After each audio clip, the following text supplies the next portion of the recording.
Kalidasa, Translations of Shakuntala, and Other Works. By Arthur W. Ryder. Introduction. Kalidasa, His Life and Writings. I. Kalidasa probably lived in the 5th century of the Christian era. This date, approximate as it is, must yet be given with considerable hesitation, and is by no means certain. No truly biographical data are preserved about the author, who nevertheless enjoyed a great popularity during his life, and whom the Hindus have ever regarded as the greatest of Sanskrit poets. We are thus confronted with one of the remarkable problems of literary history. For our ignorance is not due to neglect of Kalidasa's writings on the part of his countrymen, but to their strange blindness in regard to the interest and importance of historic fact. No European nation can compare with India in critical devotion to its own literature. During a period to be reckoned not by centuries but by millenniums, there has been in India an unbroken line of savants unselfishly dedicated to the perpetuation and exegesis of the native masterpieces. Editions, recensions, commentaries abound. Poets have sought the exact phrase of appreciation for their predecessors, yet when we seek to reconstruct the life of their greatest poet, we have no materials except certain tantalizing legends.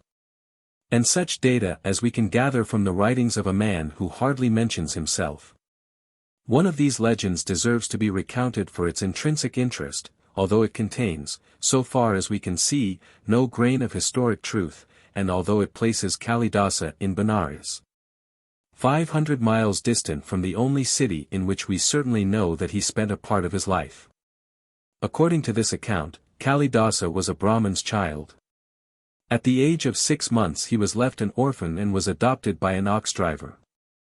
He grew to manhood without formal education, yet with remarkable beauty and grace of manner. Now it happened that the princess of Benares was a blue stocking, who rejected one suitor after another, among them her father's counselor, because they failed to reach her standard as scholars and poets. The rejected counselor planned a cruel revenge. He took the handsome ox driver from the street, gave him the garments of a savant and a retinue of learned doctors, then introduced him to the princess, after warning him that he was under no circumstances to open his lips. The princess was struck with his beauty and smitten to the depths of her pedantic soul by his obstinate silence, which seemed to her, as indeed it was, an evidence of profound wisdom. She desired to marry Kalidasa, and together they went to the temple. But no sooner was the ceremony performed than Kalidasa perceived an image of a bull. His early training was too much for him, the secret came out, and the bride was furious.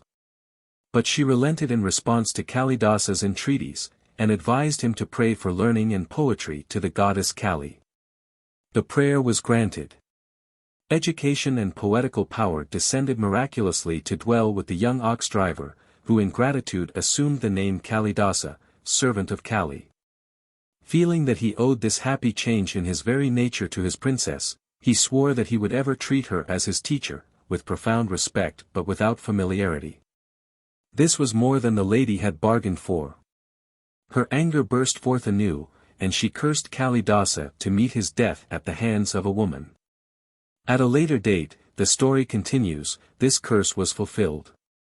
A certain king had written a half-stanza of verse, and had offered a large reward to any poet who could worthily complete it. Kalidasa completed the stanza without difficulty.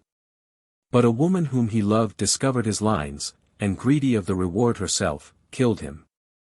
Another legend represents Kalidasa as engaging in a pilgrimage to a shrine of Vishnu in southern India, in company with 2 other famous writers, Bhavbhuti and Dandin. Yet another pictures Bhavbhuti as a contemporary of Kalidasa, and jealous of the less austere poet's reputation.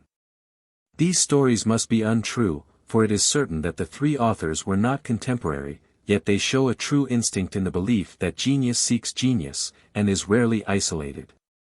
This instinctive belief has been at work with the stories which connect Kalidasa with King Vikramaditya and the literary figures of his court.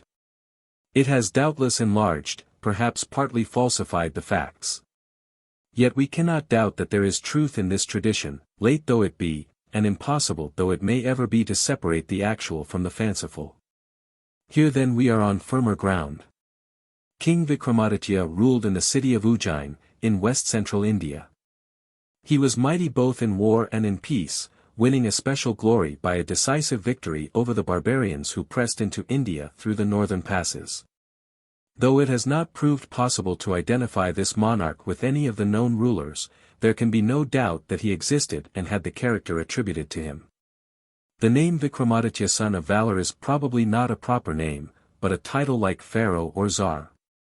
No doubt Kalidasa intended to pay a tribute to his patron, the son of valor, in the very title of his play, Urvashi, won by valor.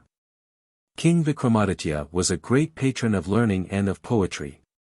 Ujjain during his reign was the most brilliant capital in the world, nor has it to this day lost all the luster shed upon it by that splendid court. Among the eminent men gathered there, 9 were particularly distinguished, and these 9 are known as the 9 gems. Some of the 9 gems were poets, others represented science, astronomy, medicine, lexicography. It is quite true that the details of this late tradition concerning the 9 gems are open to suspicion, yet the central fact is not doubtful, that there was at this time and place a great quickening of the human mind. An artistic impulse creating works that cannot perish. Ujjain in the days of Vikramaditya stands worthily beside Athens, Rome, Florence, and London in their great centuries. Here is the substantial fact behind Max Muller's often ridiculed theory of the Renaissance of Sanskrit literature. It is quite false to suppose, as some appear to do, that this theory has been invalidated by the discovery of certain literary products which antedate Kalidasa. It might even be said that those rare and happy centuries that see a man as great as Homer or Virgil or Kalidasa or Shakespeare partake in that one man of a Renaissance. It is interesting to observe that the centuries of intellectual darkness in Europe have sometimes coincided with centuries of light in India. The Vedas were composed for the most part before Homer. Kalidasa and his contemporaries lived while Rome was tottering under barbarian assault. To the scanty and uncertain data of late traditions may be added some information about Kalidasa's life gathered from his own writings. He mentions his own name only in the prologues to his 3 plays, and here with a modesty that is charming indeed, yet tantalizing. One wishes for a portion of the communicativeness that characterizes some of the Indian poets. He speaks in the first person only once, in the verses introductory to his epic poem The Dynasty of Raghu. Here also we feel his modesty, and here once more we are balked of details as to his life. We know from Kalidasa's writings that he spent at least a part of his life in the city of Ujjain. He refers to Ujjain more than once, and in a manner hardly possible to one who did not know and love the city. Especially in his poem The Cloud Messenger does he dwell upon the city's charms, and even bids the cloud make a detour in his long journey lest he should miss making its acquaintance. We learn further that Kalidasa traveled widely in India. The 4th canto of the Dynasty of Raghu describes a tour about the whole of India and even into regions which are beyond the borders of a narrowly measured India. It is hard to believe that Kalidasa had not himself made such a grand tour. So much of truth there may be in the tradition which sends him on a pilgrimage to southern India. The 13th canto of the same epic and the Cloud Messenger also describe long journeys over India, for the most part through regions far from Ujjain. It is the mountains which impress him most deeply. His works are full of the Himalayas. Apart from his earliest drama and the slight poem called The Seasons, there is not one of them which is not fairly redolent of mountains. 1. The Birth of the War God, might be said to be all mountains. Nor was it only Himalayan grandeur and sublimity which attracted him, for, as a Hindu critic has acutely observed, he is the only Sanskrit poet who has described a certain flower that grows in Kashmir. The sea interested him less. To him, as to most Hindus, the ocean was a beautiful, terrible barrier, not a highway to adventure. The sea-belted earth, of which Kalidasa speaks means to him the mainland of India. Another conclusion that may be certainly drawn from Kalidasa's writing is this, that he was a man of sound and rather extensive education. He was not indeed a prodigy of learning, like Bhavbudi in his own country or Milton in England, yet no man could write as he did without hard and intelligent study. To begin with, he had a minutely accurate knowledge of the Sanskrit language, at a time when Sanskrit was to some extent an artificial tongue. Somewhat too much stress is often laid upon this point, as if the writers of the classical period in India were composing in a foreign language. Every writer, especially every poet, composing in any language, writes in what may be called a strange idiom, that is, he does not write as he talks. Yet it is true that the gap between written language and vernacular was wider in Kalidasa's day than it has often been. The Hindus themselves regard 12 years' study as requisite for the mastery of the chief of all sciences, the science of grammar. That Kalidasa had mastered this science his works bear abundant witness. He likewise mastered the works on rhetoric and dramatic theory, subjects which Hindu savants have treated with great, if sometimes hair-splitting, ingenuity. The profound and subtle systems of philosophy were also possessed by Kalidasa, and he had some knowledge of astronomy and law. But it was not only in written books that Kalidasa was deeply read. Rarely has a man walked our earth who observed the phenomena of living nature as accurately as he, though his accuracy was of course that of the poet, not that of the scientist. Much is lost to us who grow up among other animals and plants. Yet we can appreciate his bee-black hair, his ashoka tree that sheds his blossoms in a rain of tears, his river wearing a somber veil of mist. Although her reeds seem hands that clutch the dress to hide her charms. His picture of the day-blooming water lily at sunset. The water lily closes, but with wonderful reluctancy, as if it troubled her to shut her door of welcome to the bee. The religion of any great poet is always a matter of interest, especially the religion of a Hindu poet, for the Hindus have ever been a deeply and creatively religious people. So far as we can judge, Kalidasa moved among the jarring sects with sympathy for all, fanaticism for none. The dedicatory prayers that introduce his dramas are addressed to Shiva. This is hardly more than a convention, for Shiva is the patron of literature. If one of his epics, The Birth of the War God, is distinctively Shivaistic, the other, The Dynasty of Raghu, is no less Vishnuite in tendency. If the hymn to Vishnu in the Dynasty of Raghu is an expression of Vedantic monism, the hymn to Brahma in The Birth of the War God gives equally clear expression to the rival dualism of the Sankhya system. Nor are the Yoga doctrine and Buddhism left without sympathetic mention. We are therefore justified in concluding that Kalidasa was, in matters of religion, what William James would call healthy-minded, emphatically not a sick soul. There are certain other impressions of Kalidasa's life and personality which gradually become convictions in the mind of one who reads and rereads his poetry, though they are less easily susceptible of exact proof. One feels certain that he was physically handsome, and the handsome Hindu is a wonderfully fine type of manhood. One knows that he possessed a fascination for women, as they in turn fascinated him. One knows that children loved him. One becomes convinced that he never suffered any morbid, soul-shaking experience such as besetting religious doubt brings with it, or the pangs of despised love. That on the contrary he moved among men and women with a serene and godlike tread, neither self-indulgent nor ascetic, with mind and senses ever alert to every form of beauty. We know that his poetry was popular while he lived, and we cannot doubt that his personality was equally attractive, though it is probable that no contemporary knew the full measure of his greatness. For his nature was one of singular balance, equally at home in a splendid court and on a lonely mountain, with men of high and of low degree. Such men are never fully appreciated during life. They continue to grow after they are dead. 2. Kalidasa left 7 works which have come down to us, 3 dramas, 2 epics, 1 elegiac poem, and 1 descriptive poem. Many other works, including even an astronomical treatise, have been attributed to him. They are certainly not his. Perhaps there was more than one author who bore the name Kalidasa, perhaps certain later writers were more concerned for their work than for personal fame. On the other hand, there is no reason to doubt that the 7 recognized works are in truth from Kalidasa's hand.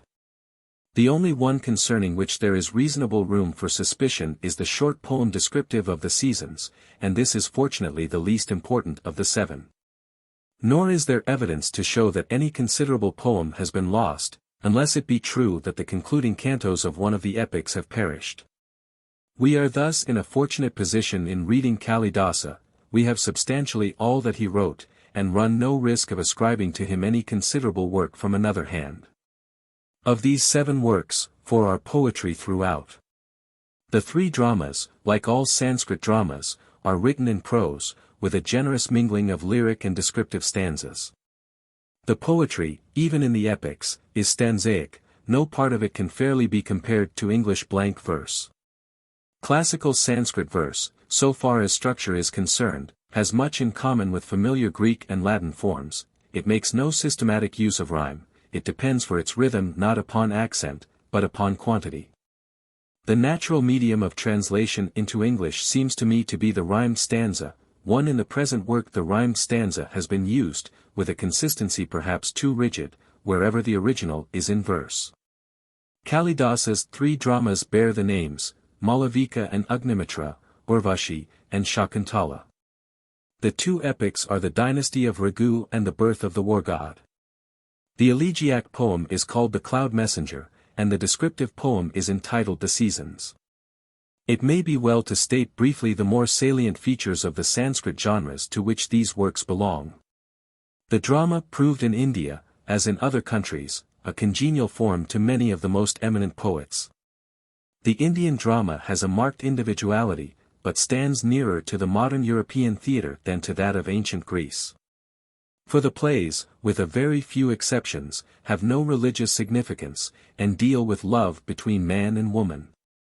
Although tragic elements may be present, a tragic ending is forbidden. Indeed, nothing regarded as disagreeable, such as fighting or even kissing, is permitted on the stage. Here Europe may perhaps learn a lesson in taste. Stage properties were few and simple, while particular care was lavished on the music. The female parts were played by women.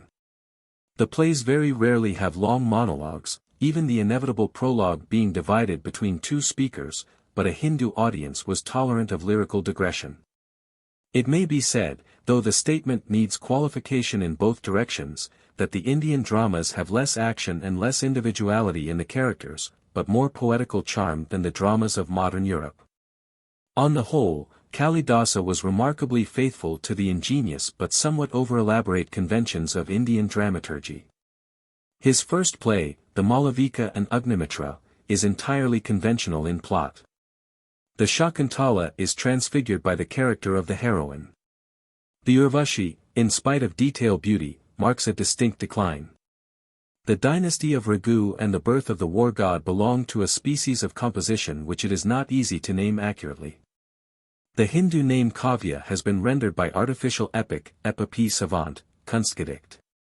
It is best perhaps to use the term epic, and to qualify the term by explanation. The Kavyas differ widely from the Mahabharata and the Ramayana, epics which resemble the Iliad and Odyssey less in outward form than in their character as truly national poems.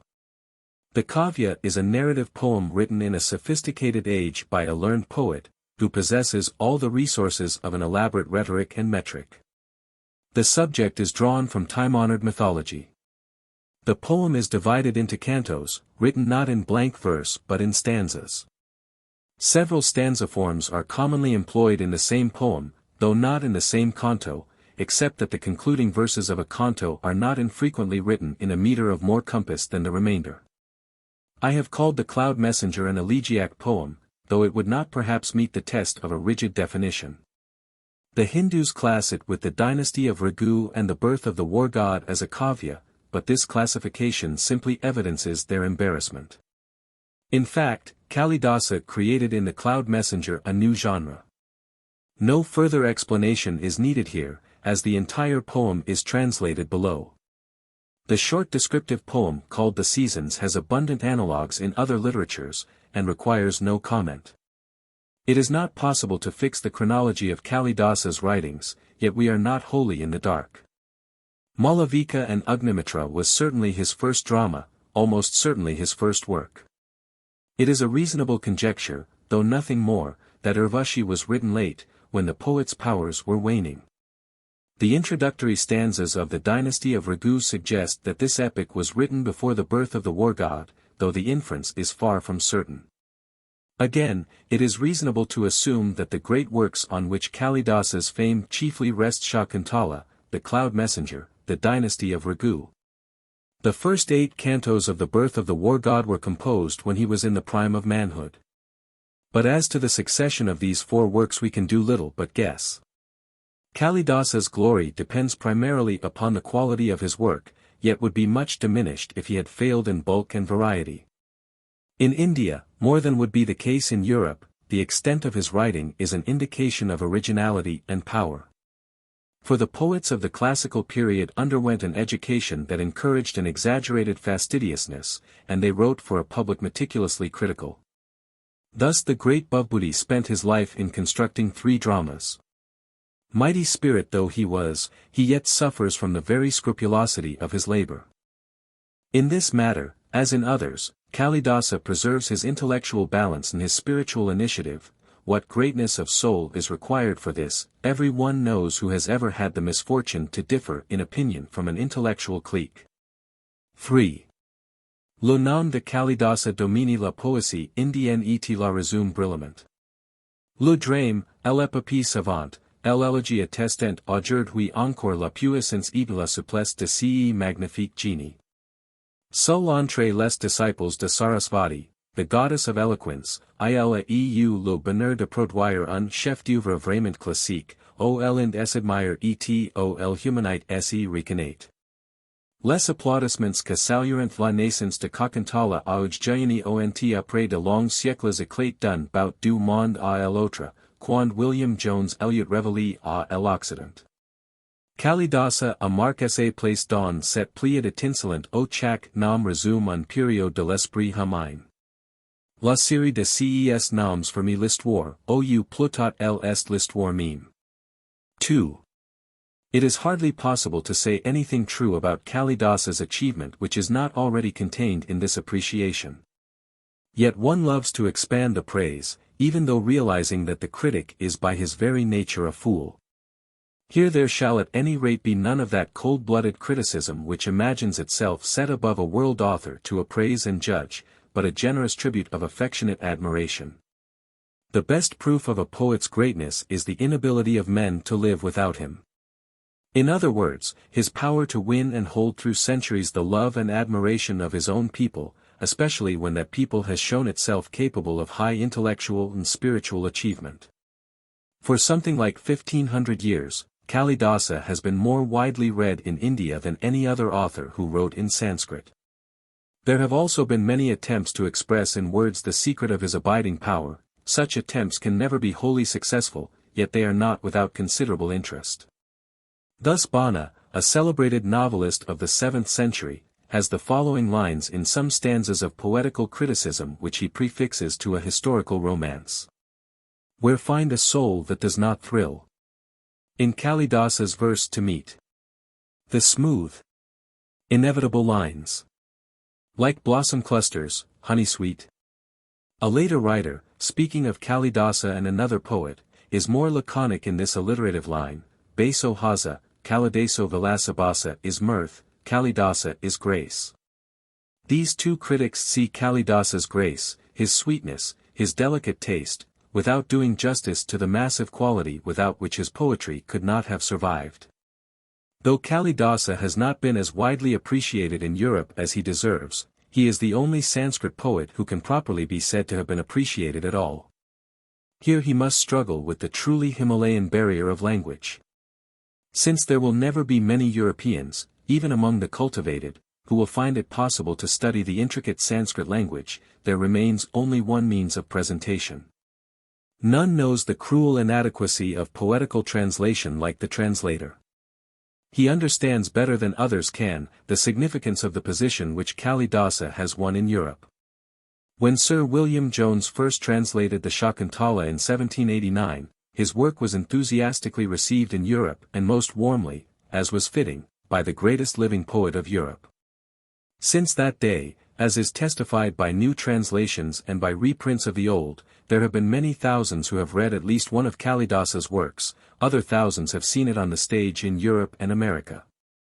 How explain a reputation that maintains itself indefinitely and that conquers a new continent after a lapse of 1300 years? None can explain it, yet certain contributory causes can be named. No other poet in any land has sung of happy love between man and woman as Kalidasa sang. Every one of his works is a love poem, however much more it may be. Yet the theme is so infinitely varied that the reader never wearies. If one were to doubt from a study of European literature, comparing the ancient classics with modern works, whether romantic love be the expression of a natural instinct, be not rather a morbid survival of decaying chivalry, he has only to turn to India's independently growing literature to find the question settled. Kalidasa's love poetry rings as true in our ears as it did in his countrymen's ears 1500 years ago. It is of love eventually happy, though often struggling for a time against external obstacles, that Kalidasa writes. There is nowhere in his works a trace of that not quite healthy feeling that sometimes assumes the name modern love. If it were not so, his poetry could hardly have survived. For happy love, blessed with children, is surely the more fundamental thing. In his drama Urvashi he is ready to change and greatly injure a tragic story, given him by long tradition, in order that a loving pair may not be permanently separated. One apparent exception there is the story of Rama and Sita in the Dynasty of Raghu. In this case it must be remembered that Rama is an incarnation of Vishnu, and the story of a mighty god incarnate is not to be lightly tampered with.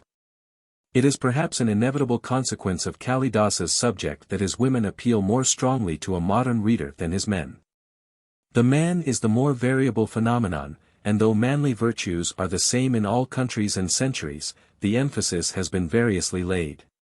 But the true woman seems timeless, universal.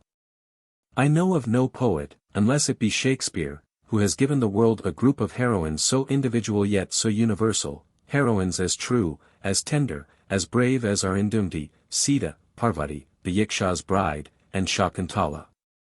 Kalidasa could not understand women without understanding children. It would be difficult to find anywhere lovelier pictures of childhood than those in which our poet presents the little Bharata, Ayus, Raghu, Kamara. It is a fact worth noticing that Kalidasa's children are all boys. Beautiful as his women are, he never does more than glance at a little girl. Another pervading note of Kalidasa's writing is his love of external nature. No doubt it is easier for a Hindu, with his almost instinctive belief in reincarnation, to feel that all life, from plant to God, is truly one, yet none, even among the Hindus, has expressed this feeling with such convincing beauty as has Kalidasa. It is hardly true to say that he personifies rivers and mountains and trees. To him they have a conscious individuality as truly and as certainly as animals or men or gods. Fully to appreciate Kalidasa's poetry one must have spent some weeks at least among wild mountains and forests untouched by man. There the conviction grows that trees and flowers are indeed individuals, fully conscious of a personal life and happy in that life. The return to urban surroundings makes the vision fade. Yet the memory remains, like a great love or a glimpse of mystic insight, as an intuitive conviction of a higher truth. Kalidasa's knowledge of nature is not only sympathetic, it is also minutely accurate. Not only are the snows and windy music of the Himalayas, the mighty current of the sacred Ganges, his possession, his too are smaller streams and trees and every littlest flower. It is delightful to imagine a meeting between Kalidasa and Darwin. They would have understood each other perfectly, for in each the same kind of imagination worked with the same wealth of observed fact. I have already hinted at the wonderful balance in Kalidasa's character, by virtue of which he found himself equally at home in a palace and in a wilderness. I know not with whom to compare him in this. Even Shakespeare, for all his magical insight into natural beauty, is primarily a poet of the human heart. That can hardly be said of Kalidasa, nor can it be said that he is primarily a poet of natural beauty. The two characters unite in him, it might almost be said, chemically. The matter which I am clumsily endeavoring to make plain is beautifully epitomized in the Cloud Messenger. The former half is a description of external nature, yet interwoven with human feeling, the latter half is a picture of a human heart, yet the picture is framed in natural beauty. So exquisitely is the thing done that none can say which half is superior. Of those who read this perfect poem in the original text, some are more moved by the one, some by the other. Kalidasa understood in the 5th century what Europe did not learn until the 19th, and even now comprehends only imperfectly, that the world was not made for man. That man reaches his full stature only as he realizes the dignity and worth of life that is not human. That Kalidasa sees this truth is a magnificent tribute to his intellectual power, a quality quite as necessary to great poetry as perfection of form. Poetical fluency is not rare. Intellectual grasp is not very uncommon, but the combination has not been found perhaps more than a dozen times since the world began. Because he possessed this harmonious combination, Kalidasa ranks not with Anacreon and Horace and Shelley, but with Sophocles, Virgil, Milton. He would doubtless have been somewhat bewildered by Wordsworth's Gospel of Nature. The world is too much with us, we can fancy him repeating. How can the world, the beautiful human world, be too much with us? How can sympathy with one form of life do other than vivify our sympathy with other forms of life? It remains to say what can be said in a foreign language of Kalidasa's style. We have seen that he had a formal and systematic education. In this respect he is rather to be compared with Milton and Tennyson than with Shakespeare or Burns. He was completely master of his learning. In an age and a country which reprobated carelessness but were tolerant of pedantry, he held the scales with a wonderfully even hand. Never heedless and never indulging in the elaborate trifling with Sanskrit diction which repels the reader from much of Indian literature. It is true that some Western critics have spoken of his disfiguring conceits and puerile plays on words. One can only wonder whether these critics have ever read Elizabethan literature. For Kalidasa's style is far less obnoxious to such condemnation than Shakespeare's. That he had a rich and glowing imagination, excelling in metaphor, as the Hindus themselves affirm, is indeed true. That he may, both in youth and age, have written lines which would not have passed his scrutiny in the vigor of manhood, it is not worth while to deny, yet the total effect left by his poetry is one of extraordinary sureness and delicacy of taste. This is scarcely a matter for argument. A reader can do no more than state his own subjective impression, though he is glad to find that impression confirmed by the unanimous authority of 50 generations of Hindus, surely the most competent judges on such a point. Analysis of Kalidasa's writings might easily be continued, but analysis can never explain life. The only real criticism is subjective. We know that Kalidasa is a very great poet, because the world has not been able to leave him alone. Arthur W. Ryder. Berkeley, California. 1912. Whilst du die bluth de fruin, die frucht de spatteren jars. Whilst du was reist and entsucht, whilst du was sadigt and nart. Whilst du den Himmel, die Erde, mit einem Namen begriffen. Nen ich, Shakuntala, dike, and so ist alles gesagt. Goethe. Wouldst thou the young year's blossoms and the fruits of its decline? And all by which the soul is charmed, enraptured, feasted, fed? Wouldst thou the earth and heaven itself in one sole name combine? I name thee, O Shakuntala, and all at once is said. Eastwich's translation. Kalidasa. An ancient heathen poet, loving more God's creatures, and his women, and his flowers, than we who boast of consecrated powers.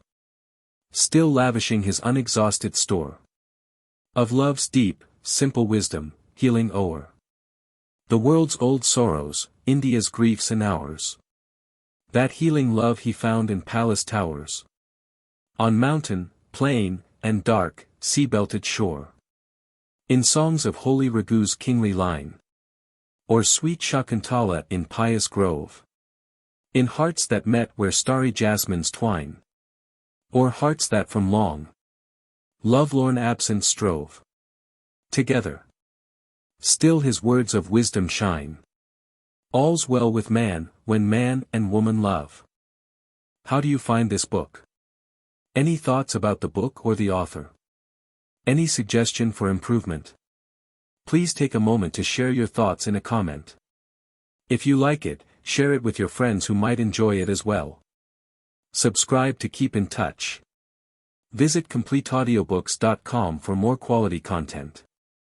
Shakuntala, a play in 7 acts. Dramatis Personæ. King Dushyanta. Bharata, nicknamed All-Tamer, his son. Madhavya, a clown, his companion. His charioteer. Rivataka, a doorkeeper. Bhadrasena, a general. Karabaka, a servant. Parvatayana, a chamberlain. Somarata, a chaplain. Kanva, hermit father. His pupils. Sharngarava. Sharadvata. Harita. Durvasas, an irascible sage. The chief of police. Policeman. Suchaka. Januka. A fisherman. Shakuntala, foster child of Kanva. Her friends. Anusuya. Priyamvada. Gautami, hermit mother. Kashyapa, father of the gods. Aditi, mother of the gods. Matali, charioteer of heaven's king. Galava, a pupil in heaven. Mishrakeshi, a heavenly nymph. Stage director and actress, in the prologue, hermits and hermit women, 2 court poets, palace attendants, invisible fairies. The first 4 acts pass in Kanva's forest hermitage, Acts 5 and 6 in the king's palace. Act 7 on a heavenly mountain. The time is perhaps 7 years. Prologue.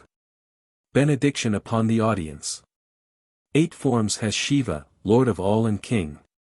And these are water, first created thing. And fire, which speeds the sacrifice begun. The priest, and time's dividers, moon and sun. The all-embracing ether, path of sound. The earth, wherein all seeds of life are found. And air, the breath of life, may he draw near. Revealed in these, and bless those gathered here. The stage director. Enough of this. Turning toward the dressing room. Madam, if you are ready, pray come here. Enter an actress. Actress. Here I am, sir. What am I to do? Director. Our audience is very discriminating, and we are to offer them a new play, called Shakuntala and the Ring of Recognition, written by the famous Kalidasa. Every member of the cast must be on his mettle. Actress. Your arrangements are perfect. Nothing will go wrong. Director, smiling. To tell the truth, madam. Until the wise are satisfied. I cannot feel that skill is shown. The best trained mind requires support. And does not trust itself alone. Actress. True. What shall we do first? Director. First, you must sing something to please the ears of the audience. Actress. What season of the year shall I sing about? Director. Why, sing about the pleasant summer which has just begun. For at this time of year, a midday plunge will temper heat. The breeze is rich with forest flowers. To slumber in the shade is sweet. And charming are the twilight hours. Actress, sings. The cirrus blossoms fair, with pollen laden, are plucked to deck her hair. By many a maiden. But gently, flowers like these are kissed by eager bees. Director. Well done. The whole theater is captivated by your song, and sits as if painted. What play shall we give them to keep their goodwill? Actress. Why, you just told me we were to give a new play called Shakuntala and the Ring. Director. Thank you for reminding me. For the moment I had quite forgotten. Your charming song had carried me away. As the deer enticed the hero of our play. Exeunt ambo. Act 1. The Hunt. Enter, in a chariot, pursuing a deer, King Dushyanta, bow and arrow in hand, and a charioteer. Charioteer, looking at the king and the deer. Your Majesty. I see you hunt the spotted deer. With shafts to end his race. As though God Shiva should appear. In his immortal chase. King. Charioteer, the deer has led us a long chase. And even now. His neck in beauty bends. As backward looks he sends. At my pursuing car. That threatens death from far. Fear shrinks to half the body small. See how he fears the arrows fall. The path he takes is strewed. With blades of grass half chewed. From jaws wide with the stress. Of fevered weariness. He leaps so often and so high. He does not seem to run, but fly. In surprise. Pursue as I may, I can hardly keep him in sight. Charioteer.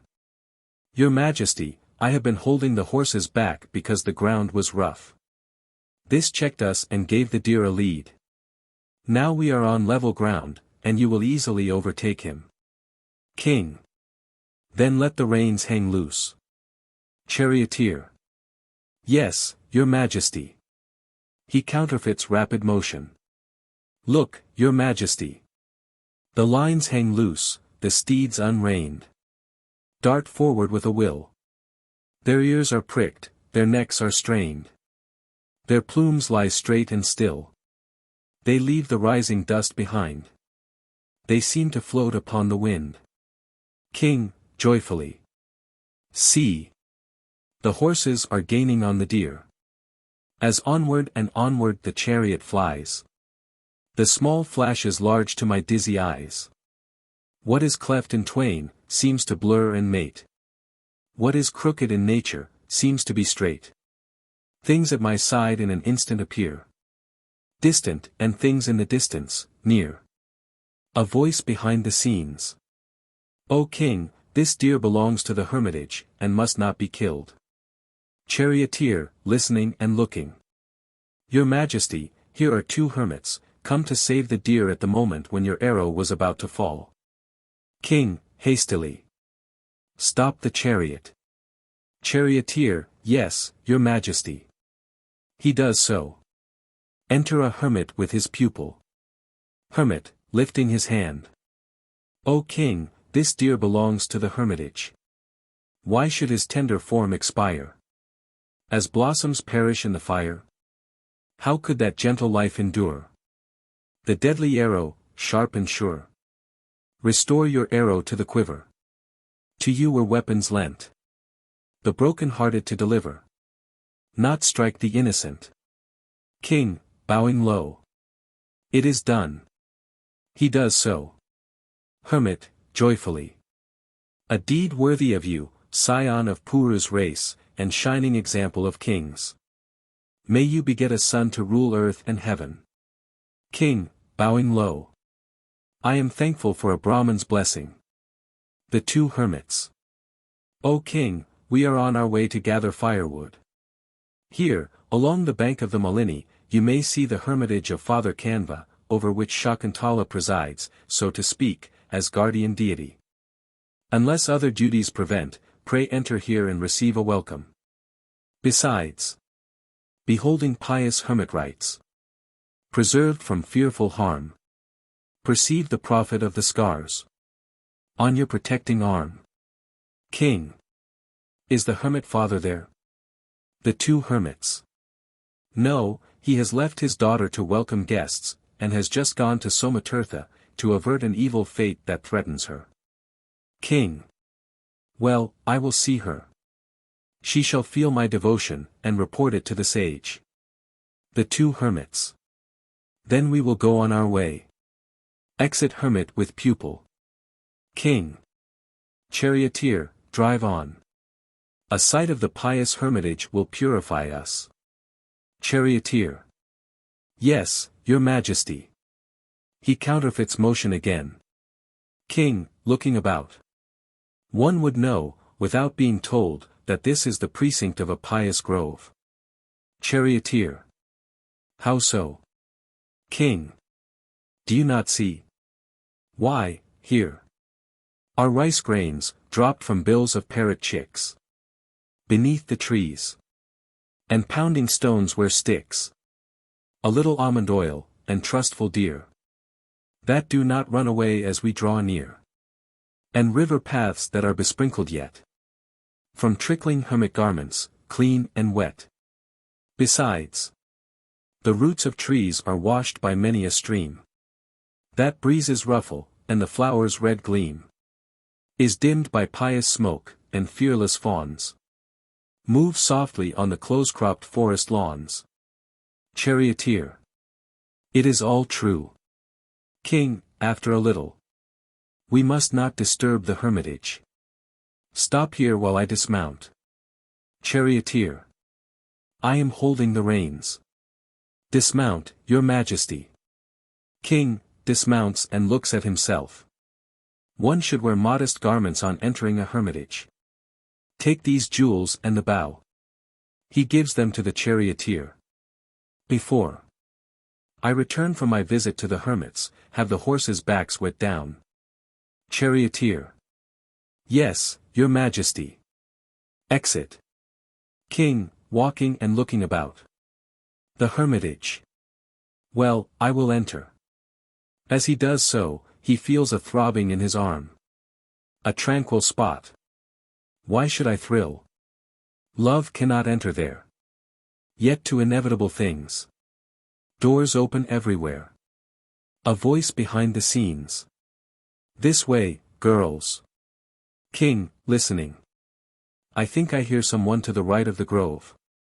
I must find out. He walks and looks about. Ah, here are hermit girls, with watering pots just big enough for them to handle. They are coming in this direction to water the young trees. They are charming. The city maids, for all their pains, seem not so sweet and good. Our garden blossoms yield to these flower children of the wood. I will draw back into the shade and wait for them. He stands, gazing toward them. Enter Shakuntala, as described, and her two friends. First friend. It seems to me, dear, that Father Kanva cares more for the hermitage trees than he does for you. You are delicate as a jasmine blossom, yet he tells you to fill the trenches about the trees. Shakuntala. Oh, it isn't Father's bidding so much. I feel like a real sister to them. She waters the trees. Priyamvada. Shakuntala, we have watered the trees that blossom in the summertime. Now let's sprinkle those whose flowering time is past. That will be a better deed, because we shall not be working for a reward. Shakuntala. What a pretty idea. She does so.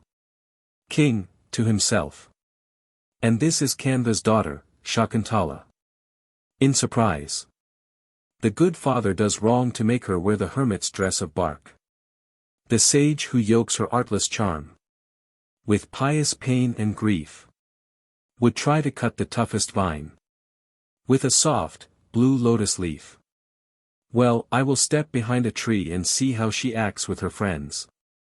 He conceals himself. Shakuntala. Oh, Anusuya. Priyamvada has fastened this bark dress so tight that it hurts. Please loosen it. Anusuya does so. Priyamvada, laughing. You had better blame your own budding charms for that. King. She is quite right. Beneath the barken dress. Upon the shoulder tied. In maiden loveliness. Her young breast seems to hide. As when a flower amid the leaves by autumn tossed. Pale, withered leaves lies hid. And half its grace is lost. Yet in truth the bark dress is not an enemy to her beauty. It serves as an added ornament. 4. The meanest vesture glows on beauty that enchants. The lotus lovelier shows amid dull water plants. The moon in added splendor shines for its spot of dark. Yet more the maiden slender charms in her dress of bark. Shakuntala, looking ahead. Oh, girls, that mango tree is trying to tell me something with his branches that move in the wind like fingers. I must go and see him. She does so. Priyambada. There, Shakuntala, stand right where you are a minute. Shakuntala. Why? Priyambada. When I see you there, it looks as if a vine were clinging to the mango tree. Shakuntala. I see why they call you the flatterer. King. But the flattery is true. Her arms are tender shoots, her lips are blossoms red and warm. Bewitching youth begins to flower in beauty on her form. Anasuya. Oh, Shakuntala. Here is the jasmine vine that you named Light of the Grove. She has chosen the mango tree as her husband. Shakuntala approaches and looks at it, joyfully. What a pretty pair they make. The jasmine shows her youth in her fresh flowers, and the mango tree shows his strength in his ripening fruit. She stands gazing at them. Priyambada, smiling. Anasuya, do you know why Shakuntala looks so hard at the Light of the Grove? Anasuya. No. Why? Priyambada. She is thinking how the Light of the Grove has found a good tree, and hoping that she will meet a fine lover. Shakuntala. That's what you want for yourself. She tips her watering pot. Anasuya. Look, Shakuntala. Here is the spring creeper that Father Kanva tended with his own hands just as he did you. You are forgetting her. Shakuntala. I'd forget myself sooner. She goes to the creeper and looks at it, joyfully. Wonderful. Wonderful. Priyambada, I have something pleasant to tell you. Priyambada. What is it, dear? Shakuntala. It is out of season, but the spring creeper is covered with buds down to the very root. The two friends, running up. Really? Shakuntala. Of course. Can't you see? Priyambada, looking at it joyfully. And I have something pleasant to tell you. You are to be married soon. Shakuntala, snappishly. You know that's just what you want for yourself. Priyambada. I'm not teasing. I really heard Father Kanva say that this flowering vine was to be a symbol of your coming happiness. Anasuya. Priyambada, that is why Shakuntala waters the spring creeper so lovingly. Shakuntala. She is my sister. Why shouldn't I give her water? She tips her watering pot. King. May I hope that she is the hermit's daughter by a mother of a different caste. But it must be so. Surely, she may become a warrior's bride. Else, why these longings in an honest mind? The motions of a blameless heart decide of right and wrong, when reason leaves us blind. Yet I will learn the whole truth. Shakuntala, excitedly. Oh, oh. A bee has left the jasmine vine and is flying into my face. She shows herself annoyed by the bee. King, ardently. As the bee about her flies. Swiftly her bewitching eyes turn to watch his flight. She is practicing today. Coquetry and glances play. Not from love, but fright. Jealously. Eager bee, you lightly skim o'er the eyelid's trembling rim. Toward the cheek a quiver. Gently buzzing round her cheek. Whispering in her ear, you seek secrets to deliver. While her hands that way and this strike at you, you steal a kiss. Love's all, honey maker. I know nothing but her name. Not her caste, nor whence she came. You, my rival, take her. Shakuntala. Oh, girls. Save me from this dreadful bee. The two friends, smiling. Who are we, that we should save you? Call upon Dushyanta. For pious groves are in the protection of the king. King. A good opportunity to present myself. Have no, he checks himself. Aside. No, they would see that I am the king. I prefer to appear as a guest. Shakuntala. He doesn't leave me alone. I am going to run away. She takes a step and looks about. Oh, dear. Oh, dear. He is following me. Please save me. King, hastening forward. Ah! A king of Puru's mighty line. Chastises shameless churls. What insolent is he who baits these artless hermit girls? The girls are a little flurried on seeing the king. Anusuya. It is nothing very dreadful, sir. But our friend, indicating Shakuntala, was teased and frightened by a bee. King, to Shakuntala. I hope these pious days are happy ones. Shakuntala's eyes drop in embarrassment. Anusuya. Yes, now that we receive such a distinguished guest. Priyamvada. Welcome, sir. Go to the cottage, Shakuntala, and bring fruit. This water will do to wash the feet. King. Your courteous words are enough to make me feel at home. Anusuya. Then, sir, pray sit down and rest on this shady bench. King. You, too, are surely wearied by your pious task.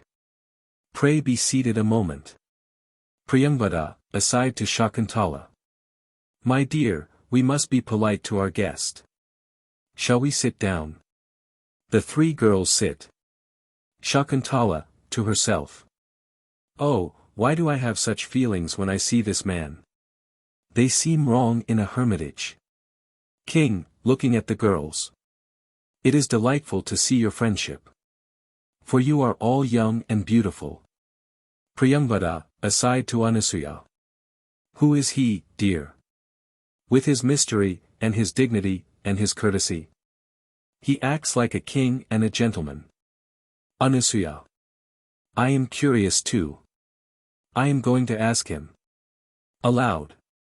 Sir, you are so very courteous that I make bold to ask you something. What royal family do you adorn, sir? What country is grieving at your absence? Why does a gentleman so delicately bred submit to the weary journey into our pious grove? Shakuntala, aside. Be brave, my heart. Anusuya speaks your very thoughts. King, aside. Shall I tell at once who I am, or conceal it? He reflects. This will do. Aloud. I am a student of scripture. It is my duty to see justice done in the cities of the king. And I have come to this hermitage on a tour of inspection. Anusuya. Then we of the hermitage have someone to take care of us. Shakuntala shows embarrassment. The two friends, observing the demeanor of the pair. Aside to Shakuntala. Oh, Shakuntala. If only father were here today. Shakuntala. What would he do? The two friends. He would make our distinguished guest happy, if it took his most precious treasure. Shakuntala, feigning anger. Go away. You mean something. I'll not listen to you. King. I too would like to ask a question about your friend. The two friends. Sir, your request is a favor to us. King. Father Kanva lives a lifelong hermit. Yet you say that your friend is his daughter. How can that be? Anusuya. Listen, sir. There is a majestic royal sage named Kaushika. King. Ah, yes. The famous Kaushika. Anusuya. Know, then, that he is the source of our friend's being. But Father Kanva is her real father, because he took care of her when she was abandoned. King. You waken my curiosity with the word abandoned. May I hear the whole story? Anusuya. Listen, sir. Many years ago, that royal sage was leading a life of stern austerities, and the gods, becoming strangely jealous, sent the nymph Menaka to disturb his devotions. King. Yes, the gods feel this jealousy toward the austerities of others. And then. Anusuya. Then in the lovely springtime he saw her intoxicating beauty, she stops in embarrassment. King. The rest is plain. Surely, she is the daughter of the nymph. Anasuya. Yes. King. It is as it should be.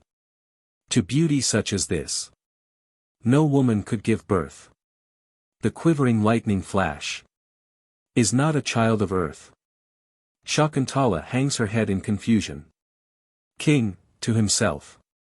Ah, my wishes become hopes. Priyamvada, looking with a smile at Shakuntala. Sir, it seems as if you had more to say. Shakuntala threatens her friend with her finger. King. You are right. Your pious life interests me, and I have another question. Priyamvada. Do not hesitate. We hermit people stand ready to answer all demands. King. My question is this. Does she, till marriage only, keep her vow? As hermit maid, that shames the ways of love? Or must her soft eyes ever see, as now? Soft eyes of friendly deer in peaceful grove? Priyamvada. Sir, we are under bonds to lead a life of virtue. But it is her father's wish to give her to a suitable lover.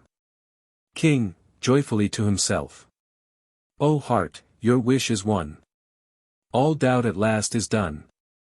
The thing you feared as fire is the jewel of your desire. Shakuntala, pettishly. Anasuya, I'm going. Anasuya. What for? Shakuntala.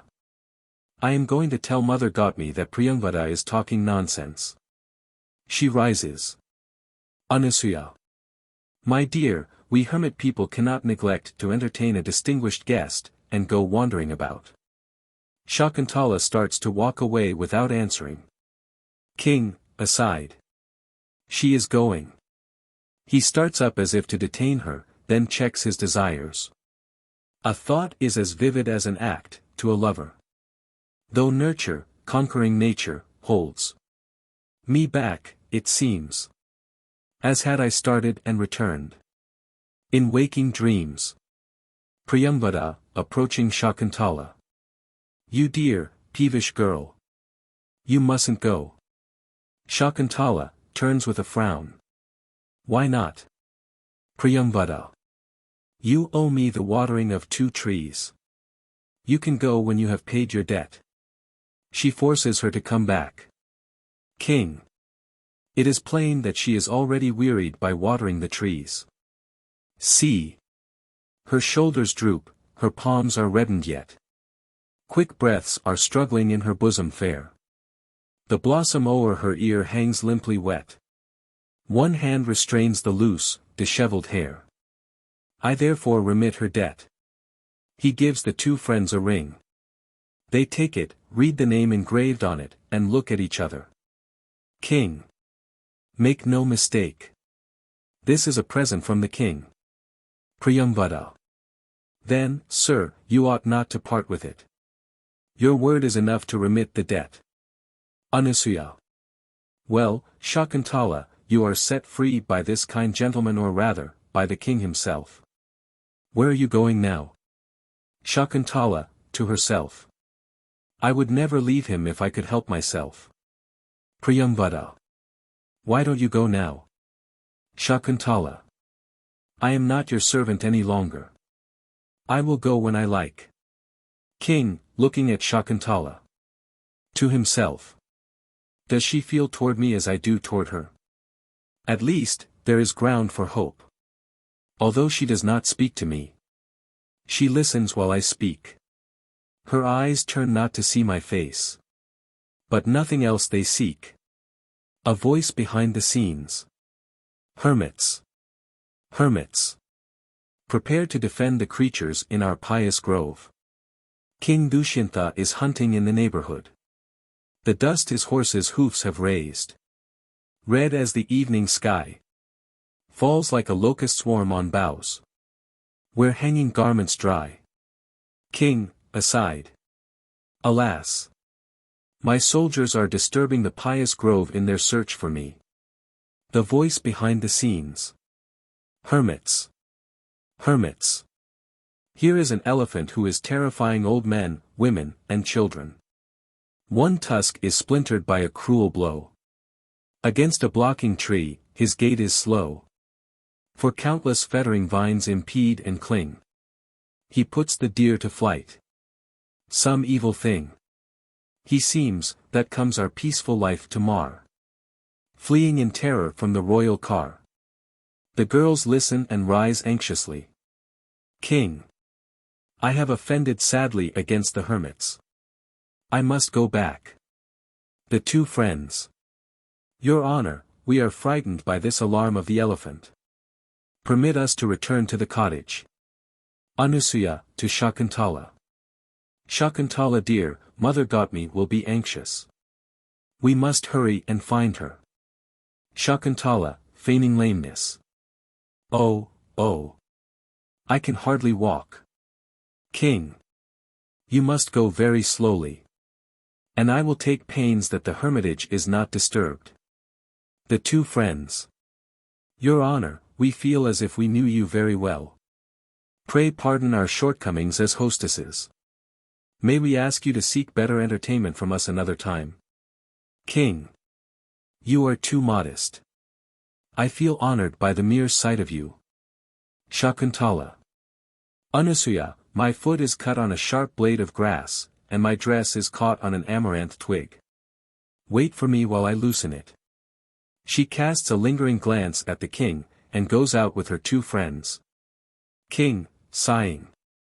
They are gone. And I must go. The sight of Shakuntala has made me dread the return to the city. I will make my men camp at a distance from the pious grove. But I cannot turn my own thoughts from Shakuntala. It is my body leaves my love, not I. My body moves away, but not my mind. For back to her my struggling fancies fly. Like silken banners borne against the wind. Exit. Act 2. The Secret. Enter the clown. Clown, sighing. Damn. Damn. Damn. I'm tired of being friends with this sporting king. There's a deer, he shouts, there's a boar.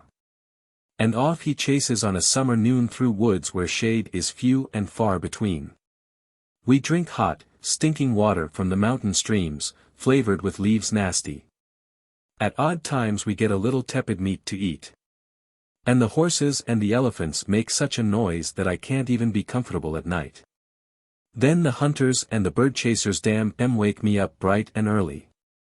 They do make an ear-splitting rumpus when they start for the woods. But even that isn't the whole misery. There's a new pimple growing on the old boil. He left us behind and went hunting a deer. And there in a hermitage they say he found dear. Oh, dear. He found a hermit girl named Shakuntala. Since then he hasn't a thought of going back to town. I lay awake all night, thinking about it. What can I do? Well, I'll see my friend when he is dressed and beautified. He walks and looks about. Hello. Here he comes, with his bow in his hand, and his girl in his heart. He is wearing a wreath of wild flowers.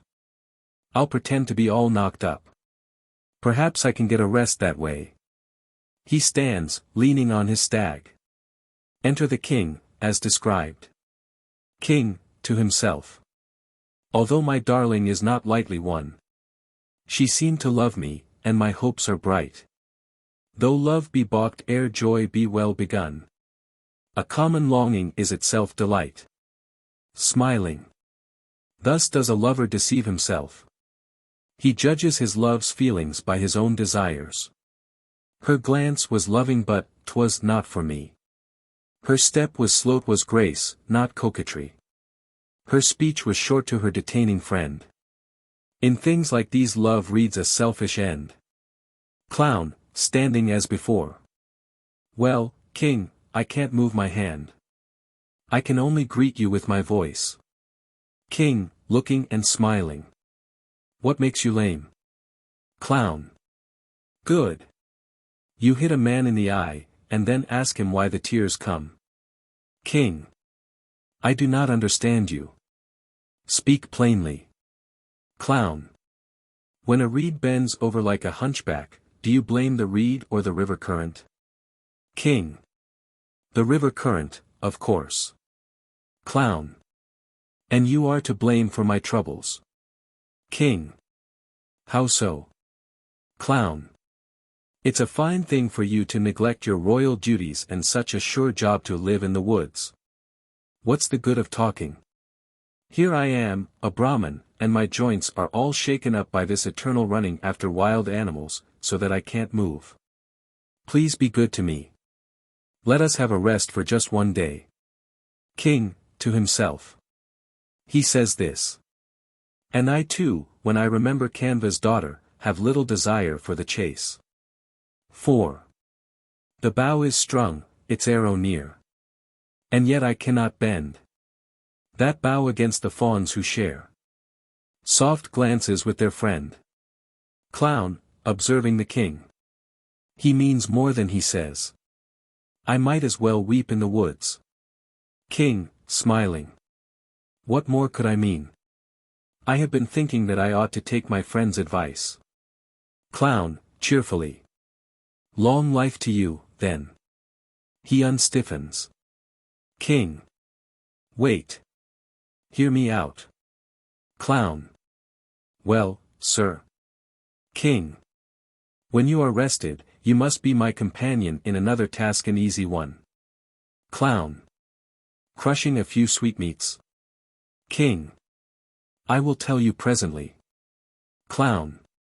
Pray command my leisure. King. Who stands without? Enter the doorkeeper. Doorkeeper.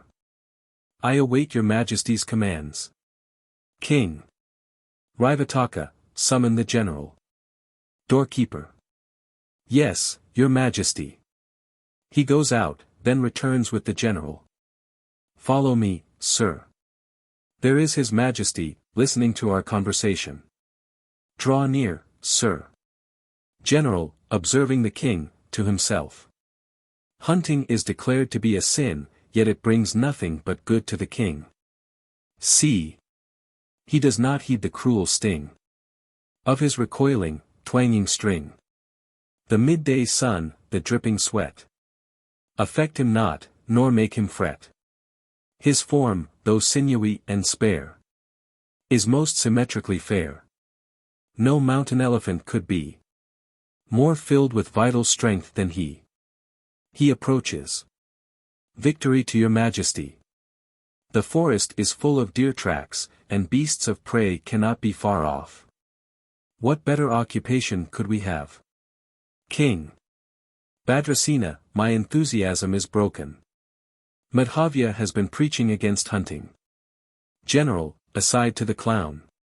Stick to it, friend Madhavya. I will humor the king a moment. Aloud. Your majesty, he is a chattering idiot. Your majesty may judge by his own case whether hunting is an evil. Consider. The hunter's form grows sinewy, strong, and light. He learns, from beasts of prey, how wrath and fright affect the mind, his skill he loves to measure with moving targets. 'Tis life's chiefest pleasure. Clown, angrily. Get out. Get out with your strenuous life. The king has come to his senses. But you son of a slave wench, can go chasing from forest to forest, till you fall into the jaws of some old bear that is looking for a deer or a jackal. King. Bhadrasena, I cannot take your advice, because I am in the vicinity of a hermitage. So for today. The horned buffalo may shake the turbid water of the lake. Shade-seeking deer may chew the cud. Boars trample swamp grass in the mud. The bow I bend in hunting, may enjoy a listless holiday. General. Yes, your majesty. King. Send back the archers who have gone ahead. And forbid the soldiers to vex the hermitage, or even to approach it. Remember. There lurks a hidden fire in each religious hermit bower. Cool sunstones kindle if assailed by any foreign power. General. Yes, your majesty. Clown. Now will you get out with your strenuous life? Exit General. King, to his attendants. Lay aside your hunting dress. And you, Rivataka, return to your post of duty. Rivataka. Yes, your majesty. Exit. Clown. You have got rid of the vermin. Now be seated on this flat stone, over which the trees spread their canopy of shade. I can't sit down till you do. King. Lead the way. Clown. Follow me. They walk about and sit down. King. Friend Madhavya, you do not know what vision is. You have not seen the fairest of all objects. Clown. I see you, right in front of me. King. Yes, every one thinks himself beautiful. But I was speaking of Shakuntala, the ornament of the hermitage. Clown, to himself. I mustn't add fuel to the flame. Aloud. But you can't have her because she is a hermit girl. What is the use of seeing her? King. Fool. And is it selfish longing then? That draws our souls on high. Through eyes that have forgot to wink. As the new moon climbs the sky. Besides, Dushyanta's thoughts dwell on no forbidden object. Clown. Well, tell me about her. King. Sprung from a nymph of heaven. Wanton and gay. Who spurned the blessing given. Going her way. By the stern hermit taken. In her most need. So fell the blossom shaken. Flower on a weed. Clown, laughing. You are like a man who gets tired of good dates and longs for sour tamarind. All the pearls of the palace are yours, and you want this girl. King. My friend, you have not seen her, or you could not talk so. Clown. She must be charming if she surprises you. King. Oh, my friend, she needs not many words. She is God's vision, of pure thought. Composed in his creative mind. His reveries of beauty wrought. The peerless pearl of womankind. So plays my fancy when I see. How great is God, how lovely she. Clown. How the women must hate her. King. This too is in my thought. She seems a flower whose fragrance none has tasted. A gem uncut by workman's tool. A branch no desecrating hands have wasted. Fresh honey, beautifully cool. No man on earth deserves to taste her beauty. Her blameless loveliness and worth.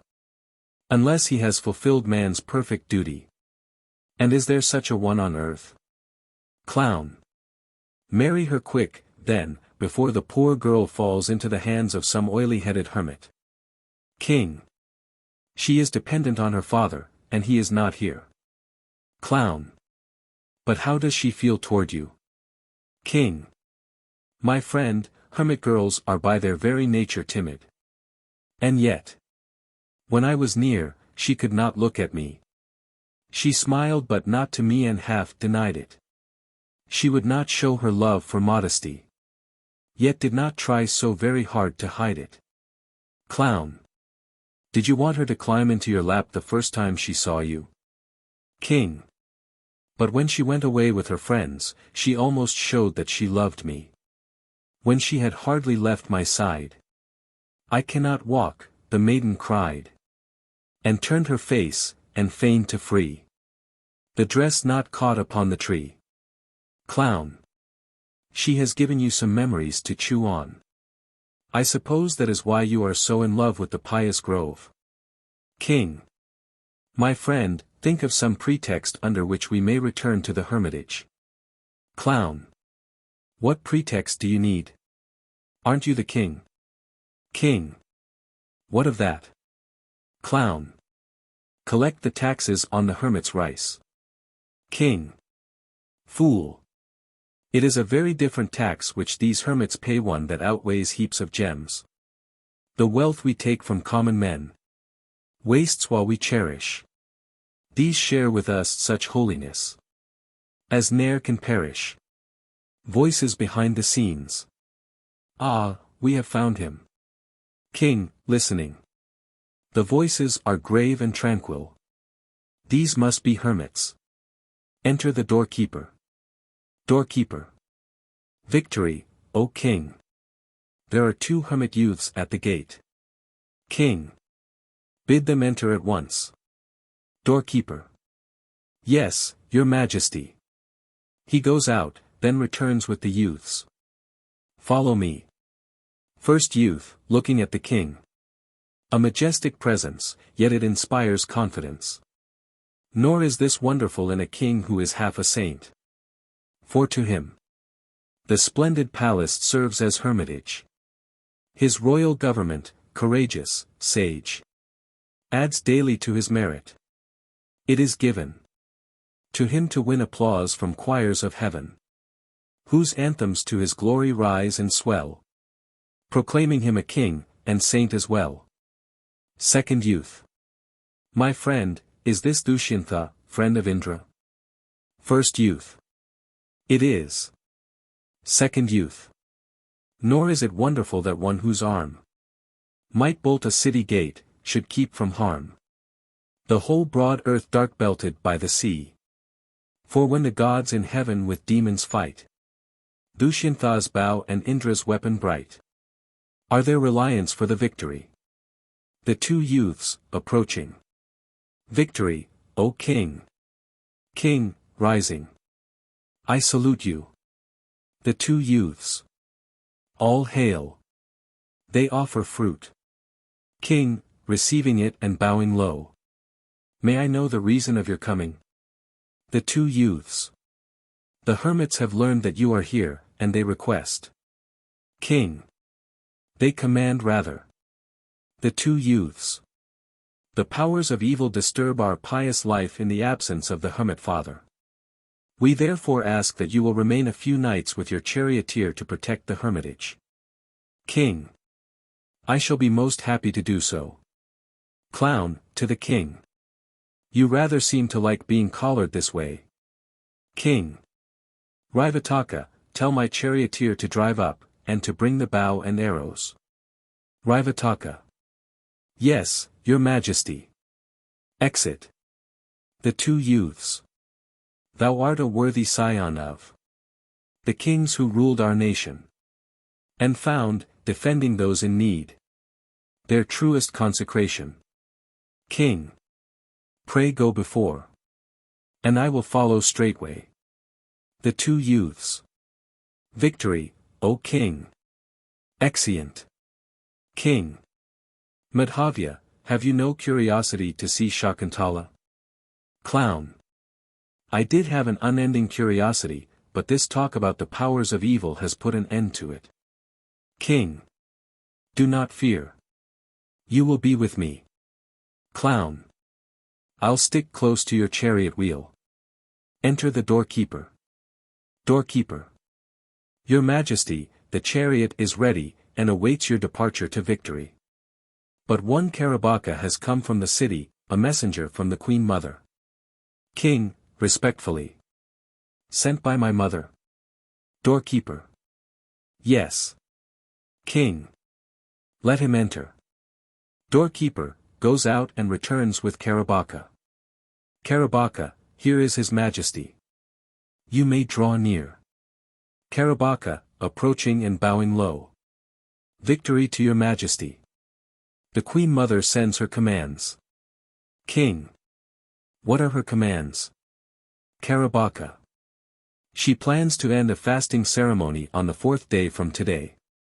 And on that occasion her dear son must not fail to wait upon her. King. On the one side is my duty to the hermits, on the other my mother's command. Neither may be disregarded. What is to be done? Clown, laughing. Stay halfway between, like Trishunku. King. In truth, I am perplexed. 2 inconsistent duties sever my mind with cruel shock. As when the current of a river is split upon a rock. He reflects. My friend, the Queen Mother has always felt toward you as toward a son. Do you return, tell her what duty keeps me here, and yourself perform the offices of a son. Clown. You don't think I am afraid of the devils? King, smiling. O mighty Brahman, who could suspect it? Clown. But I want to travel like a prince. King. I will send all the soldiers with you, for the pious grove must not be disturbed. Clown, strutting. Aha! Look at the heir apparent. King, to himself. The fellow is a chatterbox. He might betray my longing to the ladies of the palace. Good, then. He takes the clown by the hand. Aloud. Friend Madhavya, my reverence for the hermits draws me to the hermitage. Do not think that I am really in love with the hermit girl. Just think. A king, and a girl of the calm hermit grove. Bred with the fawns, and a stranger to love. Then do not imagine a serious quest. The light words I uttered were spoken in jest. Clown. Oh, I understand that well enough. Exeunt ambo. Act 3. The love-making. Enter a pupil, with sacred grass for the sacrifice.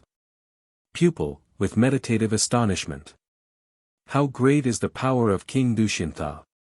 Since his arrival our rights have been undisturbed. He does not need to bend the bow. For every evil thing. Awaiting not the arrow, flees. From the twanging of the string. Well, I will take this sacred grass to the priests, to strew the altar. He walks and looks about, then speaks to someone not visible. Priyangvada, for whom are you carrying this cuscus salve and the fibrous lotus leaves? He listens. What do you say? That Shakuntala has become seriously ill from the heat, and that these things are to relieve her suffering. Give her the best of care, Priyangvada. She is the very life of the hermit father. And I will give Gotmi the holy water for her. Exit. Enter the lovelorn king. King, with a meditative sigh.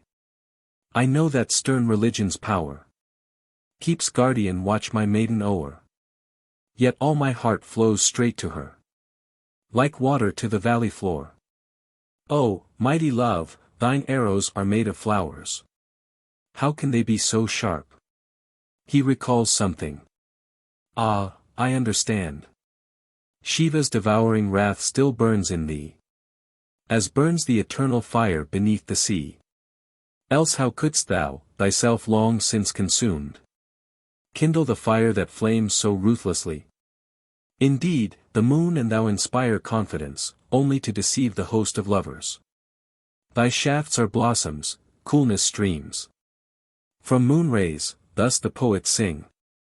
But to the lovelorn, falsehood seems to lurk in such imagining. The moon darts fire from frosty beams. Thy flowery arrows cut and sting. And yet, if love will trouble her, whose great eyes madden me, I greet him unafraid, though wounded ceaselessly. O mighty God, wilt thou not show me mercy after such reproaches? With tenderness unending, I cherished thee when small. In vain thy bow is bending. On me thine arrows fall. My care for thee to such a plight has brought me, and it serves me right. I have driven off the powers of evil, and the hermits have dismissed me. Where shall I go now to rest from my weariness? He sighs. There is no rest for me except in seeing her whom I love. He looks up. She usually spends these hours of midday heat with her friends on the vine-wreathed banks of the Malini. I will go there. He walks and looks about.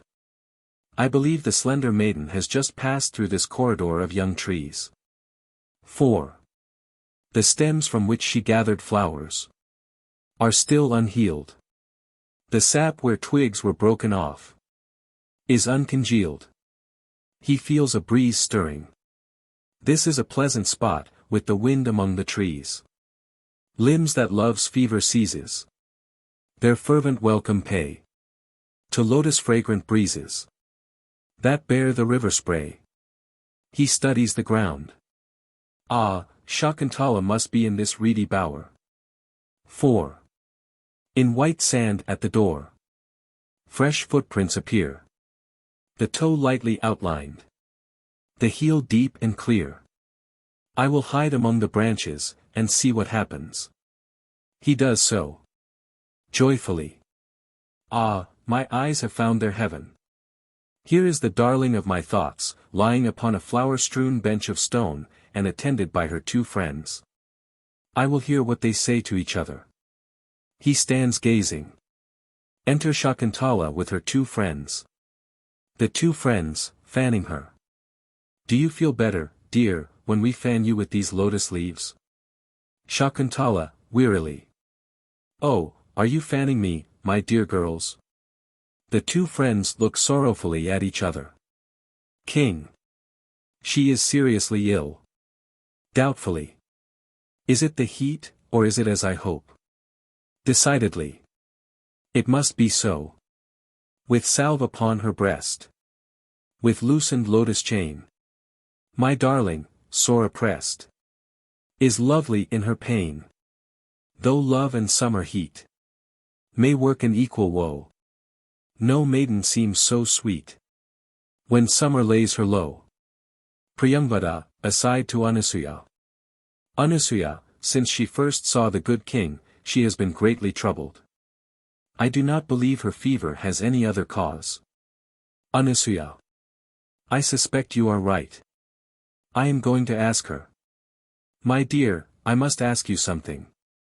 You are in a high fever. King. It is too true. Her lotus chains that were as white as moonbeams shining in the night betray the fever's awful pain, and fading, show a darker stain. Shakuntala, half rising. Well, say whatever you like. Anasuya. Shakuntala dear, you have not told us what is going on in your mind. But I have heard old, romantic stories, and I can't help thinking that you are in a state like that of a lady in love. Please tell us what hurts you. We have to understand the disease before we can even try to cure it. King. Anasuya expresses my own thoughts. Shakuntala. It hurts me terribly. I can't tell you all at once.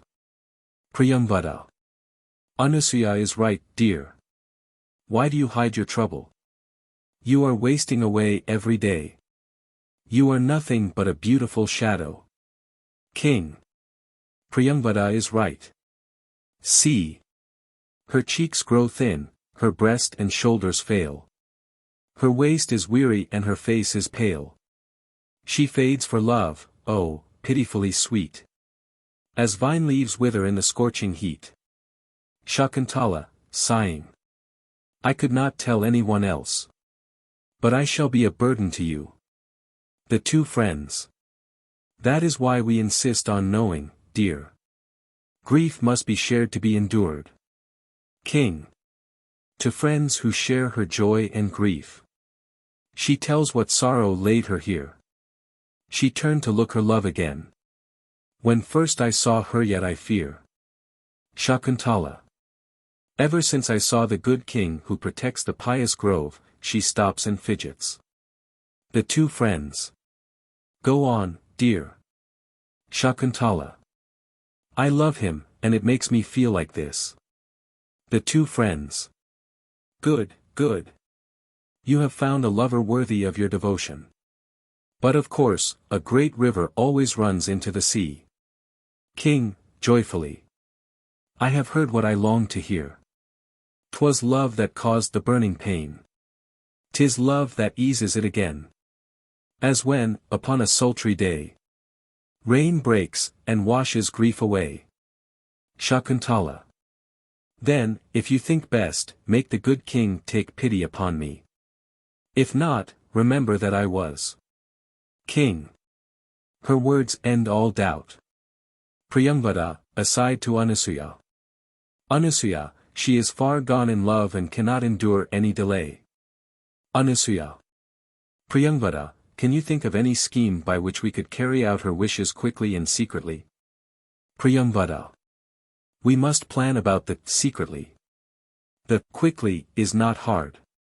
Anasuya. How so? Priyambada.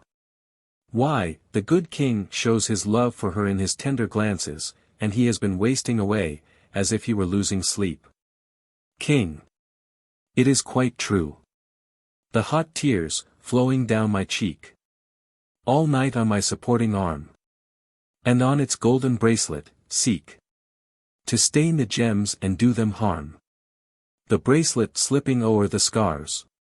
Upon the wasted arm, that show. My deeds in hunting and in wars. All night is moving to and fro. Priyambada, reflecting. Well, she must write him a love letter.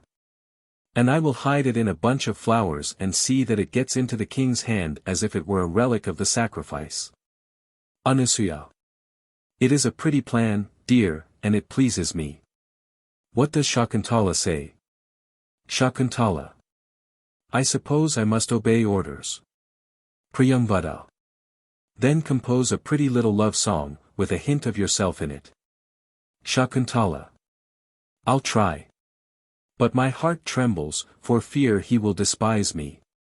King. Here stands the eager lover, and you pale. For fear lest he disdain a love so kind. The seeker may find fortune, or may fail. But how could fortune, seeking, fail to find? And again. The ardent lover comes, and yet you fear. Lest he disdain love's tribute, or it brought. The hope of which has led his footsteps here. Pearls need not seek, for they themselves are sought.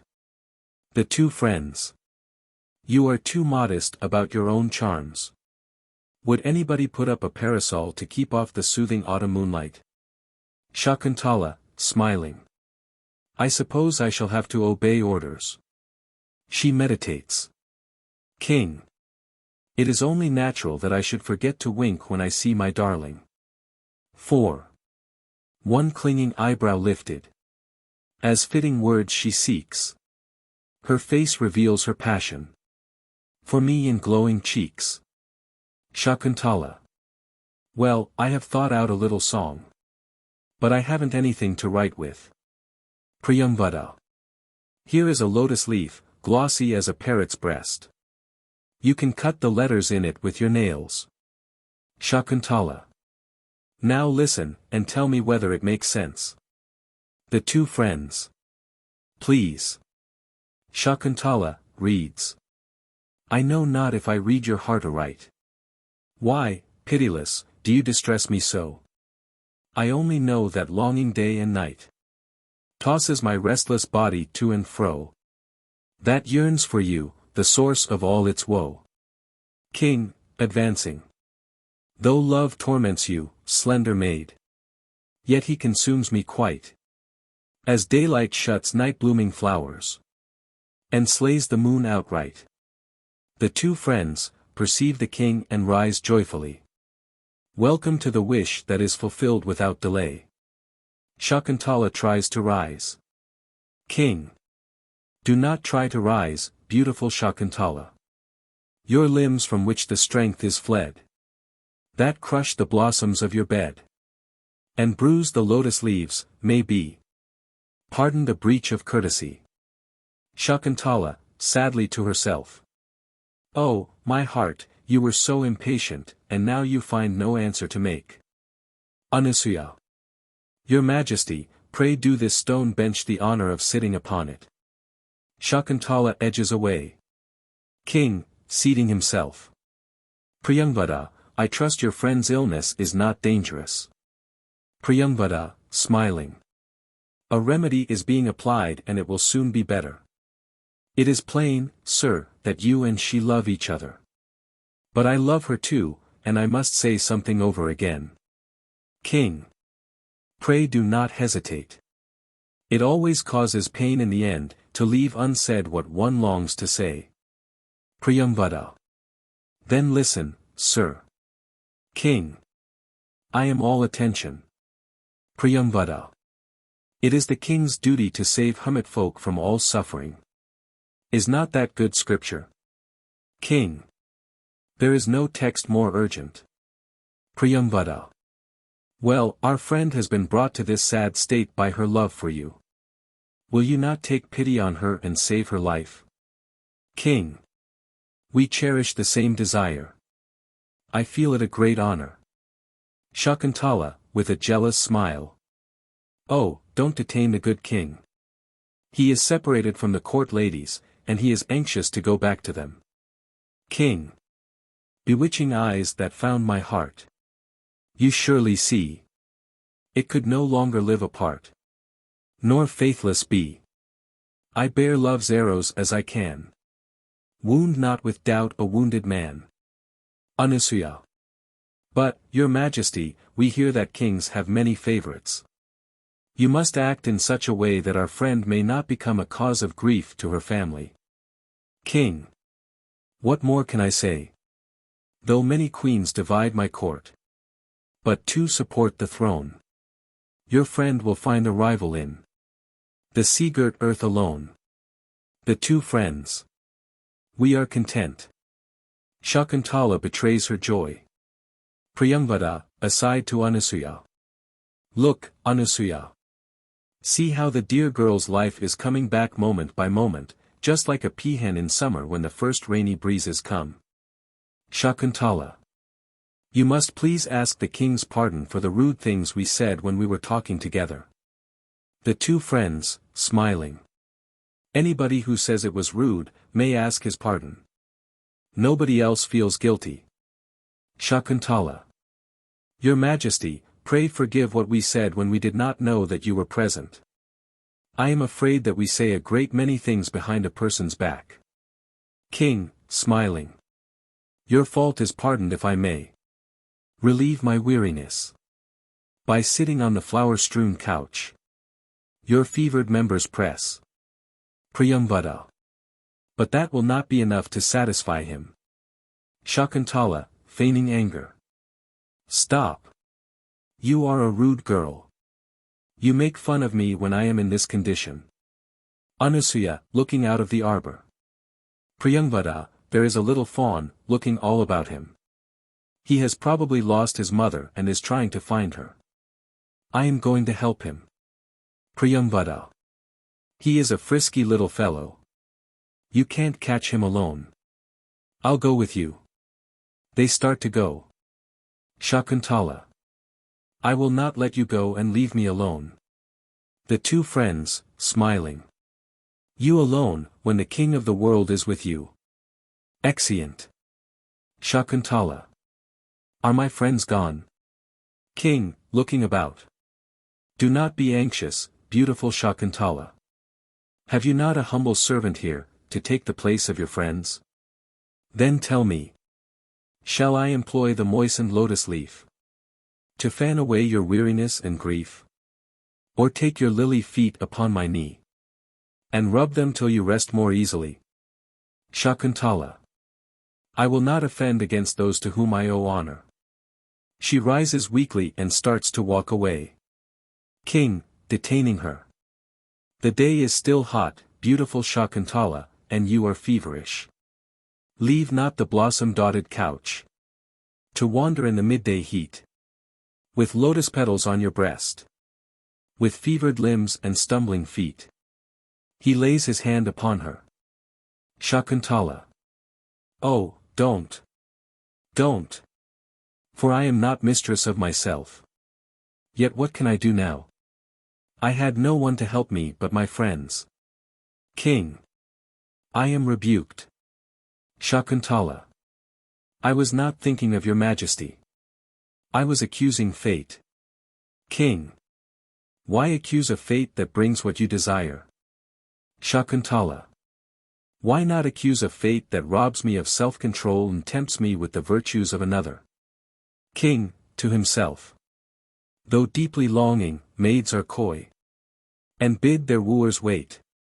Though eager for united joy. In love, they hesitate. Love cannot torture them, nor move their hearts to sudden mating. Perhaps they even torture love by their procrastinating. Shakuntala moves away. King. Why should I not have my way? He approaches and seizes her dress. Shakuntala. Oh, sir. Be a gentleman. There are hermits wandering about. King. Do not fear your family, beautiful Shakuntala. Father Kanva knows the holy law. He will not regret it. For many a hermit maiden who, by simple, voluntary right, dispensed with priest and witness, yet found favor in her father's sight. He looks about. Ah, I have come into the open air. He leaves Shakuntala and retraces his steps. Shakuntala takes a step, then turns with an eager gesture. O king, I cannot do as you would have me. You hardly know me after this short talk. But oh, do not forget me. King. When evening comes, the shadow of the tree is cast far forward, yet does not depart. Even so, beloved, wheresoever you be, the thought of you can never leave my heart. Shakuntala takes a few steps. To herself. Oh, oh. When I hear him speak so, my feet will not move away. I will hide in this amaranth hedge and see how long his love lasts. She hides and waits. King. Oh, my beloved, my love for you is my whole life, yet you leave me and go away without a thought. Your body, soft as cirrus flowers, engages passion's utmost powers. How comes it that your heart is hard as stalks that cirrus blossoms guard? Shakuntala. When I hear this, I have no power to go. King. What have I to do here, where she is not? He gazes on the ground. Ah, I cannot go. The perfumed lotus chain that once was worn by her fetters and keeps my heart a hopeless prisoner. He lifts it reverently. Shakuntala, looking at her arm. Why, I was so weak and ill that when the lotus bracelet fell off, I did not even notice it. King, laying the lotus bracelet on his heart. Ah! Once, dear, on your sweet arm it lay, and on my heart shall ever stay. Though you disdain to give me joy, I find it in a lifeless toy. Shakuntala. I cannot hold back after that. I will use the bracelet as an excuse for my coming. She approaches. King, seeing her joyfully. The queen of my life. As soon as I complained, fate proved kind to me. No sooner did the thirsty bird with parching throat complain, than forming clouds in heaven stirred, and sent the streaming rain. Shakuntala, standing before the king. When I was going away, sir, I remembered that this lotus bracelet had fallen from my arm, and I have come back for it. My heart seemed to tell me that you had taken it. Please give it back, or you will betray me, and yourself too, to the hermits. King. I will restore it on one condition. Shakuntala. What condition? King. That I may myself place it where it belongs. Shakuntala, to herself. What can I do? She approaches. King. Let us sit on this stone bench. They walk to the bench and sit down. King, taking Shakuntala's hand. Ah! When Shiva's anger burned the tree of love in quenchless fire, did heavenly fate preserve a shoot to deck my heart's desire? Shakuntala, feeling his touch. Hasten, my dear, hasten. King, joyfully to himself. Now I am content. She speaks as a wife to her husband. Aloud. Beautiful Shakuntala, the clasp of the bracelet is not very firm. May I fasten it in another way? Shakuntala, smiling. If you like. King, artfully delaying before he fastens it. See, my beautiful girl. The lotus chain is dazzling white, as is the slender moon at night. Perhaps it was the moon on high that joined her horns and left the sky, believing that your lovely arm would, more than heaven, enhance her charm. Shakuntala. I cannot see it. The pollen from the lotus over my ear has blown into my eye. King, smiling. Will you permit me to blow it away? Shakuntala. I should not like to be an object of pity. But why should I not trust you? King. Do not have such thoughts. A new servant does not transgress orders. Shakuntala. It is this exaggerated courtesy that frightens me. King, to himself. I shall not break the bonds of this sweet servitude. He starts to raise her face to his. Shakuntala resists a little, then is passive. King. Oh, my bewitching girl, have no fear of me. Shakuntala darts a glance at him, then looks down. The king raises her face. Aside. Her sweetly trembling lip. With virgin invitation. Provokes my soul to sip. Delighted fascination. Shakuntala. You seem slow, dear, in fulfilling your promise. King. The lotus over your ear is so near your eye, and so like it, that I was confused. He gently blows her eye. Shakuntala. Thank you. I can see quite well now. But I am ashamed not to make any return for your kindness. King. What more could I ask? It ought to be enough for me. To hover round your fragrant face. Is not the lotus haunting bee content with perfume and with grace? Shakuntala.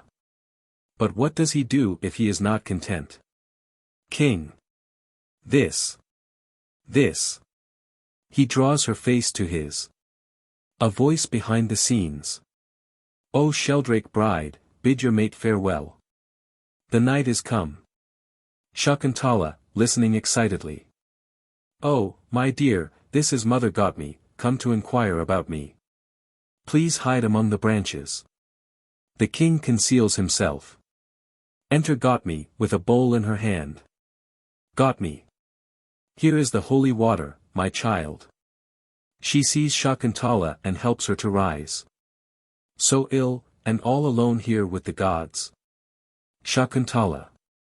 It was just a moment ago that Priyangvada and Anusuya went down to the river. Gotmi, sprinkling Shakuntala with the holy water. May you live long and happy, my child. Has the fever gone down? She touches her. Shakuntala. There is a difference, mother. Gotmi. The sun is setting. Come, let us go to the cottage. Shakuntala, weakly rising. To herself. Oh, my heart, you delayed when your desire came of itself. Now see what you have done. She takes a step, then turns around. Aloud. O bower that took away my pain, I bid you farewell until another blissful hour. Exeunt Shakuntala and Gotmi. King, advancing with a sigh. The path to happiness is strewn with obstacles. Her face, adorned with soft eyelashes. Adorable with trembling flashes.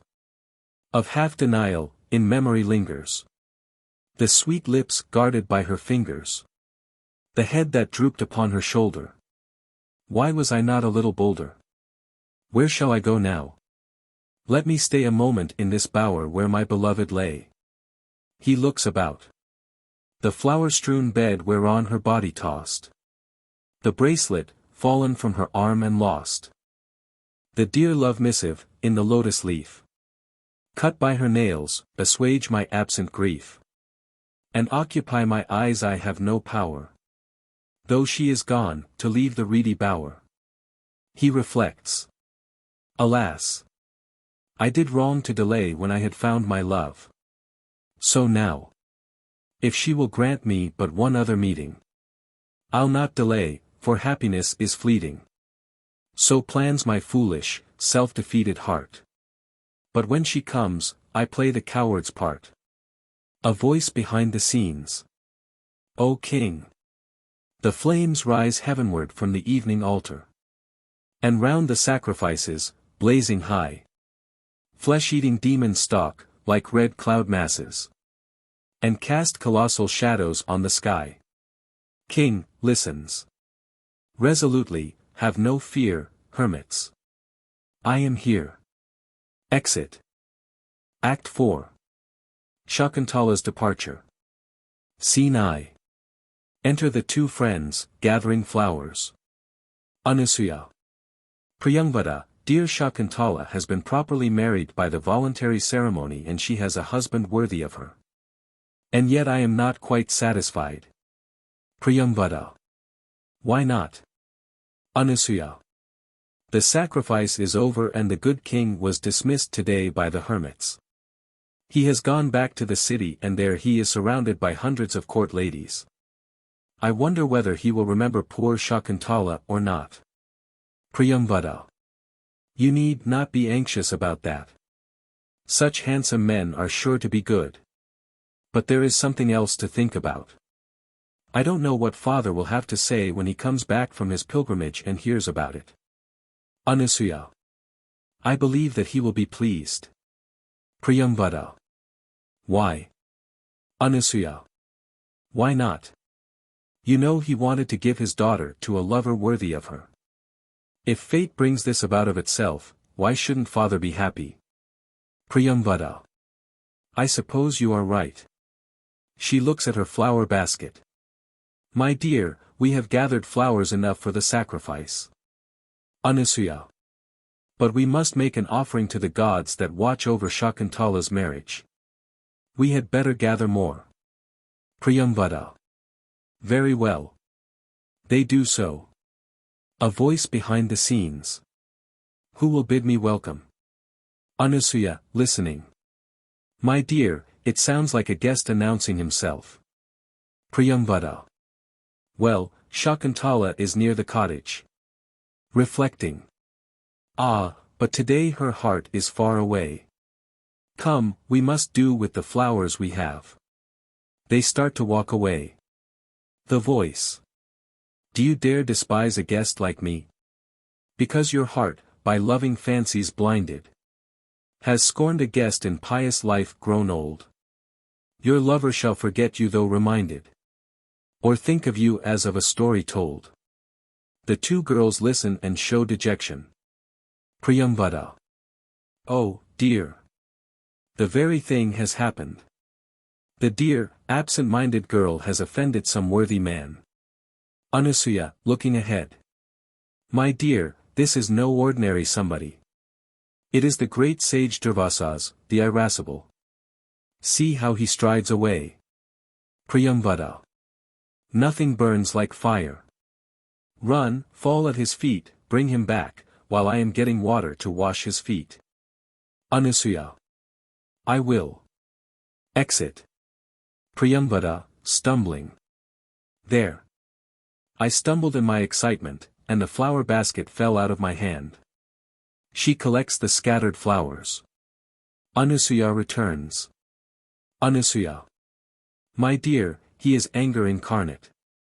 Who could appease him? But I softened him a little. Priyangvada. Even that is a good deal for him. Tell me about it. Anusuya. When he would not turn back, I fell at his feet and prayed to him. Holy Sir, I said, remember her former devotion and pardon this offense. Your daughter did not recognize your great and holy power today. Priyangvada. And then? Anusuya. Then he said, my words must be fulfilled. But the curse shall be lifted when her lover sees a gem which he has given her for a token. And so he vanished. Priyangvada. We can breathe again. When the good king went away, he put a ring, engraved with his own name, on Shakuntala's finger to remember him by. That will save her. Anusuya. Come, we must finish the sacrifice for her. They walk about. Priyangvada, gazing. Just look, Anusuya. There is the dear girl, with her cheek resting on her left hand. She looks like a painted picture. She is thinking about him. How could she notice a guest when she has forgotten herself? Anusuya. Priyangvada, we too must keep this thing to ourselves. We must be careful of the dear girl. You know how delicate she is. Priyangvada. Would anyone sprinkle a jasmine vine with scalding water? Exeunt ambo. Scene 2, early morning. Enter a pupil of Kanva, just risen from sleep. Pupil. Father Kanva has returned from his pilgrimage, and has bidden me find out what time it is. I will go into the open air and see how much of the night remains. He walks and looks about. See. The dawn is breaking. For already the moon behind the western mount is sinking. The eastern sun is heralded by dawn. From heaven's twin lights, their fall and glory linking. Brave lessons of submission may be drawn. And again. Night-blooming lilies, when the moon is hidden, have naught but memories of beauty left. Hard to bear. Her lot whom heaven has bidden to live alone, of love and lover reft. And again. On jujube trees the blushing dewdrops falter. The peacock wakes and leaves the cottage thatch.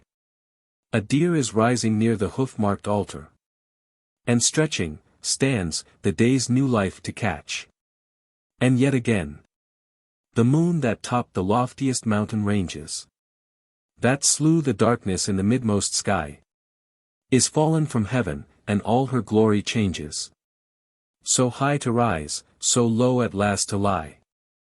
Anusuya, entering hurriedly. To herself. That is just what happens to the innocent. Shakuntala has been treated shamefully by the king. Pupil. I will tell Father Kanva that the hour of morning sacrifice is come. Exit. Anusuya. The dawn is breaking. I am awake bright and early. But what shall I do now that I am awake? My hands refuse to attend to the ordinary morning tasks. Well, let love take its course. For the dear, pure-minded girl trusted him the traitor. Perhaps it is not the good king's fault. It must be the curse of Durvasas. Otherwise, how could the good king say such beautiful things, and then let all this time pass without even sending a message? She reflects. Yes, we must send him the ring he left as a token. But whom shall we ask to take it? The hermits are unsympathetic because they have never suffered. It seemed as if her friends were to blame, and so, try as we might, we could not tell Father Kanva that Shakuntala was married to Dushyanta and was expecting a baby. Oh, what shall we do? Enter Priyamvada. Priyamvada. Hurry, Anusuya, hurry. We are getting Shakuntala ready for her journey. Anusuya, astonished. What do you mean, my dear? Priyamvada. Listen. I just went to Shakuntala, to ask if she had slept well. Anusuya. And then? Priyamvada. I found her hiding her face for shame, and Father Kanva was embracing her and encouraging her. My child, he said, I bring you joy.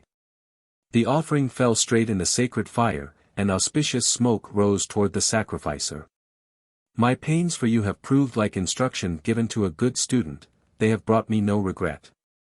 This very day I shall give you an escort of hermits and send you to your husband. Anusuya. But, my dear, who told Father Kanva about it? Priyamvada. A voice from heaven that recited a verse when he had entered the fire sanctuary. Anusuya, astonished. What did it say? Priyamvada. Listen. Speaking in good Sanskrit.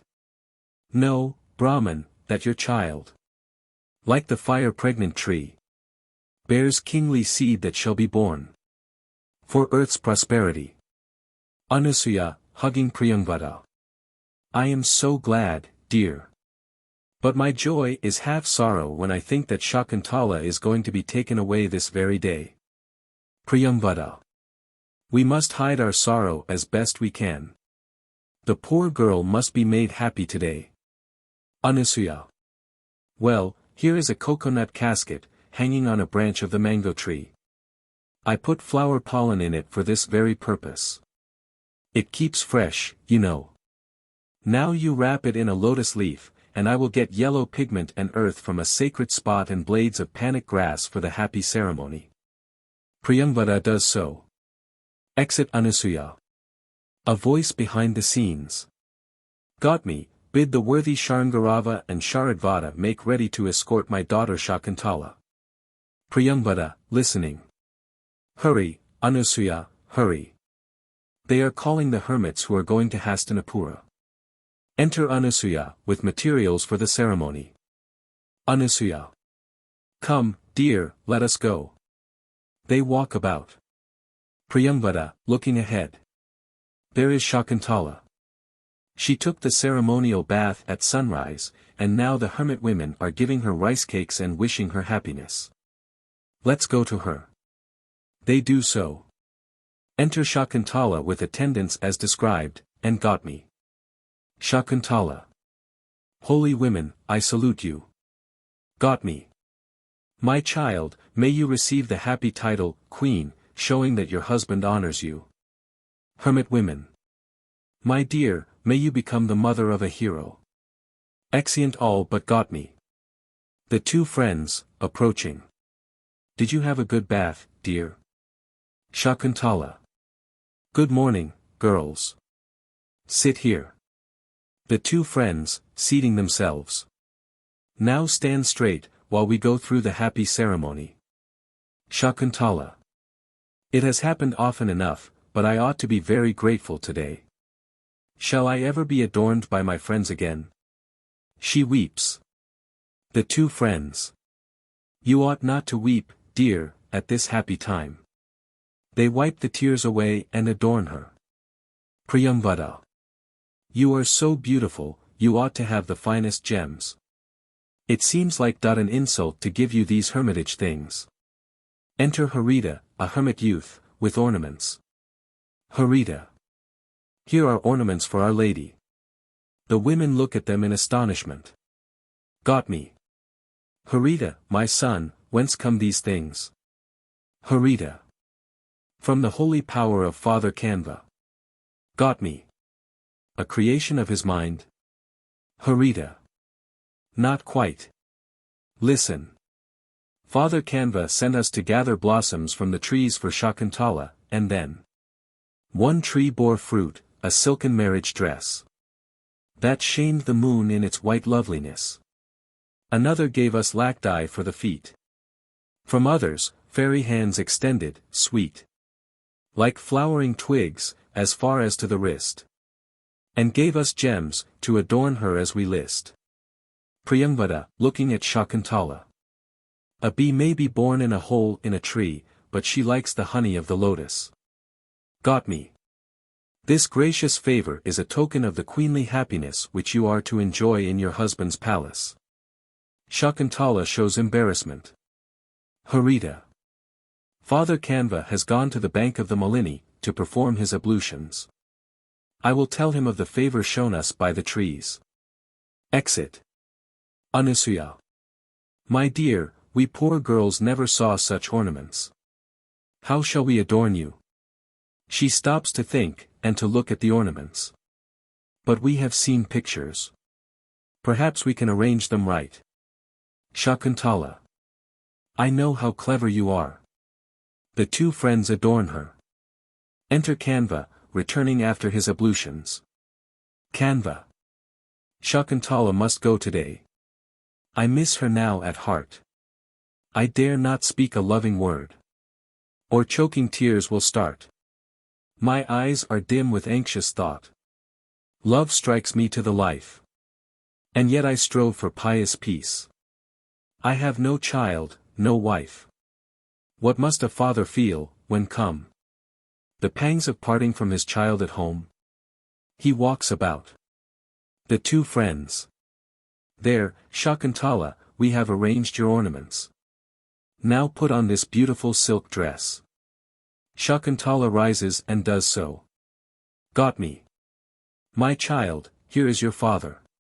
The eyes with which he seems to embrace you are overflowing with tears of joy. You must greet him properly. Shakuntala makes a shamefaced reverence. Kanva. My child. Like Sharmishta, Yayati's wife. Win favor measured by your worth. And may you bear a kingly son. Like Puru, who shall rule the earth. Got me. My child, this is not a prayer, but a benediction. Kanva. My daughter, walk from left to right about the fires in which the offering has just been thrown. All walk about. The holy fires around the altar kindle. And at their margins sacred grass is piled. Beneath their sacrificial odors dwindle. Misfortunes. May the fires protect you, child. Shakuntala walks about them from left to right. Kanva. Now you may start, my daughter. He glances about. Where are Sharngarava and Sharadvata? Enter the two pupils. The two pupils. We are here, father. Kanva. Sharngarava, my son, lead the way for your sister. Sharngarava. Follow me. They all walk about. Kanva. O trees of the pious grove, in which the fairies dwell. She would not drink till she had wet your roots, a sister's duty. Nor pluck your flowers, she loves you yet. Far more than selfish beauty. 'Twas festival in her pure life.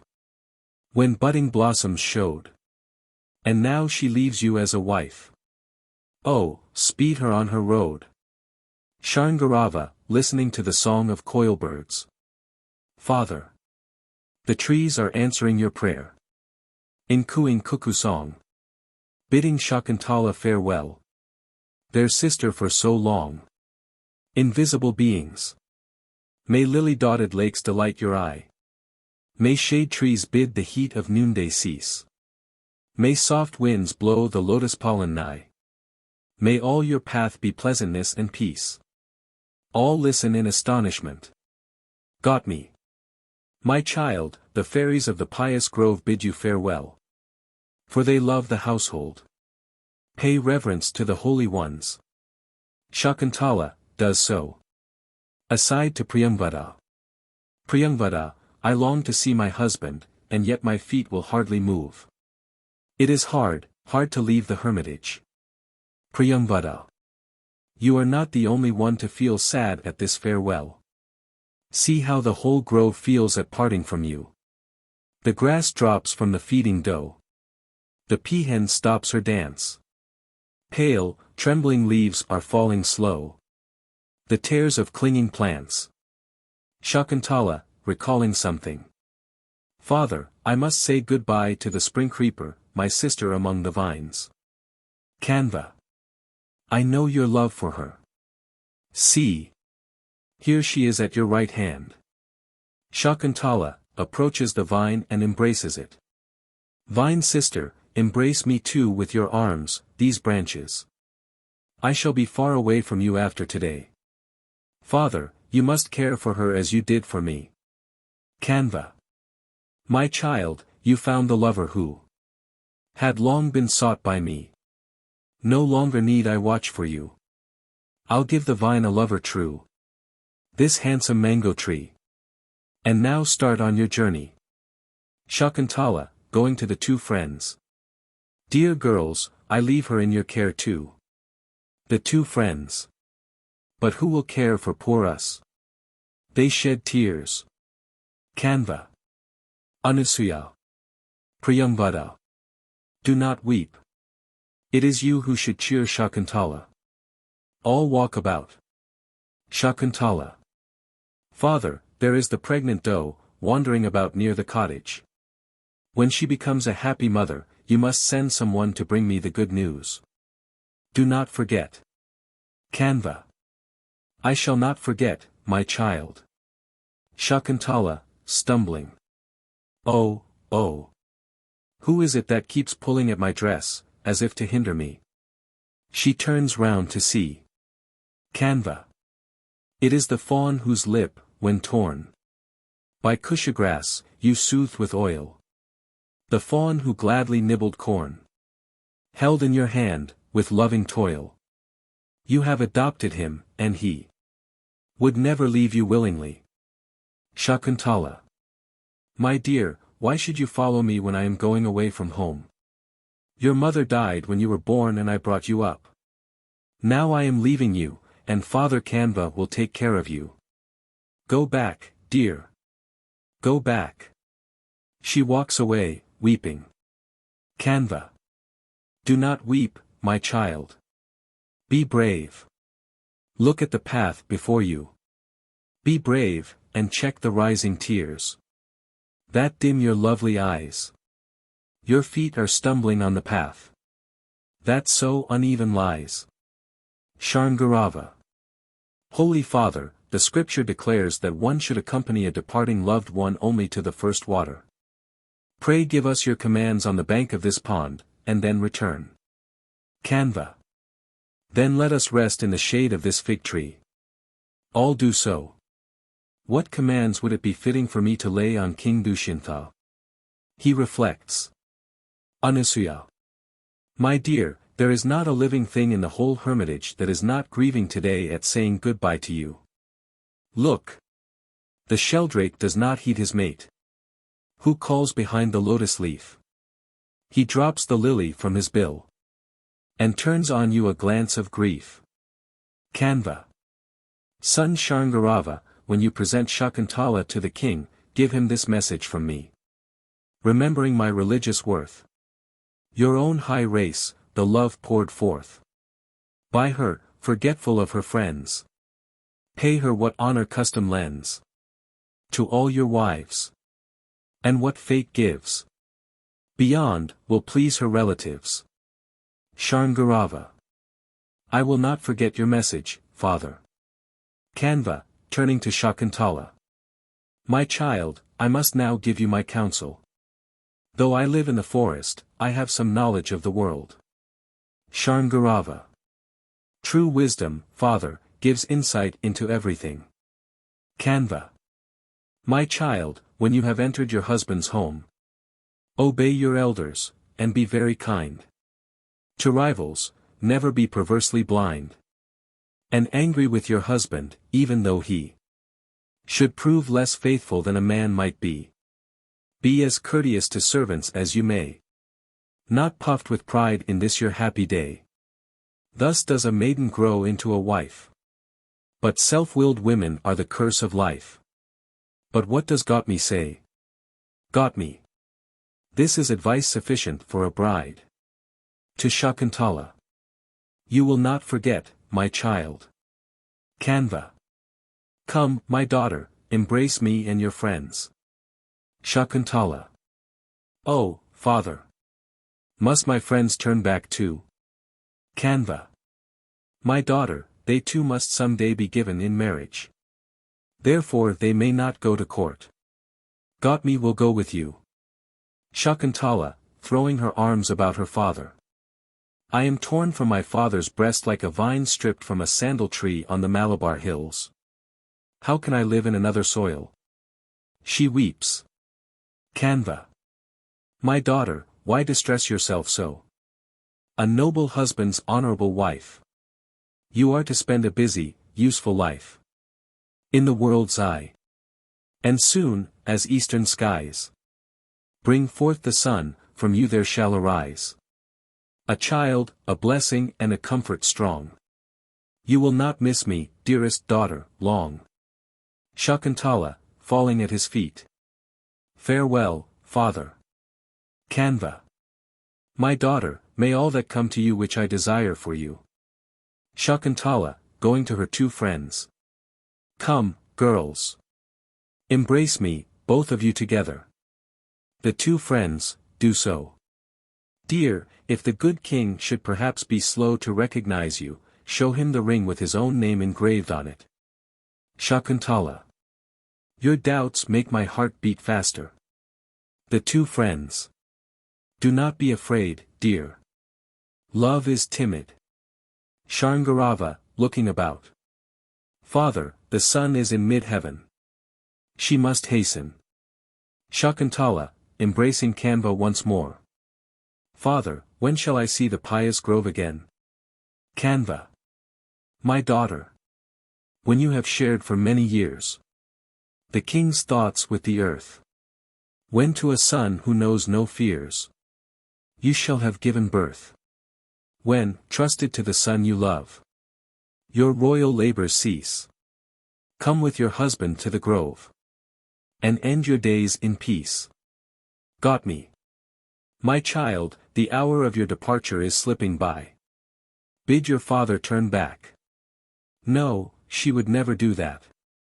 Pray turn back, sir. Kanva. Child, you interrupt my duties in the pious grove. Shakuntala. Yes, father. You will be busy in the grove. You will not miss me. But oh! I miss you. Kanva. How can you think me so indifferent? He sighs. My lonely sorrow will not go. For seeds you scattered here, before the cottage door, will grow. And I shall see them, dear. Go. And peace go with you. Exit Shakuntala, with Gautami, Sharngarava, and Sharadvata. The two friends, gazing long after her. Mournfully. Oh, oh. Shakuntala is lost among the trees. Kanva. Anusuya. Priyamvada. Your companion is gone. Choke down your grief and follow me. They start to go back. The two friends. Father, the grove seems empty without Shakuntala. Kanva. So love interprets. He walks about, sunk in thought. Ah! I have sent Shakuntala away, and now I am myself again. 4. A girl is held in trust, another's treasure. To arms of love my child today is given. And now I feel a calm and sacred pleasure. I have restored the pledge that came from heaven. Exeunt omnes. Act V. Shakuntala's Rejection. Enter a chamberlain. Chamberlain, sighing. Alas! To what a state am I reduced! I once assumed the staff of reed. For custom's sake alone. As officer to guard at need. The ladies round the throne. But years have passed away and made it serve, my tottering steps to aid. The king is within. I will tell him of the urgent business which demands his attention. He takes a few steps. But what is the business? He recalls it. Yes, I remember. Certain hermits, pupils of Kanva, desire to see his majesty. Strange, strange. The mind of age is like a lamp, whose oil is running thin. One moment it is shining bright. Then darkness closes in. He walks and looks about. Here is his majesty. He does not seek until a father's care is shown his subjects rest in solitude. As a great elephant reeks not of the sun, until his herd is sheltered in the wood. In truth, I hesitate to announce the coming of Kanva's pupils to the king. For he has this moment risen from the throne of justice. But kings are never weary. 4. The sun unyokes his horses never. Blows night and day the breeze. Shisha upholds the world forever. And kings are like to these. He walks about. Enter the king, the clown, and retinue according to rank. King, betraying the cares of office. Every one is happy on attaining his desire except a king. His difficulties increase with his power. Thus. Security slays nothing but ambition. With great possessions, troubles gather thick. Pain grows, not lessens, with a king's position. As when one's hand must hold the sunshade stick. 2 court poets behind the scenes. Victory to your majesty. First poet. The world you daily guard and bless. Not heeding pain or weariness. Thus is your nature made. A tree will brave the noonday, when the sun is fierce, that weary men may rest beneath its shade. Second poet. Vice bows before the royal rod. Strife ceases at your kingly nod. You are our strong defender. Friends come to all whose wealth is sure. But you, alike to rich and poor, are friend both strong and tender. King, listening. Strange. I was wearied by the demands of my office, but this renews my spirit. Clown. Does a bull forget that he is tired when you call him the leader of the herd? King, smiling. Well, let us sit down.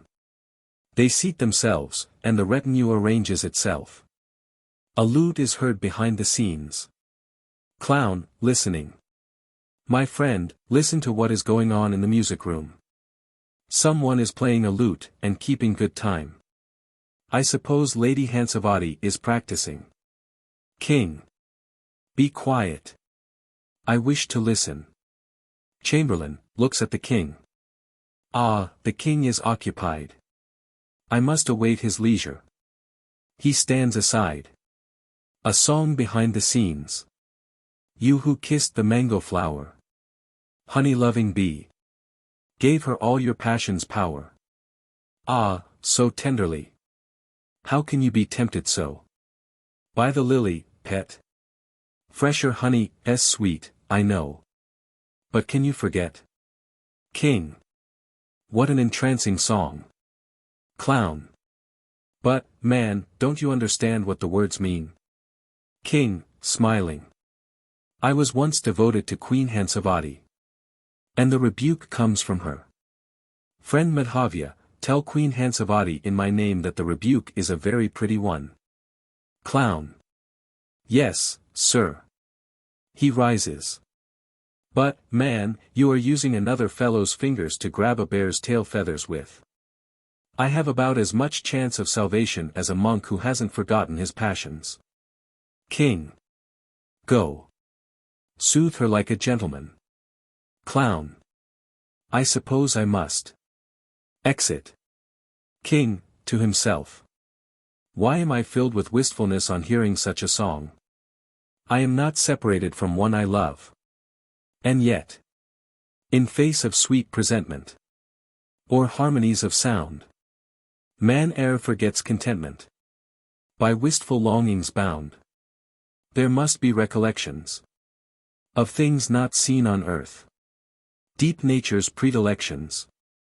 Love's earlier than birth. He shows the wistfulness that comes from unremembered things. Chamberlain, approaching. Victory to your majesty.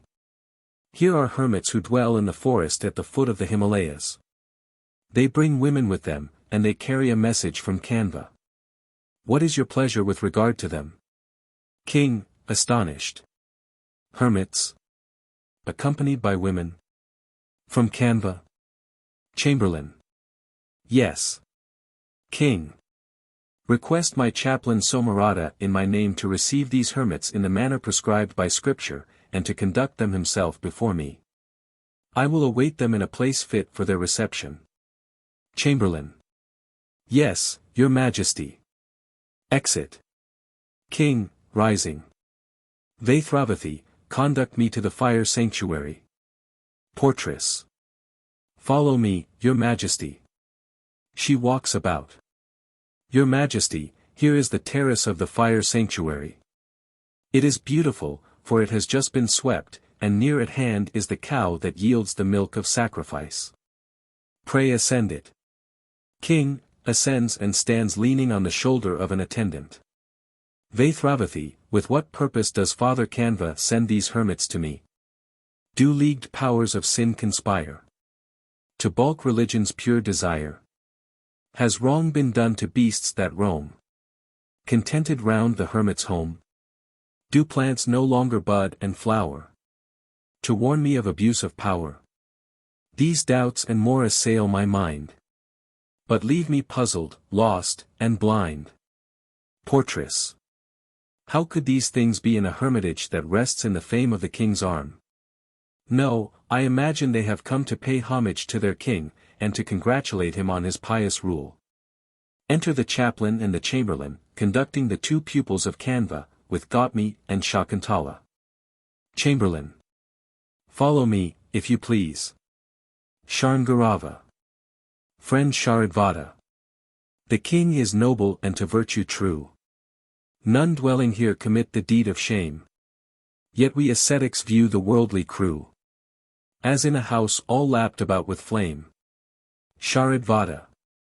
Sharngarava, your emotion on entering the city is quite just. As for me, free from the world and all its ways, I see them spending worldly days. As clean men view men smeared with oil. As pure men, those whom passions soil. As waking men view men asleep. As free men, those in bondage deep. Chaplain. That is why men like you are great. Shakuntala, observing an evil omen. Oh, why does my right eye throb? Got me. Heaven avert the omen, my child. May happiness wait upon you. They walk about. Chaplain, indicating the king. O hermits, here is he who protects those of every station and of every age. He has already risen, and awaits you. Behold him. Sharngarava. Yes, it is admirable, but not surprising. 4. Fruit-laden trees bend down to earth. The water-pregnant clouds hang low. Good men are not puffed up by power. The unselfish are by nature so. Portress. Your Majesty, the hermits seem to be happy.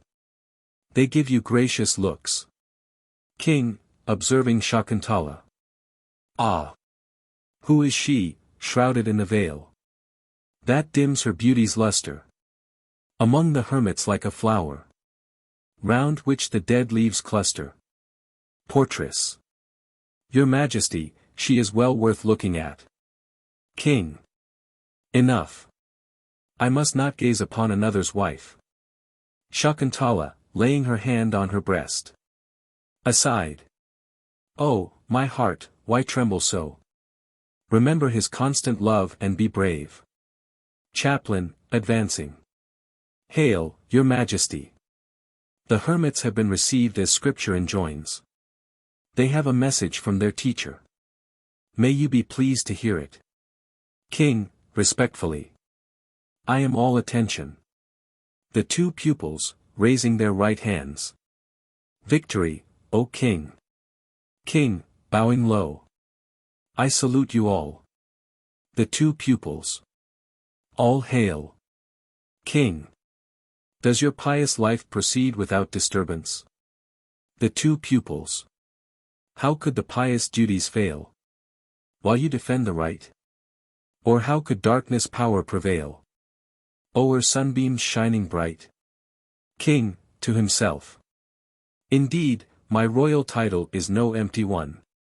Aloud. Is holy Kanva in health? Sharngarava. O King, those who have religious power can command health. He asks after your welfare and sends this message. King. What are his commands? Sharngarava. He says, since you have met this my daughter and have married her, I give you my glad consent. 4. You are the best of worthy men, they say. And she, I know, good works personified. The Creator wrought for ever and a day. In wedding such a virtuous groom and bride. She is with child. Take her and live with her in virtue. Got me. Bless you, sir. I should like to say that no one invites me to speak. King. Speak, mother. Got me. Did she with father speak or mother? Did you engage her friends in speech? Your faith was plighted each to other. Let each be faithful now to each. Shakuntala. What will my husband say? King, listening with anxious suspicion. What is this insinuation? Shakuntala, to herself. Oh, oh. So haughty and so slanderous. Sharngarava. What is this insinuation? What is your question? Surely you know the world's ways well enough. Because the world suspects a wife who does not share her husband's lot. Her kinsmen wish her to abide with him, although he love her not. King. You cannot mean that this young woman is my wife. Shakuntala, sadly to herself. Oh, my heart, you feared it, and now it has come. Sharngarava. O king! A king, and shrink when love is done. Turn cowards back on truth, and flee. King! What means this dreadful accusation? Sharngarava, furiously. O drunk with power! We might have known that you were steeped in treachery. King! A stinging rebuke. Got me, to Shakuntala. Forget your shame, my child. I will remove your veil. Then your husband will recognize you. She does so.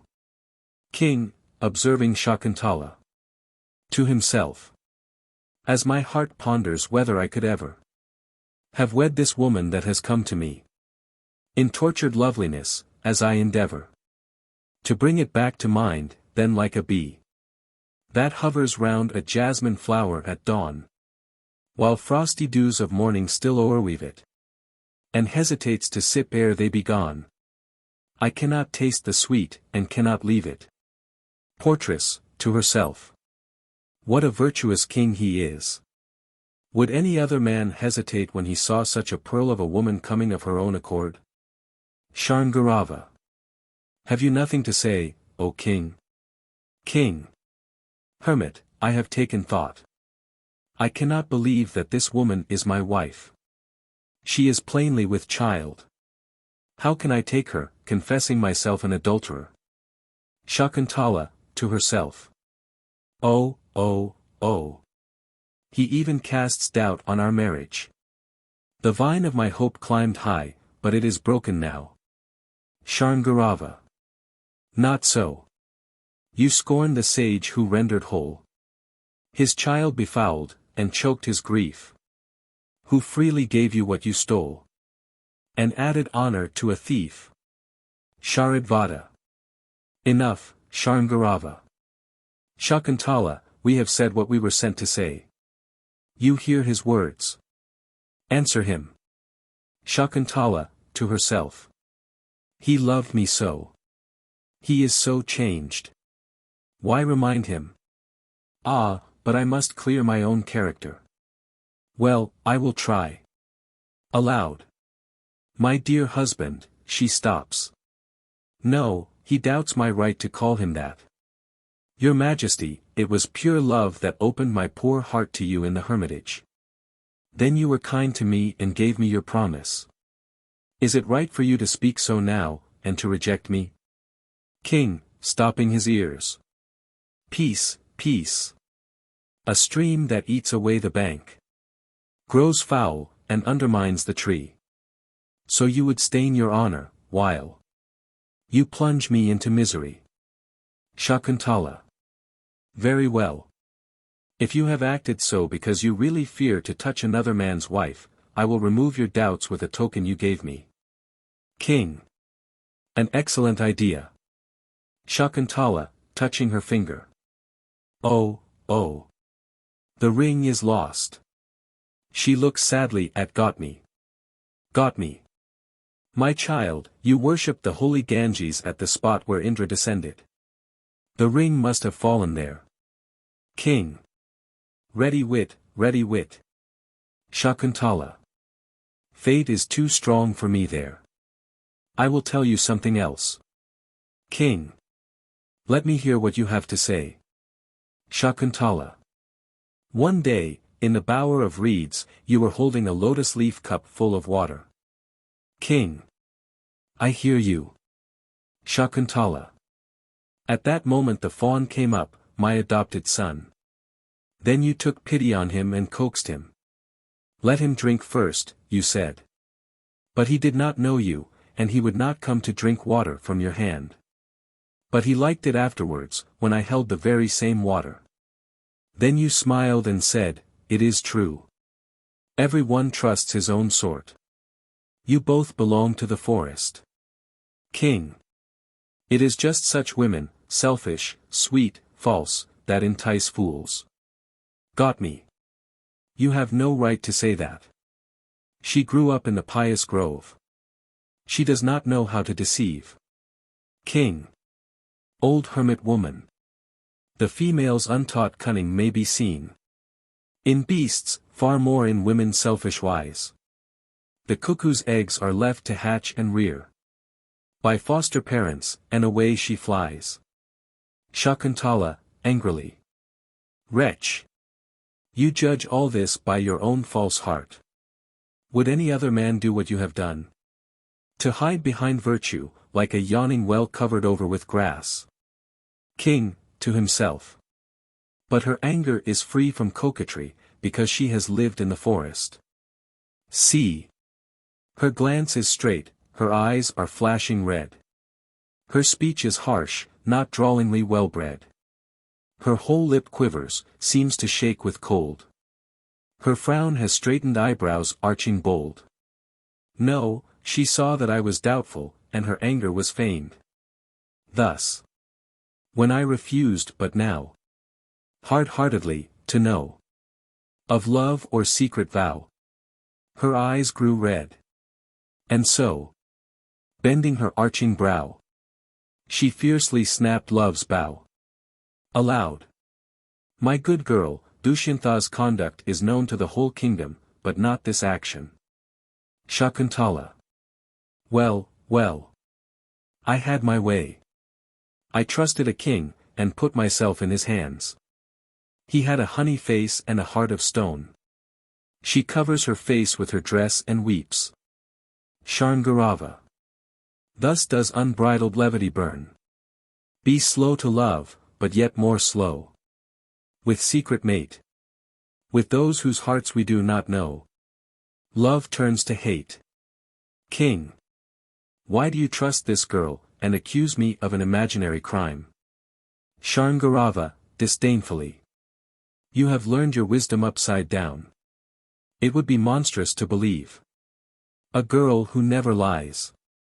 Trust those who study to deceive. And think it very wise. King. Ah, my candid friend. Suppose I were to admit that I am such a man. What would happen if I deceived the girl? Sharngarava. Ruin. King. It is unthinkable that ruin should fall on Pura's line. Sharngarava. Why bandy words? We have fulfilled our father's bidding. We are ready to return. Leave her or take her, as you will. She is your wife. Husbands have power for good or ill. O'er woman's life.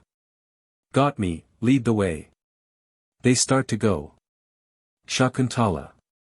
He has deceived me shamelessly. And will you leave me too? She starts to follow. Got me, turns around and sees her. Sharngarava, my son, Shakuntala is following us, lamenting piteously. What can the poor child do with a husband base enough to reject her? Sharngarava, turns angrily. You self-willed girl. Do you dare show independence? Shakuntala shrinks in fear. Listen. If you deserve such scorn and blame, what will your father with your shame? But if you know your vows are pure, obey your husband and endure. Remain. We must go. King. Hermit, why deceive this woman? Remember.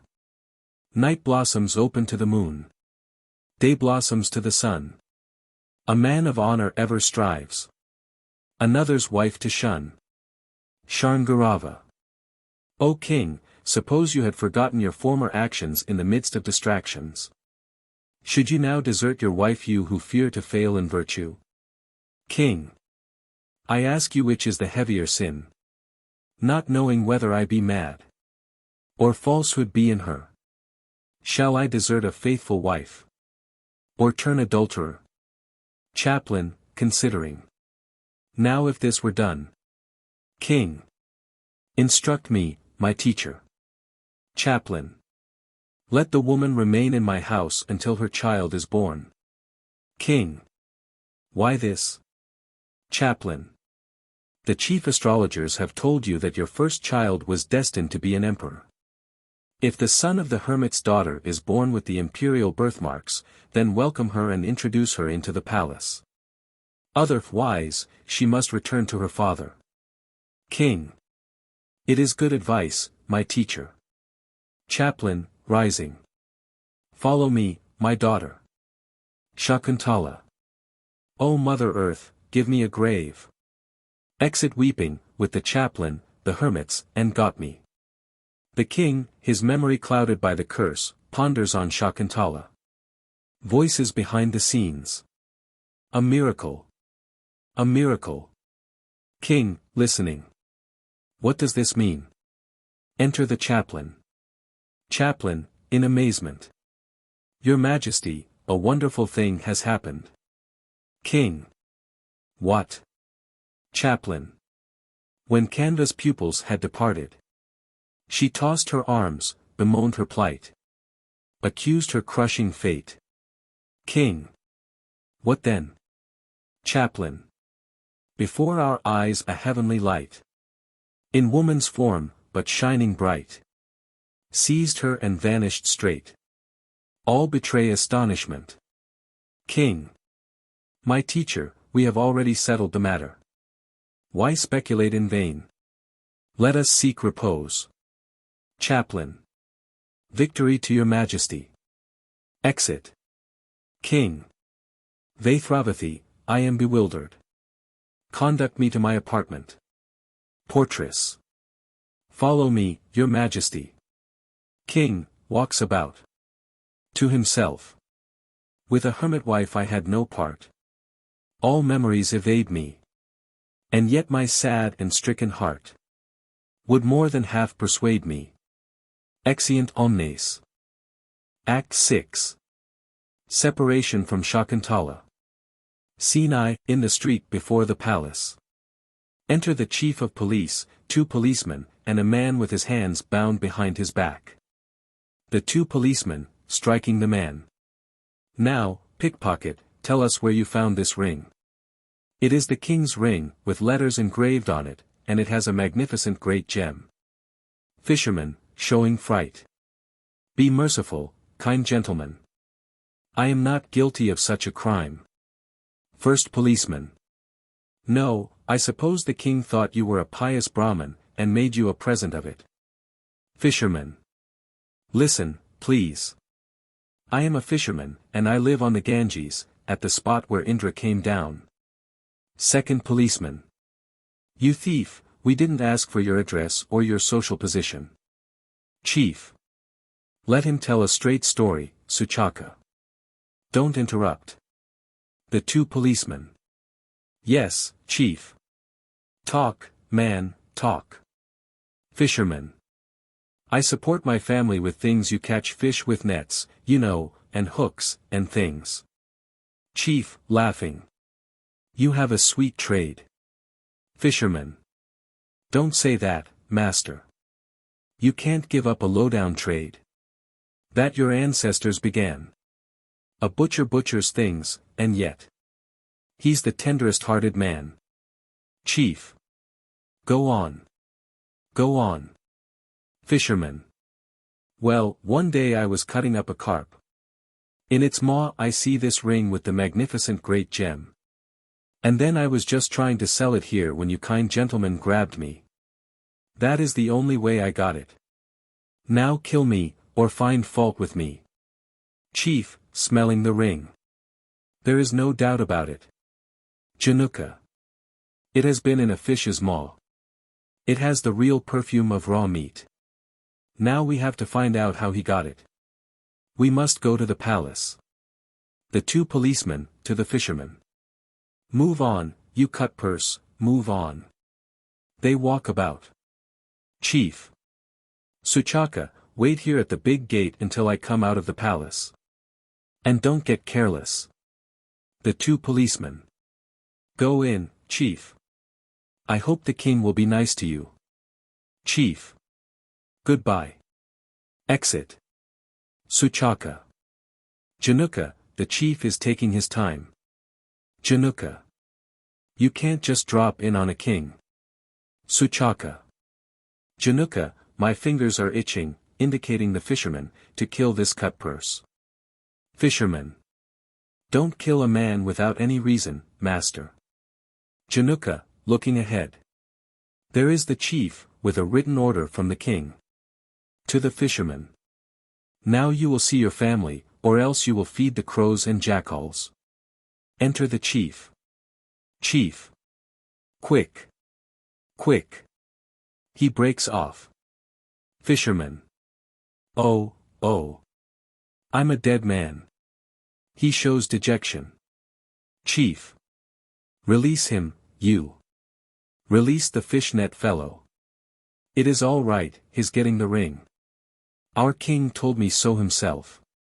Suchaka. All right, chief. He is a dead man come back to life. He releases the fisherman.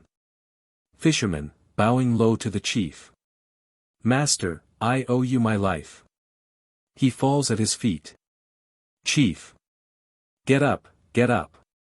Here is a reward that the king was kind enough to give you. It is worth as much as the ring. Take it. He hands the fisherman a bracelet. Fisherman, joyfully taking it. Much obliged. Januka. He is much obliged to the king. Just as if he had been taken from the stake and put on an elephant's back. Suchaka. Chief, the reward shows that the king thought a lot of the ring. The gem must be worth something. Chief. No, it wasn't the fine gem that pleased the king. It was this way. The two policemen. Well. Chief.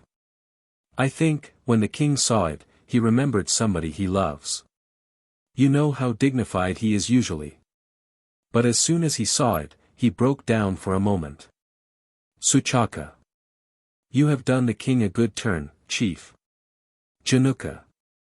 All for the sake of this fish killer, it seems to me. He looks enviously at the fisherman. Fisherman. Take half of it, masters, to pay for something to drink. Januka. Fisherman, you are the biggest and best friend I've got. The first thing we want, is all the brandy we can hold. Let's go where they keep it. Exeunt omnes. Scene 2, in the palace gardens. Enter Mshrakesha, flying through the air. Mishrakeshi. I have taken my turn in waiting upon the nymphs.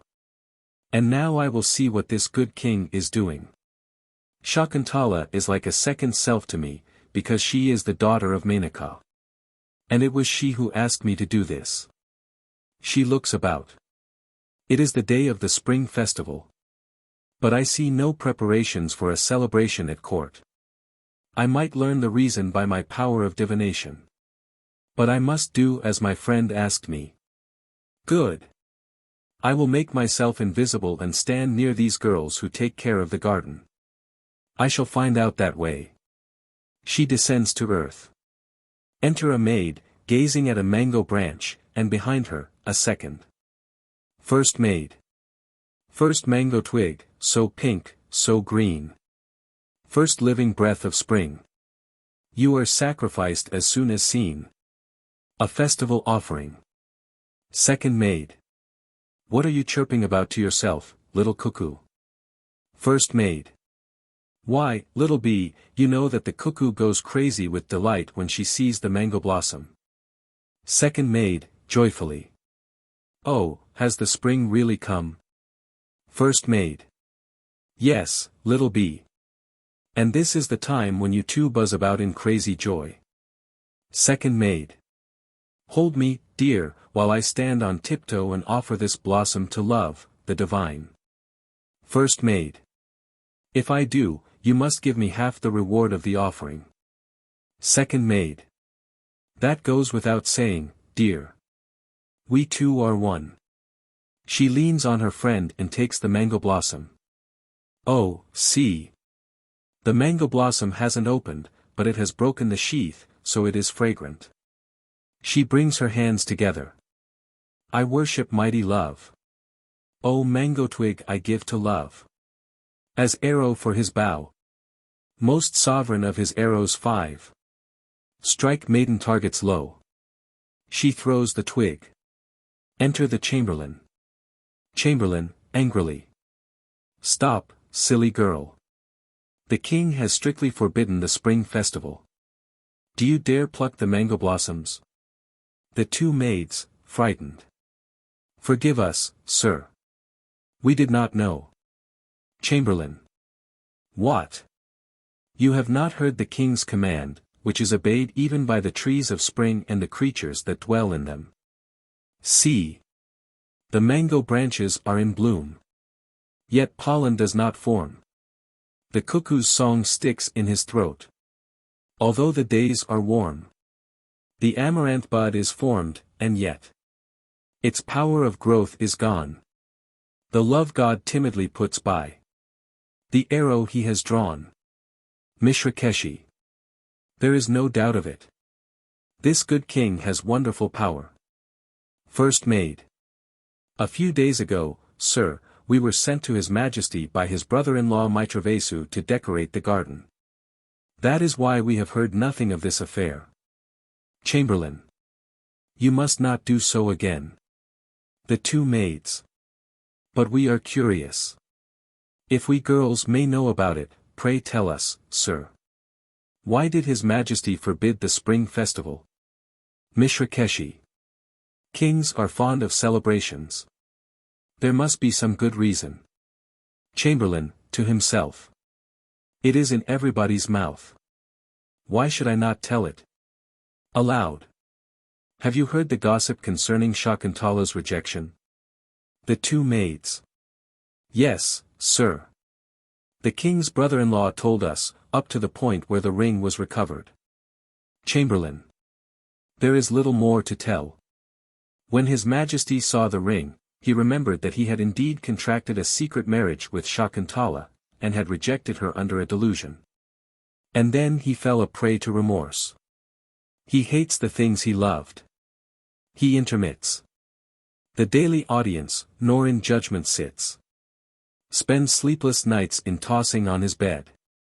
At times, when he by courtesy is led to address a lady, speaks another name. Then stands for minutes, sunk in helpless shame. Mishrakeshi. I am glad to hear it. Chamberlain. His Majesty's sorrow has forbidden the festival. The two maids. It is only right. A voice behind the scenes. Follow me. Chamberlain, listening. Ah, His Majesty approaches. Go, and attend to your duties. Exeunt the two maids. Enter the king, wearing a dress indicative of remorse, the clown, and the portress. Chamberlain, observing the king. A beautiful figure charms in whatever state. Thus, His Majesty is pleasing even in his sorrow. 4. All ornament is laid aside, he wears one golden bracelet on his wasted arm. His lip is scorched by sighs, and sleepless cares redden his eyes. Yet all can work no harm on that magnificent beauty, wasting, but gaining in brilliance, like a diamond cut. Mishrakeshi, observing the king. No wonder Shakuntala pines for him, even though he dishonored her by his rejection of her. King, walks about slowly, sunk in thought. Alas! My smitten heart, that once lay sleeping, heard in its dreams my fawn-eyed love's laments. And wakened now, awakens but to weeping, to bitter grief, and tears of penitence. Mishrakeshi. That is the poor girl's fate. Clown, to himself. He has got his Shakuntala sickness again. I wish I knew how to cure him. Chamberlain, advancing. Victory to your Majesty. I have examined the garden. Your Majesty may visit its retreats. King. Vaithravathi, tell the minister Pashuna in my name that a sleepless night prevents me from mounting the throne of judgment. He is to investigate the citizens' business and send me a memorandum. Portress. Yes, your Majesty. Exit. King. And you, Parvatayana, return to your post of duty. Chamberlain. Yes, your Majesty. Exit. Clown. You have got rid of the vermin. Now amuse yourself in this garden. It is delightful with the passing of the cold weather. King, sighing. My friend, the proverb makes no mistake. Misfortune finds the weak spot. See. No sooner did the darkness lift that clouded memory's power, then the god of love prepared his bow, and shot the mango flower. No sooner did the ring recall my banished maiden dear. No sooner do I vainly weep for her, than spring is here. Clown. Wait a minute, man. I will destroy love's arrow with my stick. He raises his stick and strikes at the mango branch. King, smiling. Enough. I see your pious power. My friend, where shall I sit now to comfort my eyes with the vines? They remind me somehow of her. Clown. Well, you told one of the maids, the clever painter, that you would spend this hour in the bower of spring creepers. And you asked her to bring you there the picture of the Lady Shakuntala which you painted on a tablet. King. It is my only consolation. Lead the way to the bower of spring creepers. Clown. Follow me. They walk about. Mishrakeshi follows. Here is the bower of spring creepers, with its jeweled benches. Its loneliness seems to bid you a silent welcome. Let us go in and sit down. They do so. Mishrakeshi. I will hide among the vines and see the dear girl's picture.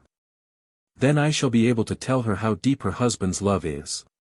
She hides. King, sighing. I remember it all now, my friend.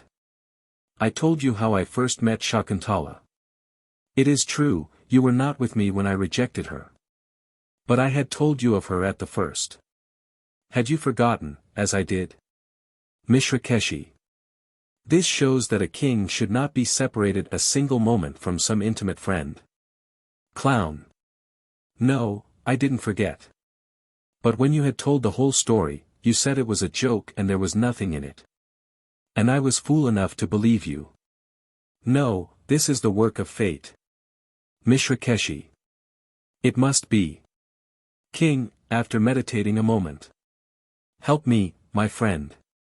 Clown. But, man, this isn't right at all.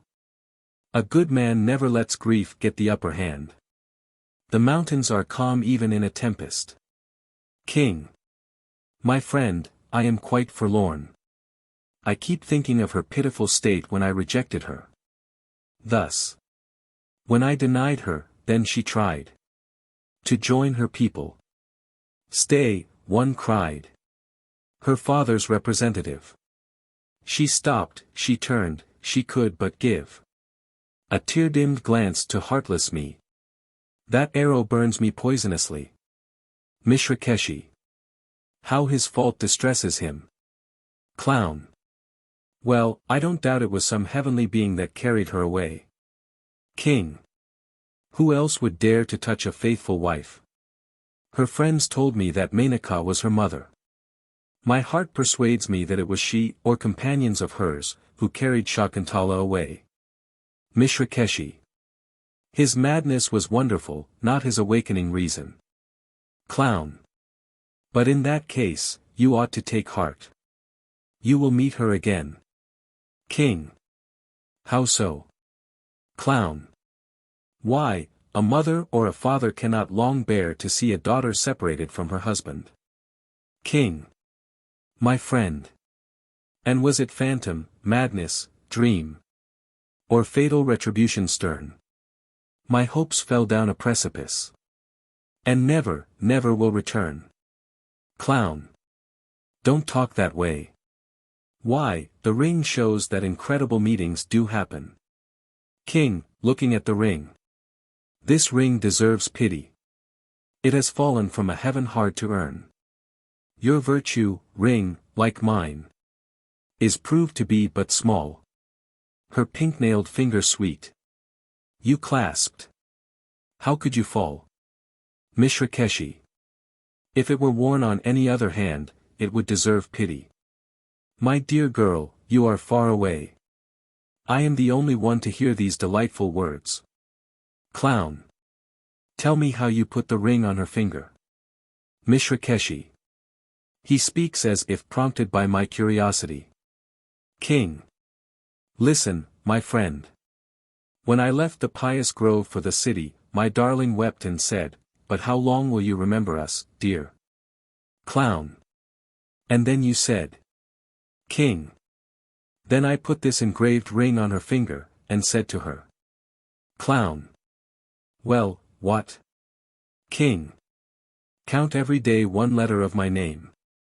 Before you reach the end, dear, will come to lead you to my palace halls. A guide whom I shall send, dear. Then, through my madness, it fell out cruelly. Mishrakeshi. It was too charming an agreement to be frustrated by fate. Clown. But how did it get into a carp's mouth, as if it had been a fish-hook? King. While she was worshipping the Ganges at Shakuntala, it fell. Clown. I see. Mishrakeshi. That is why the virtuous king doubted his marriage with poor Shakuntala. Yet such love does not ask for a token. How could it have been? King.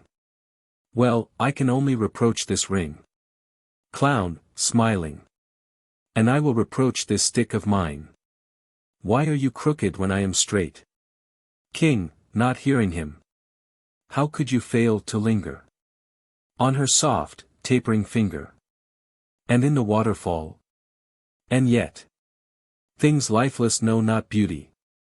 But I scorned my duty. The sweetest task of all. Mishrakeshi. He has given the answer which I had ready. Clown.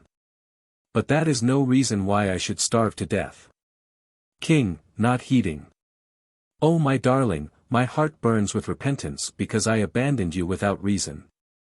Take pity on me. Let me see you again.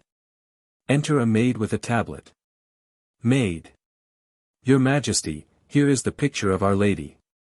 She produces the tablet. King, gazing at it. It is a beautiful picture. See. A graceful arch of brows above great eyes. Lips bathed in darting, smiling light that flies. Reflected from white teeth, a mouth as red carconda fruit. Love's brightness shed o'er all her face in bursts of liquid charm. The picture speaks, with living beauty warm. Clown, looking at it. The sketch is full of sweet meaning. My eyes seem to stumble over its uneven surface. What more can I say? I expect to see it come to life, and I feel like speaking to it. Mishrakeshi. The king is a clever painter. I seem to see the dear girl before me. King. My friend. What in the picture is not fair? Is badly done. Yet something of her beauty there. I feel, is one. Mishrakeshi. This is natural, when love is increased by remorse. King, sighing. I treated her with scorn and loathing ever. Now o'er her pictured charms my heart will burst. A traveler I, who scorned the mighty river. And seeks in the mirage to quench his thirst. Clown. There are 3 figures in the picture, and they are all beautiful. Which one is the Lady Shakuntala? Mishrakeshi. The poor fellow never saw her beauty. His eyes are useless, for she never came before them. King. Which one do you think? Clown, observing closely. I think it is this one, leaning against the creeper which she has just sprinkled. Her face is hot and the flowers are dropping from her hair, for the ribbon is loosened. Her arms droop like weary branches. She has loosened her girdle, and she seems a little fatigued. This, I think, is the Lady Shakuntala, the others are her friends. King. You are good at guessing. Besides, here are proofs of my love. See where discolorations faint. Of loving handling tell. And here the swelling of the paint. Shows where my sad tears fell. Chaturika, I have not finished the background. Go, get the brushes. Maid. Please hold the picture, Madhavya, while I am gone. King. I will hold it. He does so. Exit maid. Clown. What are you going to add? Mishra Keshi. Surely, every spot that the dear girl loved. King. Listen, my friend. The stream of Malini, and on its sands. The swan pairs resting, holy foothill lands. Of great Himalaya's sacred ranges, where the yaks are seen. And under trees that bear bark hermit dresses on their branches high. A doe that on the buck's horn rubs her eye. Clown, aside. To hear him talk, I should think he was going to fill up the picture with heavy-bearded hermits. King. And another ornament that Shakuntala loved I have forgotten to paint. Clown. What? Mishra Keshi. Something natural for a girl living in the forest. King. The cirrus blossom, fastened o'er her ear. Whose stamens brush her cheek. The lotus chain like autumn moonlight soft. Upon her bosom meek. Clown. But why does she cover her face with fingers lovely as the pink water lily? She seems frightened. He looks more closely. I see. Here is a bold, bad bee. He steals honey, and so he flies to her lotus face. King. Drive him away. Clown. It is your affair to punish evildoers. King. True. O welcome guest of the flowering vine, why do you waste your time in buzzing here? Your faithful, loving queen, perched on a flower, athirst, is waiting for you still. Nor tastes the honey first. Mishra Keshi. A gentlemanly way to drive him off. Clown. This kind are obstinate, even when you warn them. King, angrily. Will you not obey my command? Then listen. 'Tis sweet as virgin blossoms on a tree. The lip I kissed in love feasts tenderly. Sting that dear lip, O bee, with cruel power. And you shall be imprisoned in a flower. Clown. Well, he doesn't seem afraid of your dreadful punishment. Laughing. To himself. The man is crazy, and I am just as bad, from associating with him. King. Will he not go, though I warn him? Mishra Keshi. Love works a curious change even in a brave man. Clown, aloud. It is only a picture, man. King. A picture? Mishra Keshi. I too understand it now. But to him, thoughts are real experiences. King. You have done an ill-natured thing. When I was happy in the sight. And when my heart was warm. You brought sad memories back and made my love a painted form. He sheds a tear. Mishra Keshi. Fate plays strangely with him. King. My friend, how can I endure a grief that has no respite? I cannot sleep at night. And meet her dreaming. I cannot see the sketch. While tears are streaming. Mishra Keshi. My friend, you have indeed atoned and in her friend's presence for the pain you caused by rejecting dear Shakuntala. Enter the maid Chaturika. Maid. Your Majesty, I was coming back with the box of paintbrushes. King. Well. Maid. I met Queen Vasumti with the maid Pingalika. And the queen snatched the box from me, saying, I will take it to the king myself. Clown. How did you escape? Maid. The queen's dress caught on a vine. And while her maid was setting her free, I excused myself in a hurry. A voice behind the scenes. Follow me, your Majesty. Clown, listening. Man, the she-tiger of the palace is making a spring on her prey. She means to make one mouthful of the maid. King. My friend, the queen has come because she feels touched in her honor. You had better take care of this picture. Clown. And yourself, you might add. He takes the picture and rises. If you get out of the trap alive, call for me at the cloud balcony. And I will hide the thing there so that nothing but a pigeon could find it.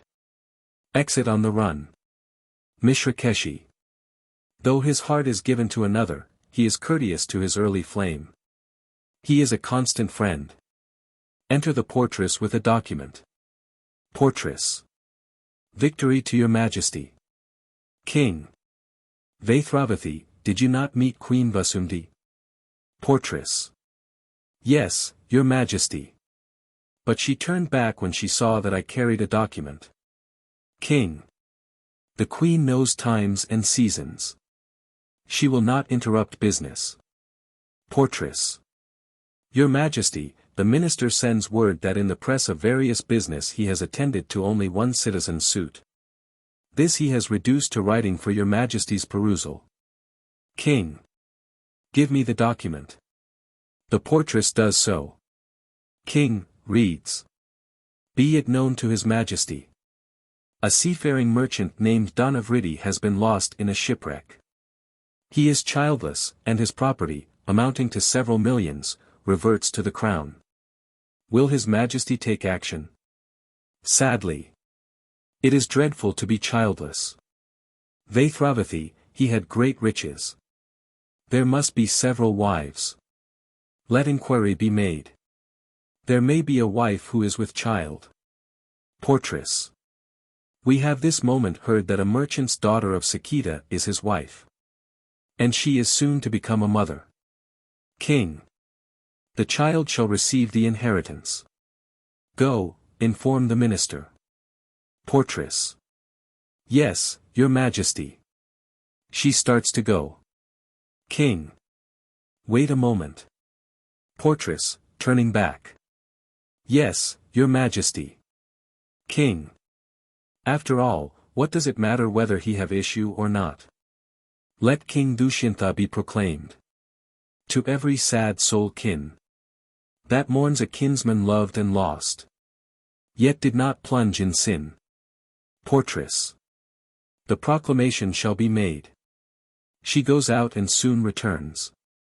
Your majesty, the royal proclamation was welcomed by the populace as is a timely shower. King, sighing deeply. Thus, when issue fails, wealth passes, on the death of the head of the family, to a stranger. When I die, it will be so with the glory of Pura's line. Portress. Heaven avert the omen. King. Alas! I despised the happiness that offered itself to me. Mishrakeshi.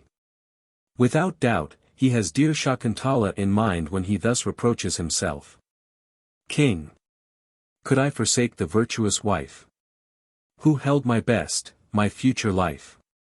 And cherished it for glorious birth. As does the seed-receiving earth? Mishrakeshi. She will not long be forsaken. Maid, to the portress. Mistress, the minister's report has doubled our lord's remorse. Go to the cloud balcony and bring Madhavya to dispel his grief. Portress. A good suggestion. Exit. King. Alas! The ancestors of Dushyanta are in a doubtful case. For I am childless, and they do not know. When I am gone, what child of theirs will bring the scriptural oblation, and their tears already mingle with my offering. Mishrakeshi. He is screened from the light, and is in darkness. Maid. Do not give way to grief, your majesty. You are in the prime of your years, and the birth of a son to one of your other wives will make you blameless before your ancestors. To herself. He does not heed me. The proper medicine is needed for any disease. King, betraying his sorrow. Surely. The royal line that flowed. A river pure and grand. Dies in the childless king. Like streams in desert sand. He swoons. Maid, in distress. Oh, sir, come to yourself. Mishrakeshi. Shall I make him happy now? No, I heard the mother of the gods consoling Shakuntala. She said that the gods, impatient for the sacrifice, would soon cause him to welcome his true wife. I must delay no longer. I will comfort dear Shakuntala with my tidings. Exit through the air. A voice behind the scenes. Help, help. King comes to himself and listens. It sounds as if Madhavya were in distress. Maid. Your Majesty, I hope that Pingalika and the other maids did not catch poor Madhavya with the picture in his hands. King. Go, Chaturika. Reprove the queen in my name for not controlling her servants. Maid.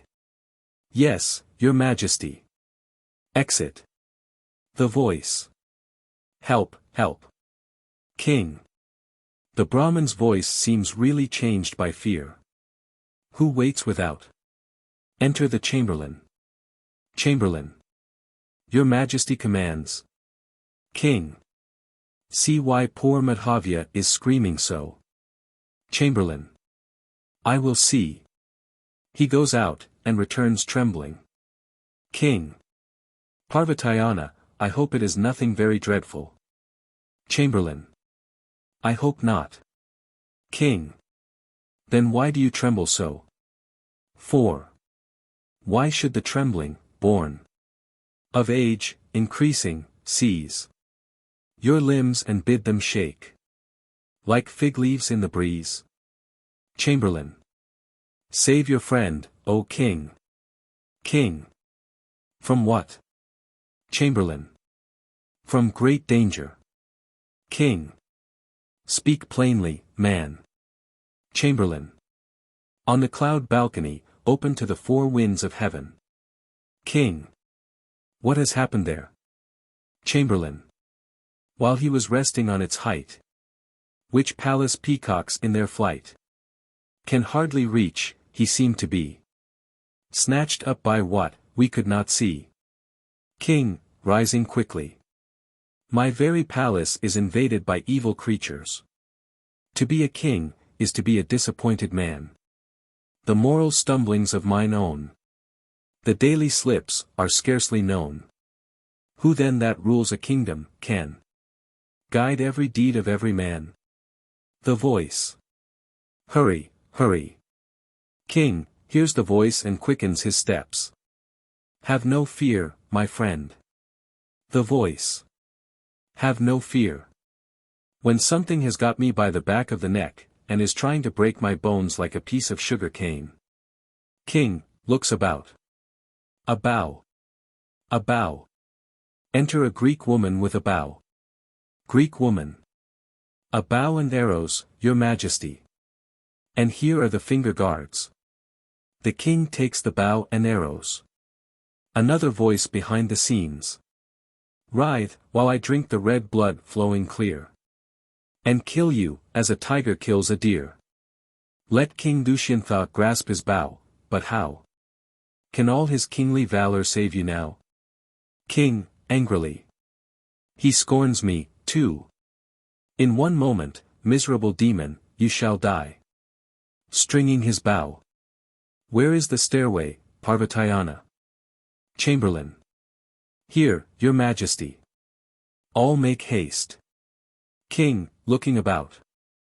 There is no one here. The clown's voice. Save me, save me. I see you, if you can't see me.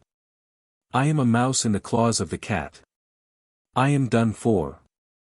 King. You are proud of your invisibility. But shall not my arrow see you? Stand still. Do not hope to escape by clinging to my friend. My arrow, flying when the bow is bent, shall slay the wretch and spare the innocent. When milk is mixed with water in a cup, swans leave the water, and the milk drink up. He takes aim. Enter Matali and the clown. Matali. O King, as Indra, King of the gods, commands. Seek foes among the evil powers alone. For them your bow should bend. Not cruel shafts, but glances soft and kind, should fall upon a friend. King, hastily withdrawing the arrow. It is Matali. Welcome to the charioteer of heaven's king. Clown. Well. He came within an inch of butchering me. And you welcome him. Mat Ali, smiling. Here, O king, for what purpose Indra sends me to you? King. I am all attention. Mat Ali. There is a host of demons who call themselves invincible, the brood of Kalanimi. King. So Narada has told me. Mat Ali. Heaven's king is powerless, you shall smite his foes in battle soon. Darkness that overcomes the day is scattered by the moon. Take your bow at once, enter my heavenly chariot, and set forth for victory. King. I am grateful for the honor which Indra shows me. But why did you act thus toward Madhavya? Mat Ali. I will tell you. I saw that you were overpowered by some inner sorrow, and acted thus to rouse you. 4. The spurned snake will swell his hood. Fire blazes when 'tis stirred. Brave men are roused to fighting mood by some insulting word. King. Friend Madhavya, I must obey the bidding of heaven's king. Go, acquaint the minister Pashuna with the matter, and add these words of mine. Your wisdom only shall control the kingdom for a time. My bow is strung. A distant goal calls me, and task sublime. Clown. Very well.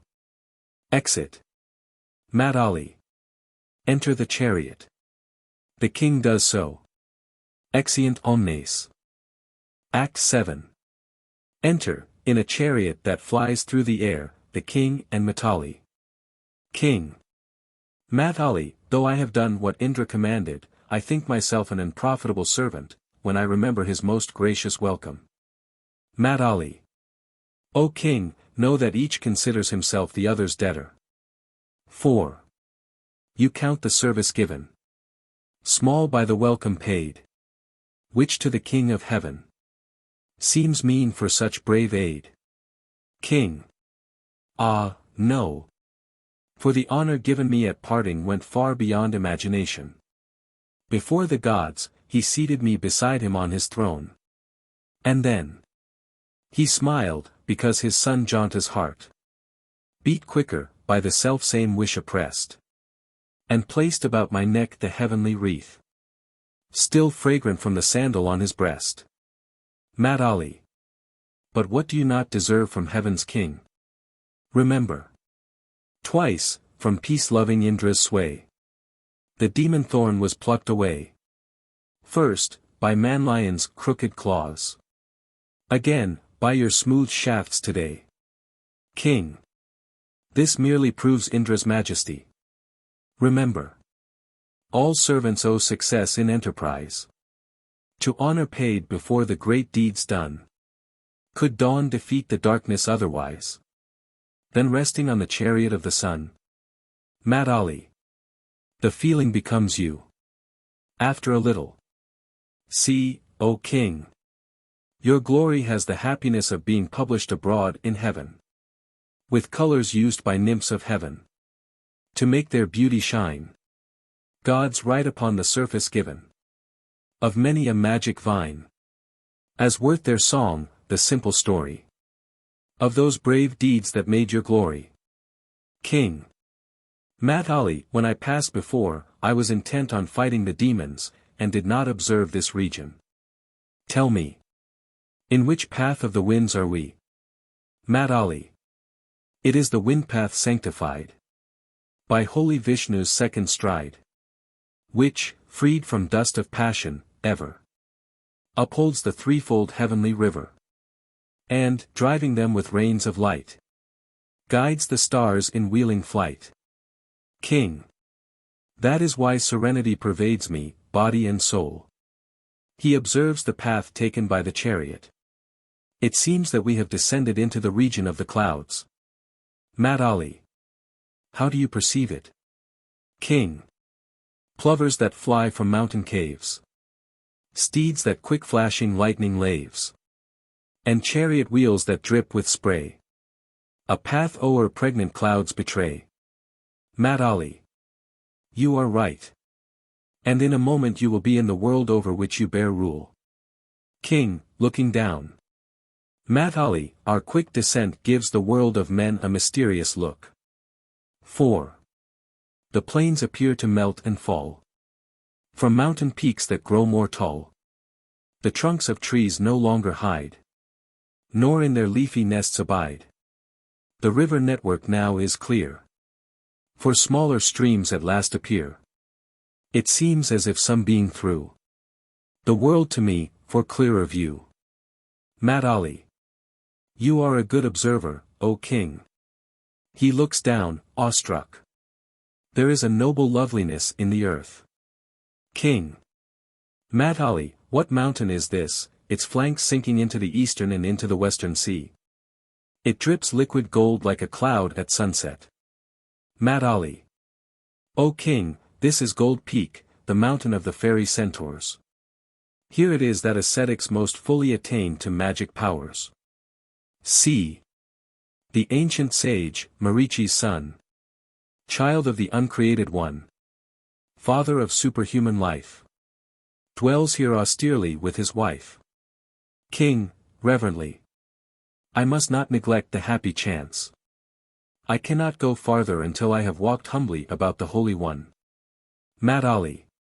It is a worthy thought, O king. The chariot descends. We have come down to earth. King, astonished. Mat Ali. The wheels are mute on whirling rim. Unstirred, the dust is lying there. We do not bump the earth, but skim. Still we seem to fly through air. Mat Ali. Such is the glory of the chariot which obeys you and Indra. King. In which direction lies the hermitage of Marichi's son? Mat Ali, pointing. See. Where stands the hermit, horridly austere. Whom clinging vines are choking, tough and sere. Half buried in an anthill that has grown. About him, standing post-like and alone. Sun staring with dim eyes that know no rest. The dead skin of a serpent on his breast. So long he stood unmoved, insensate there. That birds build nests within his mat of hair. King, gazing. All honor to one who mortifies the flesh so terribly. Mat Ali, checking the chariot. We have entered the hermitage of the ancient sage, whose wife Aditi tends the coral trees. King.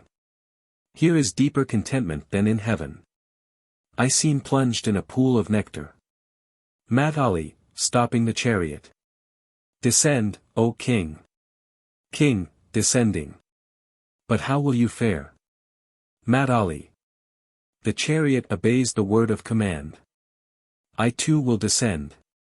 He does so. Before you, O king, are the groves where the holiest hermits lead their self-denying life. King. I look with amazement both at their simplicity and at what they might enjoy. Their appetites are fed with air. Where grows whatever is most fair.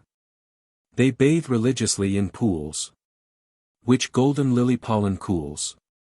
They pray within a jeweled home. Are chaste where nymphs of heaven roam. They mortify desire and sin. With things that others fast to win. Mat Ali. The desires of the great aspire high. He walks about and speaks to someone not visible. Ancient Shakalya, how is Marichi's holy son occupied? He listens. What do you say? That he is explaining to Aditi, in answer to her question, the duties of a faithful wife. My matter must await a fitter time. He turns to the king. Wait here, O king, in the shade of the Ashoka tree, till I have announced your coming to the sire of Indra. King. Very well. Exit Matali. The king's arm throbs, a happy omen. I dare not hope for what I pray. Why thrill in vain? For heavenly bliss once thrown away turns into pain. A voice behind the scenes. Don't. You mustn't be so foolhardy. Oh, you are always the same. King, listening. No naughtiness could feel at home in this spot. Who draws such a rebuke upon himself? He looks towards the sound. In surprise. It is a child, but no child in strength. And two hermit women are trying to control him. He drags a struggling lion cub. The lioness milk half sucked, half missed. Touzles his mane, and tries to drub him tame with small, imperious fist. Enter a small boy, as described, and two hermit women. Boy. Open your mouth, cub. I want to count your teeth. First woman. Naughty boy, why do you torment our pets? They are like children to us. Your energy seems to take the form of striking something. No wonder the hermits call you all tamer. King. Why should my heart go out to this boy as if he were my own son? He reflects. No doubt my childless state makes me sentimental. Second woman. The lioness will spring at you if you don't let her baby go. Boy, smiling. Oh, I'm dreadfully scared. He bites his lip. King, in surprise. The boy is seed of fire, which, when it grows, will burn. A tiny spark that soon to awful flame may turn. First woman. Let the little lion go, dear. I will give you another plaything. Boy. Where is it? Give it to me. He stretches out his hand. King, looking at the hand. He has one of the imperial birthmarks. 4. Between the eager fingers grow the close-knit webs together drawn, like some lone lily opening slow to meet the kindling blush of dawn. Second woman. Suvrata, we can't make him stop by talking. Go. In my cottage you will find a painted clay peacock that belongs to the hermit boy Mankanaka. Bring him that. First woman. I will. Exit. Boy. Meanwhile I'll play with this one. Hermit woman, looks and laughs. Let him go. King. My heart goes out to this willful child. Sighing. They show their little buds of teeth in peals of causeless laughter. They hide their trustful heads beneath your heart. And stumbling after come sweet, unmeaning sounds that sing to you. The father warms and loves the very dirt they bring upon their little forms. Hermit woman, shaking her finger.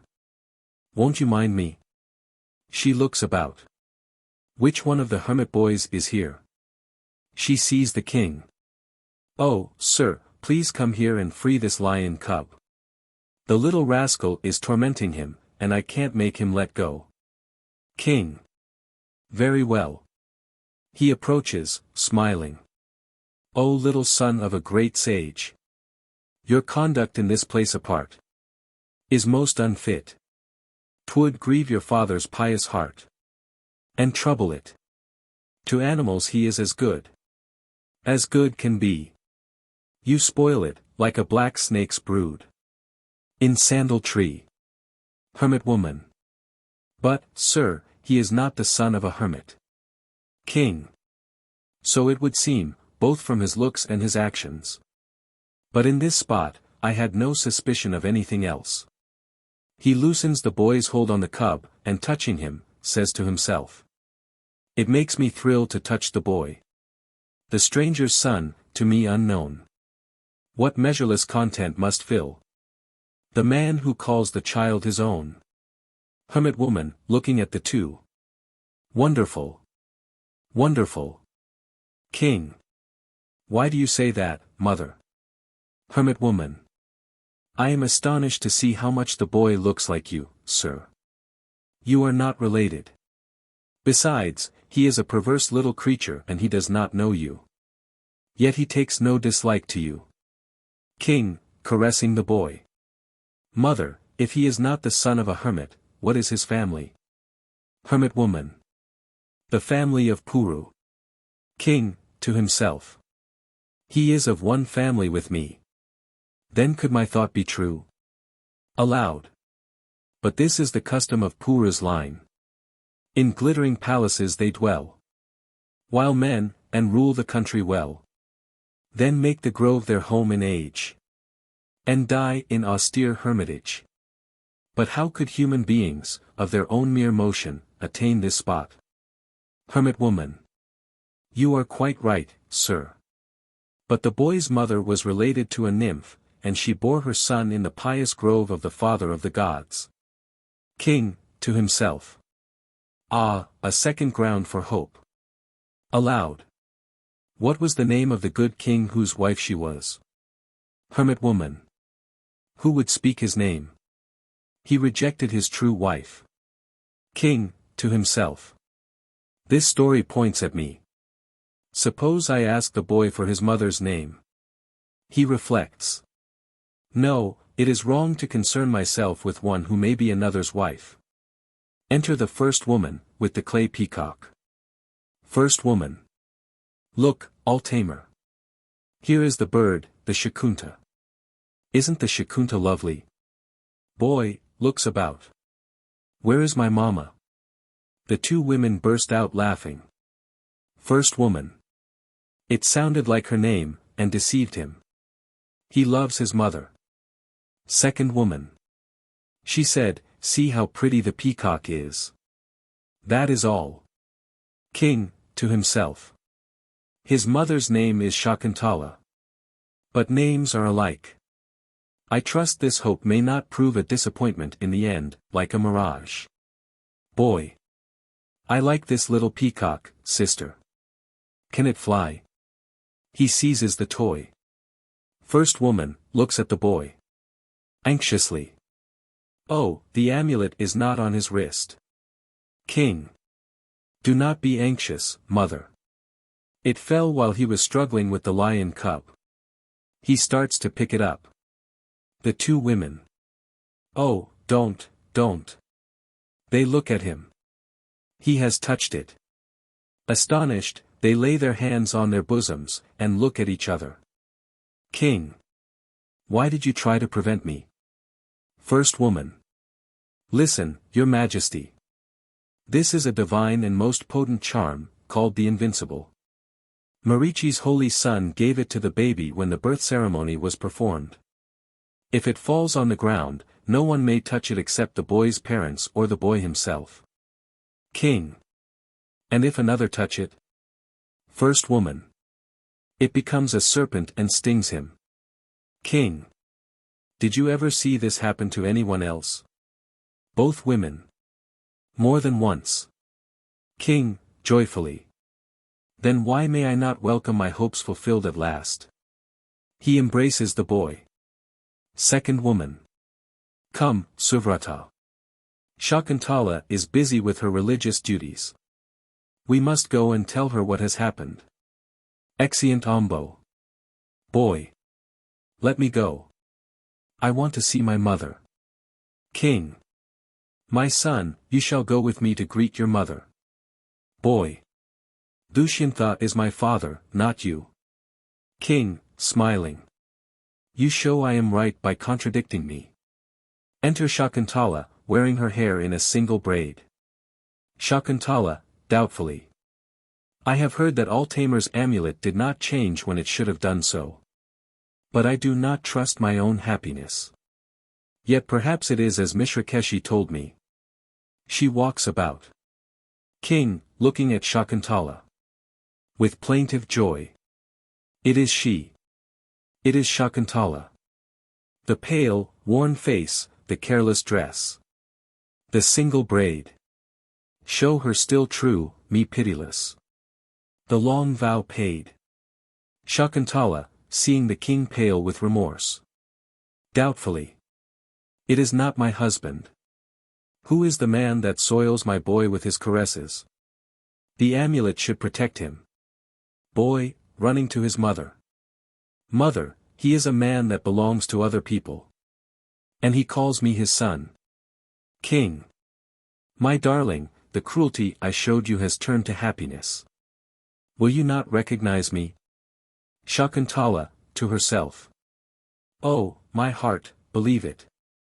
Fate struck hard, but its envy is gone and pity takes its place. It is my husband. King. Black madness flies. Comes memory. Before my eyes. My love I see. Eclipse flees far. Light follows soon. The loving star draws to the moon. Shakuntala. Victory, Victo, tears choke her utterance. King. The tears would choke you, sweet, in vain. My soul with victory is fed. Because I see your face again. No jewels, but the lips are red. Boy. Who is he, mother? Shakuntala. Ask fate, my child. She weeps. King. Dear, graceful wife, forget. Let the sin vanish. Strangely did madness strive. Reason to banish. Thus blindness works in men. Love's joy to shake. Spurning a garland, lest it prove a snake. He falls at her feet. Shakuntala. Rise, my dear husband. Surely, it was some old sin of mine that broke my happiness, though it has turned again to happiness. Otherwise, how could you, dear, have acted so? You are so kind. The king rises. But what brought back the memory of your suffering wife? King. I will tell you when I have plucked out the dart of sorrow. 'Twas madness, sweet, that could let slip a tear to burden your dear lip. On graceful lashes seen today. I wipe it, and our grief, away. He does so. Shakuntala sees more clearly and discovers the ring. My husband, it is the ring. King. Yes. And when a miracle recovered it, my memory returned. Shakuntala. That was why it was so impossible for me to win your confidence. King. Then let the vine receive her flower, as earnest of her union with spring. Shakuntala. I do not trust it. I would rather you wore it. Enter Matali. Matali. I congratulate you, O king, on reunion with your wife and on seeing the face of your son. King. My desires bear sweeter fruit because fulfilled through a friend. Matali, was not this matter known to Indra? Matali, smiling. What is hidden from the gods? Come. Marichi's holy son, Kashyapa, wishes to see you. King. My dear wife, bring our son. I could not appear without you before the Holy One. Shakuntala. I am ashamed to go before such parents with my husband. King. It is the custom in times of festival. Come. They walk about. Kashyapa appears seated, with Aditi. Kashyapa, looking at the king. Aditi. 'Tis King Dushyanta, he who goes before. Your son in battle, and who rules the earth. Whose bow makes Indra's weapon seem no more than a fine plaything, lacking sterner worth. Aditi. His valor might be inferred from his appearance. Matali. O king, the parents of the gods look upon you with a glance that betrays parental fondness. Approach them. King. Matali. Sprung from the Creator's children, do I see great Kashyapa and mother Aditi? The pair that did produce the sun in heaven, to which each year 12 changing forms are given. That brought the king of all the gods to birth. Who rules in heaven, in hell, and on the earth. That Vishnu, then the uncreated higher, chose as his parents with a fond desire. Matali. It is indeed they. King, falling before them. Dushyanta, servant of Indra, does reverence to you both. Kashyapa. My son, rule the earth long. Aditi. And be invincible. Shakuntala and her son fall at their feet. Kashyapa. My daughter. Your husband equals Indra, king of gods, your son is like his son. No further blessing need I bring. Win bliss such as his wife has won. Aditi. My child, keep the favor of your husband. And may this fine boy be an honor to the families of both parents. Come, let us be seated. All seat themselves. Kashyapa, indicating one after the other. Faithful Shakuntala, the boy. And you, O king, I see. A trinity to bless the world. Faith, treasure, piety. King. Holy One, your favor shown to us is without parallel. You granted the fulfillment of our wishes before you called us to your presence. For, Holy One. The flower comes first, and then the fruit. The clouds appear before the rain. Effect comes after cause. But you first helped, then made your favor plain. Mat Ali. O King, such is the favor shown by the parents of the world. King. Holy One, I married this your maidservant by the voluntary ceremony. When after a time her relatives brought her to me, my memory failed and I rejected her. In so doing, I sinned against Kanva, who is kin to you. But afterwards, when I saw the ring, I perceived that I had married her. And this seems very wonderful to me. Like one who doubts an elephant, though seeing him stride by. And vet believes when he has seen the footprints left, so I. Kashyapa. My son, do not accuse yourself of sin. Your infatuation was inevitable. Listen. King. I am all attention. Kashyapa. When the nymph Menaka descended to earth and received Shakuntala, afflicted at her rejection, she came to Aditi. Then I perceived the matter by my divine insight. I saw that the unfortunate girl had been rejected by her rightful husband because of Durvasa's curse. And that the curse would end when the ring came to light. King, with a sigh of relief. To himself. Then I am free from blame. Shakuntala, to herself. Thank heaven. My husband did not reject me of his own accord. He really did not remember me. I suppose I did not hear the curse in my absent-minded state, for my friends warned me most earnestly to show my husband the ring. Kashyapa. My daughter, you know the truth. Do not now give way to anger against your rightful husband. Remember. The curse it was that brought defeat and pain. The darkness flies, you are his queen again. Reflections are not seen in dusty glass. Which, cleaned, will mirror all the things that pass. King. It is most true, Holy One. Kashyapa. My son, I hope you have greeted as he deserves the son whom Shakuntala has borne you, for whom I myself have performed the birthright and the other ceremonies. King. Holy One, the hope of my race centers in him. Kashyapa. Know then that his courage will make him emperor. Journeying over every sea. His car will travel easily. The 7 islands of the earth will bow before his matchless worth. Because wild beasts to him were tame. All tamer was his common name. As Bharata he shall be known.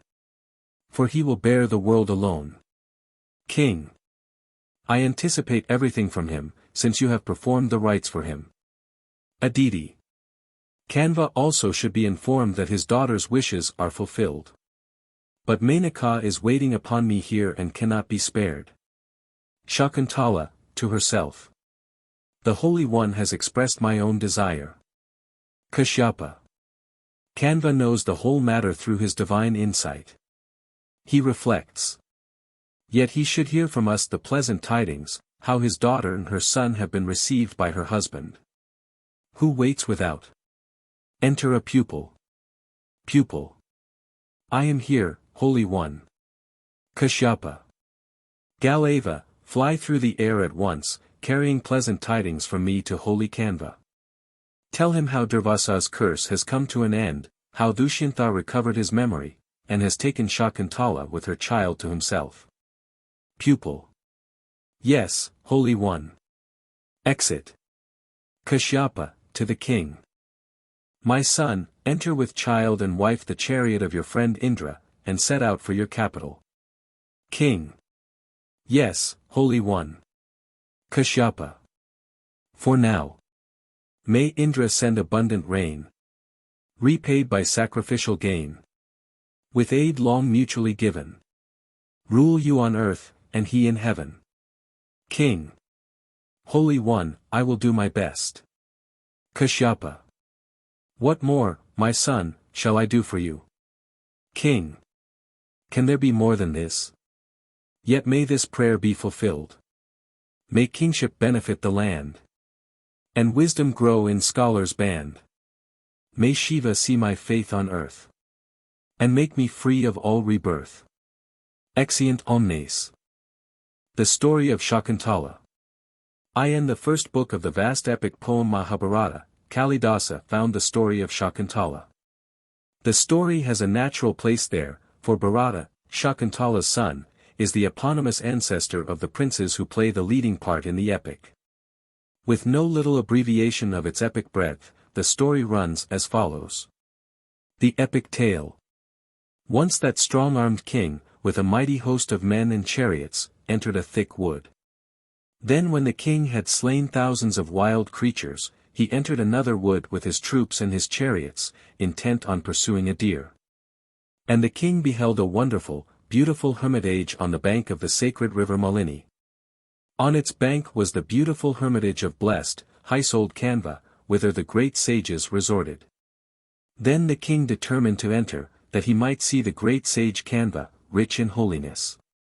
He laid aside the insignia of royalty and went on alone, but did not see the austere sage in the hermitage. Then, when he did not see the sage, and perceived that the hermitage was deserted, he cried aloud, "Who is here?" Until the forest seemed to shriek. Hearing his cry, a maiden, lovely as Shri, came from the hermitage, wearing a hermit garb. "Welcome," she said at once, greeting him, and smilingly added, "What may be done for you?" Then the king said to the sweet-voiced maid, "I have come to pay reverence to the holy sage Kanva. Where has the blessed one gone, sweet girl? Tell me this, lovely maid." Shakuntala said, "My blessed father has gone from the hermitage to gather fruits. Wait a moment. You shall see him when he returns." The king did not see the sage, but when the lovely girl of the fair hips and charming smile spoke to him, he saw that she was radiant in her beauty, yes, in her hard vows and self-restraint all youth and beauty, and he said to her, "Who are you? Whose are you, lovely maiden? Why did you come to the forest? Whence are you, sweet girl, so lovely and so good? Your beauty stole my heart at the first glance. I wish to know you better.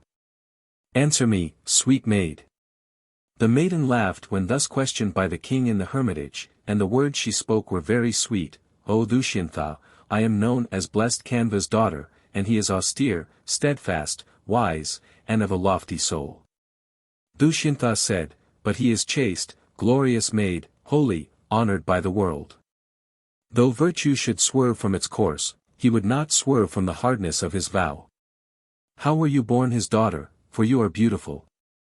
I am in great perplexity about this. Pray remove it." Shakuntala here explains how she is the child of a sage and a nymph, deserted at birth, cared for by birds, Shakuntas, found and reared by Kanva, who gave her the name Shakuntala. Dushyanta said, "You are clearly a king's daughter, sweet maiden, as you say. Become my lovely wife. Tell me, what shall I do for you? Let all my kingdom be yours today. Become my wife, sweet maid." Shakuntala said, "Promise me truly what I say to you in secret. The son that is born to me must be your heir. If you promise, Dushyanta, I will marry you." "So be it," said the king without thinking, and added, "I will bring you too to my city, sweet smiling girl." So the king took the faultlessly graceful maiden by the hand and dwelt with her.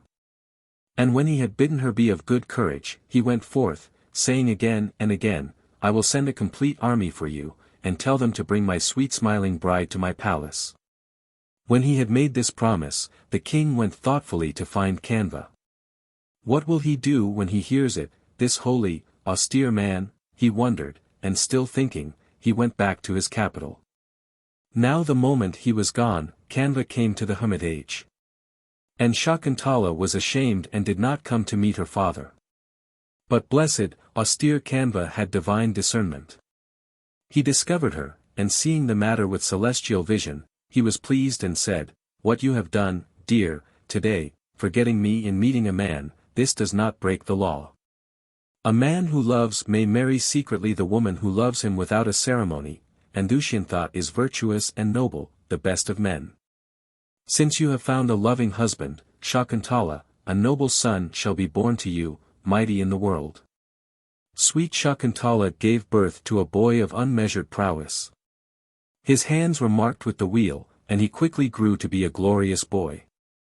As a 6 years child in Kanva's hermitage he rode on the backs of lions, tigers, and boars near the hermitage, and tamed them, and ran about playing with them.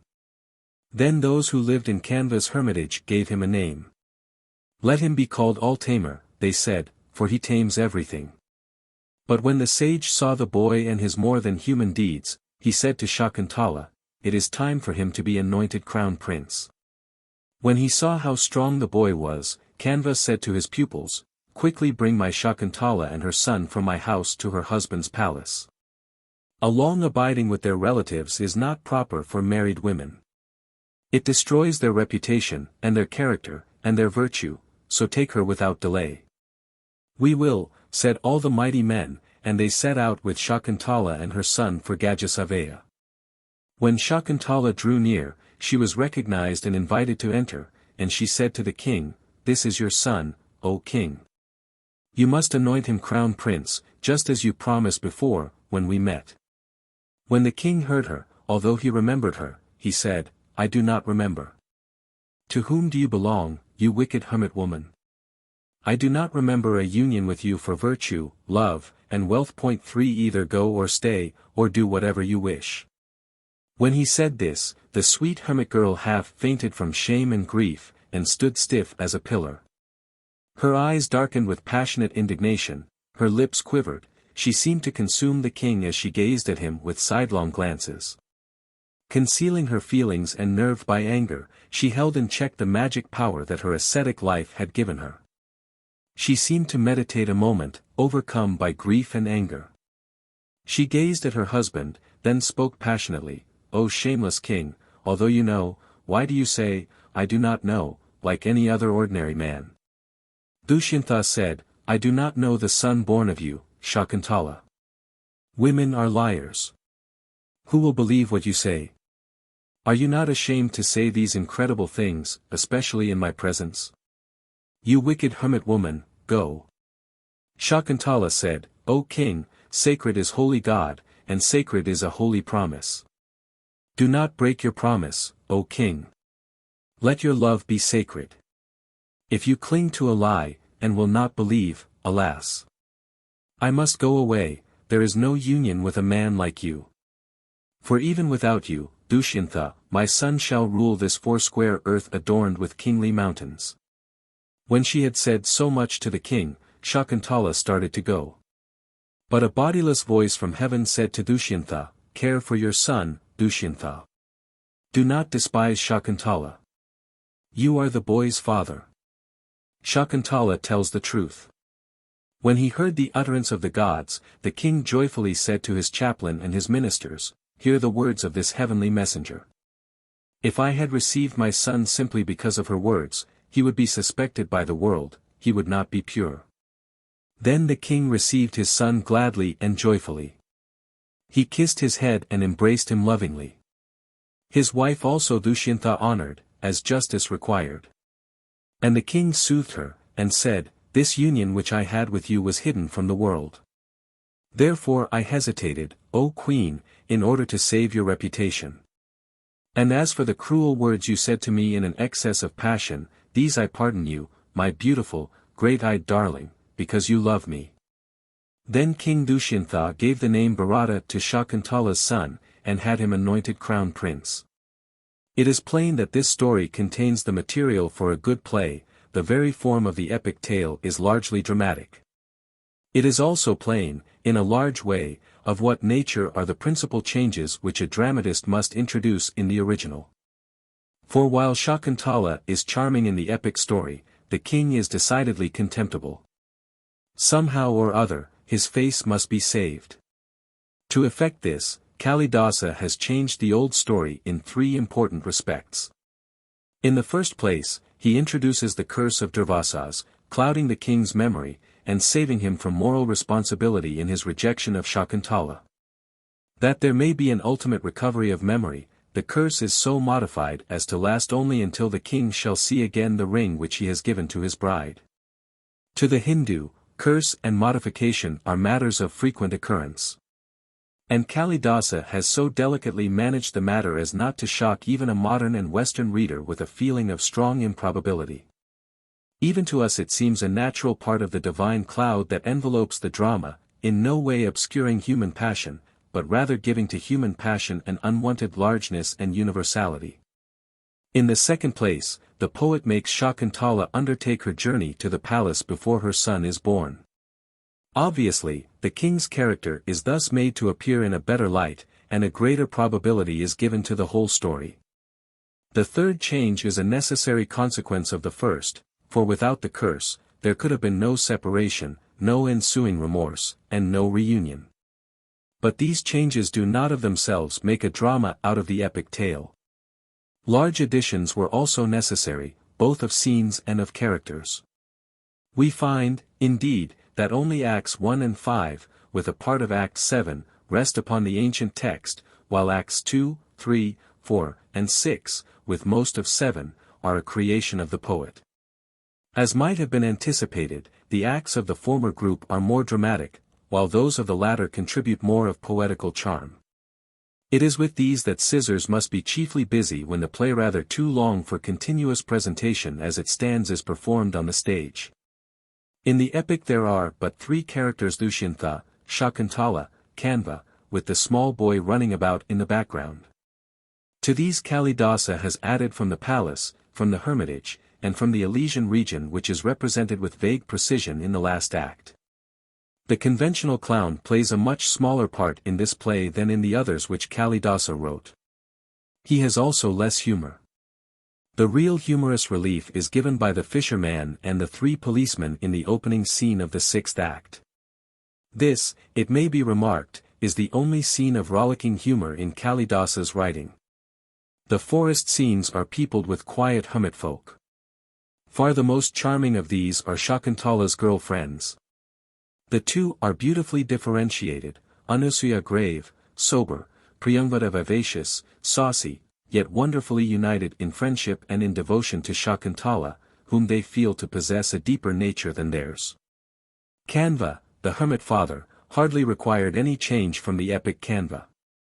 It was a happy thought to place beside him the staid, motherly Gautami. The small boy in the last act has magically become an individual in Kalidasa's hands. In this act too are the creatures of a higher world, their majesty not rendered too precise.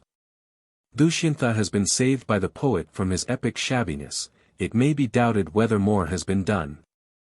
There is in him, as in some other Hindu heroes, a shade too much of the meditative to suit our ideal of more alert and ready manhood. But all the other characters sink into insignificance beside the heroine. Shakuntala dominates the play.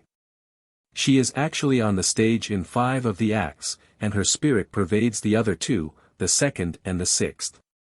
Shakuntala has held captive the heart of India for 1500 years, and wins the love of increasing thousands in the West. For so noble a union of sweetness with strength is one of the miracles of art. Though lovely women walk the world today, by tens of thousands, there is none so fair. In all that exhibition and display, with her most perfect beauty to compare. Because it is a most perfect beauty of soul no less than of outward form. Her character grows under our very eyes. When we first meet her, she is a simple maiden, knowing no greater sorrow than the death of a favorite dear. When we bid her farewell, she has passed through happy love, the mother's joys and pains, most cruel humiliation and suspicion, and the reunion with her husband, proved at last not to have been unworthy. And each of these great experiences has been met with a courage and a sweetness to which no words can render justice. Kalidasa has added much to the epic tale, yet his use of the original is remarkably minute. A list of the epic suggestions incorporated in his play is long. But it is worth making, in order to show how keen is the eye of genius. Thus the king lays aside the insignia of royalty upon entering the grove, Act 1. Shakuntala appears in hermit garb, a dress of bark, Act 1. The quaint derivation of the heroine's name from Shakuntala is used with wonderful skill in a passage, Act 7, which defies translation, as it involves a play on words. The king's anxiety to discover whether the maiden's father is of a caste that permits her to marry him is reproduced, Act 1. The marriage without a ceremony is retained, Act 4, but robbed of all offense. Kanva's celestial vision, which made it unnecessary for his child to tell him of her union with the king, is introduced with great delicacy, Act 4. The curious formation of the boy's hand which indicated imperial birth adds to the king's suspense, Act 7. The boy's rough play with wild animals is made convincing, Act 7, and his very nickname All-Tamer is preserved, Act 7. Kanva's worldly wisdom as to husband and wife dwelling together is reproduced, Act 4. No small part of the give and take between the king and Shakuntala is given, Act V, but with a new dignity. Of the construction of the play I speak with diffidence. It seems admirable to me, the apparently undue length of some scenes hardly constituting a blemish, as it was probably intended to give the actors considerable latitude of choice and excision. Several versions of the text have been preserved. It is from the longer of the two more familiar ones that the translation in this volume has been made. In the warm discussion over this matter, certain technical arguments of some weight have been advanced in favor of this choice. There is also a more general consideration which seems to me of importance. I find it hard to believe that any lesser artist could pad such a masterpiece, and pad it all over, without making the fraud apparent on almost every page. The briefer version, on the other hand, might easily grow out of the longer, either as an acting text, or as a schoolbook. We cannot take leave of Shakuntala in any better way than by quoting the passage 4 in which Levi's imagination has conjured up the memorable premiere when Shakuntala saw the light, in the presence of Vikramaditya and his court. La fête du printemps approche. Ujjayini, la ville aux riches marchands et la capitale intellectuelle de l'Inde, glorious et prospère sous un roi victorieux et sage, s'y prépare à célébrer la solennité avec un pompe digne de son opulence et de son gout. L'auteur applaudi de Malavika, le poète dont le souple génie s'accommode sans effort autant de l'épopée au de l'élégie. Kalidasa vint d'achèver un comédie héroïque annoncée comme un chef d'œuvre par la voix de S.E.S. Amos. Le poète a S.E.S. comedians, il a épreuves et dresses à sa manière avec Malavika. Les comédiens souvrant leur poète familiar, devenus leur maître et leur ami. Leur solide instruction, leur gout et pure reconnaissant les qualités maîtresses de l'œuvre, l'habilité de l'intrigue, le juste équilibre de sentiments, la fraîcheur de l'imagination. Vikramaditya entré, suivi de courtisans, et s'assioit sur son trône, ses femmes restant à sa gauche. À sa droite les rois vassaux accourus pour rendre leurs homages, les princes, les hauts fonctionnaires, les littérateurs et les savants, groupes autour de Verhamihira l'astrologue et d'Amarasiha le lexicographe. Tout à coup, les deux jolies figurantes places devant le rideau de la coulisse en écartant les plis, et duanta, l'arc et les flèches à la main, parait monter sur un char, son cocker taillant les renes. Lances à la poursuite d'une gazelle imaginaire, ils simulant par leurs gestes la rapidité de la course, leurs stances pittoresques et descriptives suggèrent à l'imagination un décor que la peinture serait impuissant à tracer. Its approachant de l'hermitage, le roi descend à terre, congédie le cocker, les chevaux et le char, entend les voix de jeunes filles et se cache. Un mouvement de curiosité agite les spectateurs. Fille d'une apsaras et création de Kalidasa, Shakuntala réunit tous les charms, l'actrice saura-t-elle répondre à l'attente de connaisseurs et réaliser l'idéal? Elle paraît, vêtue d'une simple tunique d'écorce que semble cacher ses formes et par un contraste habile les embellit encore. La ligne arrondie du visage, les yeux longs, d'un bleu sombre, languirieux, les seins opulents mal en prisons, les bras délicats laissant à deviner les buttes que le costume ascétique dérobe. Son attitude, ses gestes ravissant à la fois les regards et les cours, el pain, et voix est un chant. Le cours de Vikramaditya frémit d'une émotion sereine et profonde, un chef d'œuvre nouveau vint d'entrer dans l'immortalité. The two minor dramas. Malavika and Agnimitra. Malavika and Agnimitra is the earliest of Kalidasa's three dramas, and probably his earliest work. This conclusion would be almost certain from the character of the play, but is put beyond doubt by the following speeches of the prologue. Stage Director. The audience has asked us to present at this spring festival a drama called Malavika and Agnimitra, composed by Kalidasa. Let the music begin. Assistant. No, no. Shall we neglect the works of such illustrious authors as Basa, Samila, and Kaviputra? Can the audience feel any respect for the work of a modern poet, a Kalidasa? Stage Director. You are quite mistaken. Consider. Not all is good that bears an ancient name. Nor need we every modern poem blame. Wise men approve the good, or new, or old. The foolish critic follows where he's told. Assistant. The responsibility rests with you, sir. There is irony in the fact that the works of the illustrious authors mentioned have perished, that we should hardly know of their existence were it not for the tribute of their modest, youthful rival. But Kalidasa could not read the future. We can imagine his feelings of mingled pride and fear when his early work was presented at the spring festival before the court of King Vikramaditya. Without doubt the most polished and critical audience that could at that hour have been gathered in any city on earth. The play which sought the approbation of this audience shows no originality of plot, no depth of passion. It is a light, graceful drama of court intrigue. The hero, King Agnimitra, is an historical character of the 2nd century before Christ, and Kalidasa's play gives us some information about him that history can seriously consider. The play represents Agnimitra's father, the founder of the Sangha dynasty, as still living. As the seat of empire was in Patna on the Ganges, and as Agnimitra's capital is Vidisha the modern Bilsa, it seems that he served as regent of certain provinces during his father's lifetime. The war with the king of Vidarbha seems to be an historical occurrence, and the fight with the Greek cavalry force is an echo of the struggle with Menander, in which the Hindus were ultimately victorious. It was natural for Kalidasa to lay the scene of his play in Bilsa rather than in the far distant Patna, for it is probable that many in the audience were acquainted with the former city. It is to Bilsa that the poet refers again in the Cloud Messenger, where these words are addressed to the cloud. At thine approach, Dasharna land is blessed.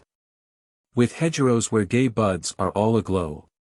With village trees alive with many a nest. A building by the old familiar crow. With lingering swans, with ripe rose apples darker show.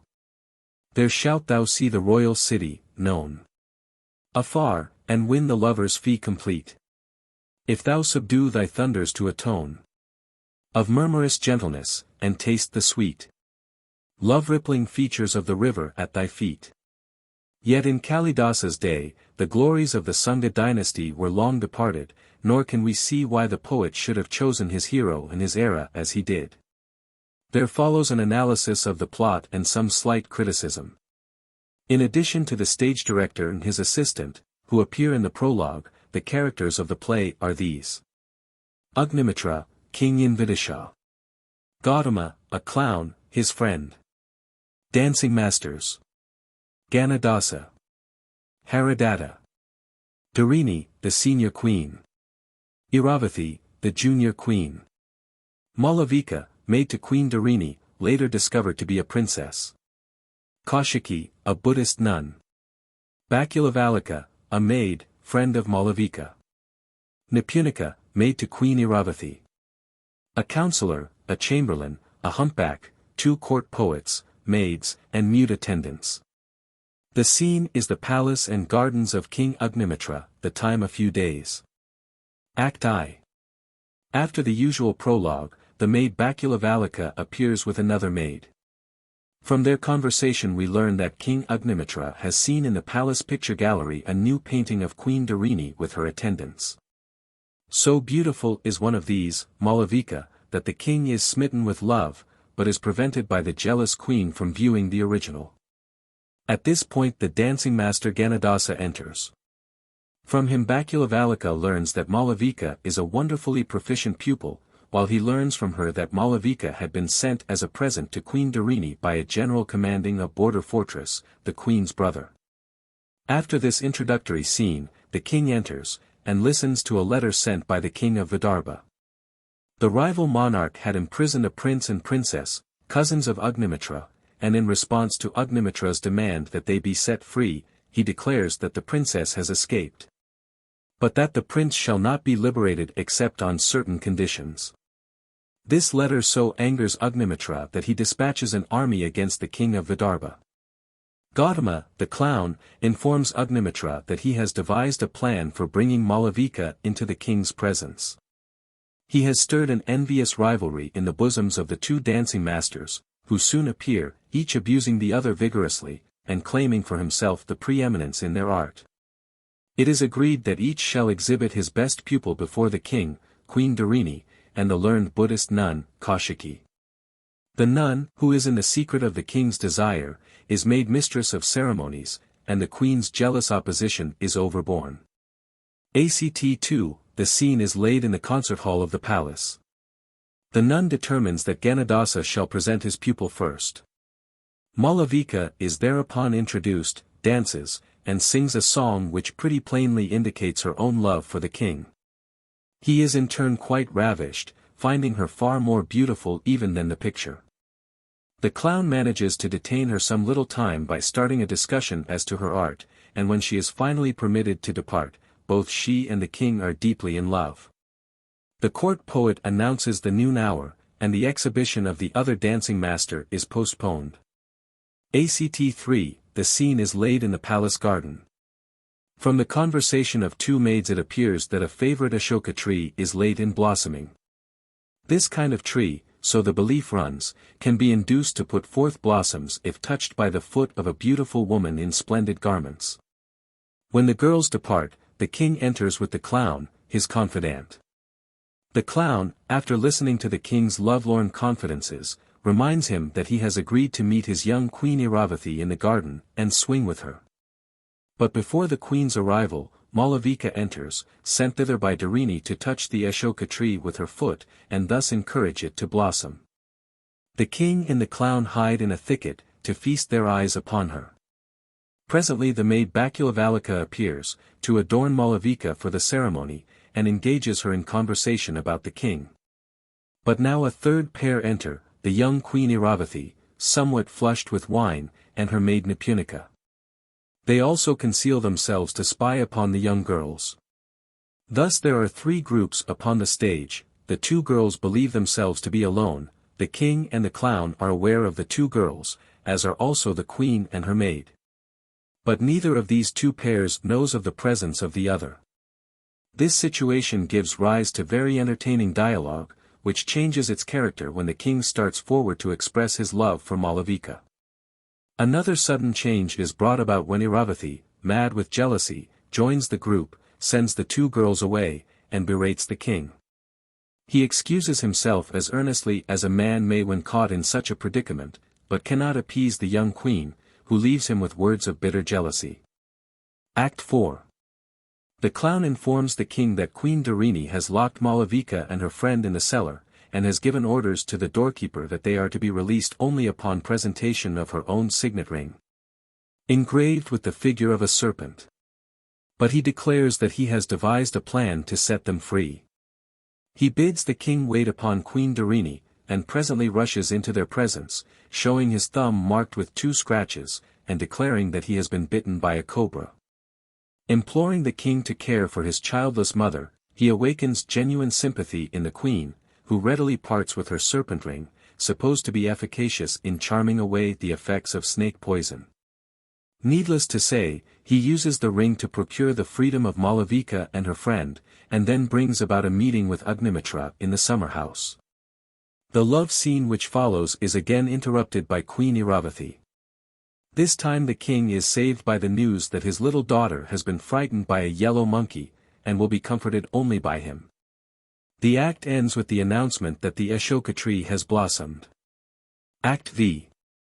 It now appears that Queen Dharini has relented and is willing to unite Malavika with the king, for she invites him to meet her under the Ashoka tree, and includes Malavika among her attendants. Word is brought that the army dispatched against the king of Vidarbha has been completely successful, and that in the spoil are included 2 maids with remarkable powers of song. These maids are brought before the company gathered at the tree, where they surprise everyone by falling on their faces before Malavika with the exclamation, "Our princess." Here the Buddhist nun takes up the tale. She tells how her brother, the counselor of the captive prince, had rescued her and Malavika from the king of Vidarbha, and had started for Agnimitra's court. On the way they had been overpowered by robbers, her brother killed, and she herself separated from Malavika. She had thereupon become a nun and made her way to Agnimitra's court, and had there found Malavika, who had been taken from the robbers by Agnimitra's general and sent as a present to Queen Dharini. She had not divulged the matter sooner, because of a prophecy that Malavika should be a servant for just 1 year before becoming a king's bride. This recital removes any possible objection to a union of Malavika and Agnimitra. To complete the king's happiness, there comes a letter announcing that his son by Dharini has won a victory over a force of Greek cavalry, and inviting the court to be present at the sacrifice which was to follow the victory. Thus everyone is made happy except the jealous young Queen Iravathi, now to be supplanted by Malavika, yet even she consents, though somewhat ungraciously, to the arrangements made. Criticism of the large outlines of this plot would be quite unjust, for it is completely conventional. In dozens of plays we have the same story: the king who falls in love with a maid-servant, the jealousy of his harem, the eventual discovery that the maid is of royal birth, and the addition of another wife to a number already sufficiently large. In writing a play of this kind, the poet frankly accepts the conventions. His ingenuity is shown in the minor incidents, in stanzas of poetical description, and in giving abundant opportunity for graceful music and dancing. When the play is approached in this way, it is easy to see the Griff du Lion in this, the earliest work of the greatest poet who ever sang repeatedly of love between man and woman, troubled for a time but eventually happy. For though there is in Agnimitra, as in all heroes of his type, something contemptible, there is in Malavika a sweetness, a delicacy, a purity, that make her no unworthy precursor of Sita, of Indumti, of the Yaksha's bride, and of Shakuntala. 2. Urvashi. The second of the 2 inferior dramas may be conveniently called Urvashi, though the full title is The Tale of Urvashi Won by Valor. When and where the play was first produced we do not know, for the prologue is silent as to these matters. It has been thought that it was the last work of Kalidasa, even that it was never produced in his lifetime. Some support is lent to this theory by the fact that the play is filled with reminiscences of Shakuntala, in small matters as well as in great, as if the poet's imagination had grown weary, and he were willing to repeat himself. Yet Urvashi is a much more ambitious effort than Malavika, and invites a fuller criticism, after an outline of the plot has been given. In addition to the stage director and his assistant, who appear in the prologue, the characters of the play are these. Pururavas, king in Pratisthana on the Ganges. Ayus, his son. Manavaka, a clown, his friend. Urvashi, a heavenly nymph. Kritraleka, another nymph, her friend. Ashanari, queen of Pururavas. Nipunika, her maid.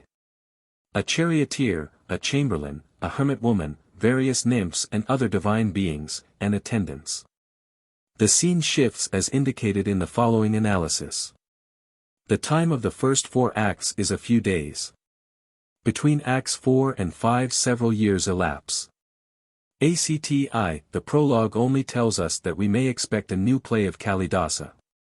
A company of heavenly nymphs then appear upon Mount Gold Peak wailing and calling for help. Their cries are answered by King Pururavas, who rides in a chariot that flies through the air. In response to his inquiries, the nymphs inform him that two of their number, Urvashi and Chitralekha, have been carried into captivity by a demon. The king darts in pursuit, and presently returns, victorious, with the two nymphs. As soon as Urvashi recovers consciousness, and has rejoined her joyful friends, it is made plain that she and the king have been deeply impressed with each other's attractions. The king is compelled to decline an invitation to visit paradise, but he and Urvashi exchange loving glances before they part. Act 2, the act opens with a comic scene in the king's palace. The clown appears, bursting with the secret of the king's love for Urvashi, which has been confided to him. He is joined by the maid Nipunika, commissioned by the queen to discover what it is that occupies the king's mind. She discovers the secret ingeniously, but without much difficulty, and gleefully departs.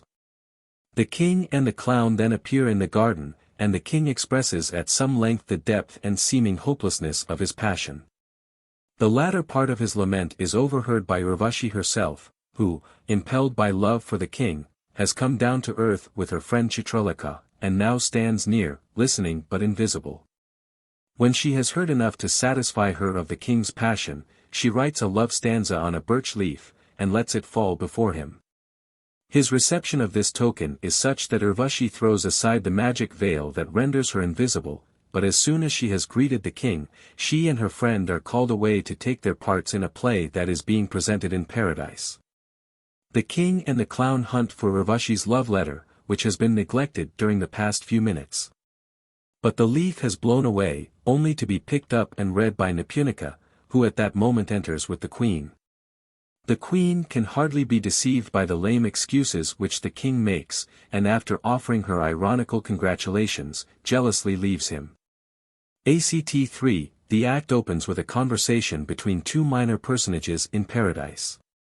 It appears that Urvashi had taken the heroine's part in the drama just presented there, and when asked, "On whom is your heart set?" had absent-mindedly replied, "On Pururavas." Heaven's stage director had thereupon cursed her to fall from paradise, but this curse had been thus modified, that she was to live on earth with Pururavas until he should see a child born of her, and was then to return. The scene shifts to Pururavas' palace. In the early evening, the chamberlain brings the king a message, inviting him to meet the queen on a balcony bathed in the light of the rising moon. The king betakes himself thither with his friend, the clown. In the midst of a dialogue concerning moonlight and love, Urvashi and Chitralekha enter from paradise, wearing as before veils of invisibility. Presently the queen appears and with humble dignity asks pardon of the king for her rudeness, adding that she will welcome any new queen whom he genuinely loves and who genuinely returns his love. When the queen departs, Urvashi creeps up behind the king and puts her hands over his eyes. Chitralekha departs after begging the king to make her friend forget paradise. Act 4.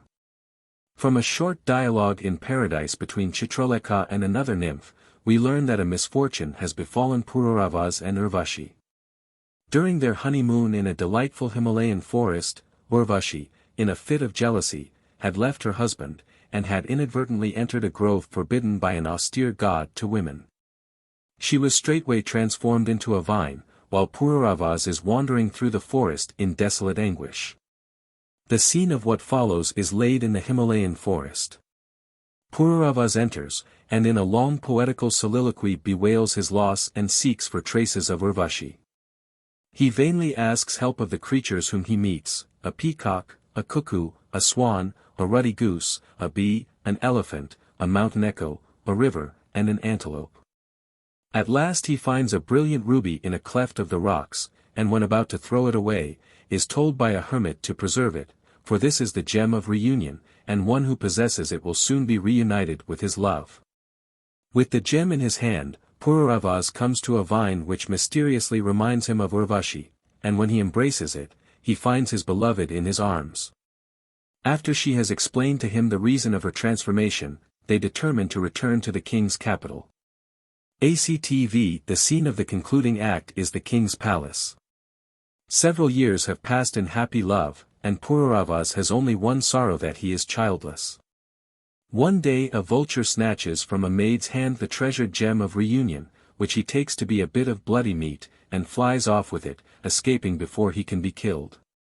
While the king and his companions lament the gem's loss, the chamberlain enters, bringing the gem and an arrow with which the bird had been shot.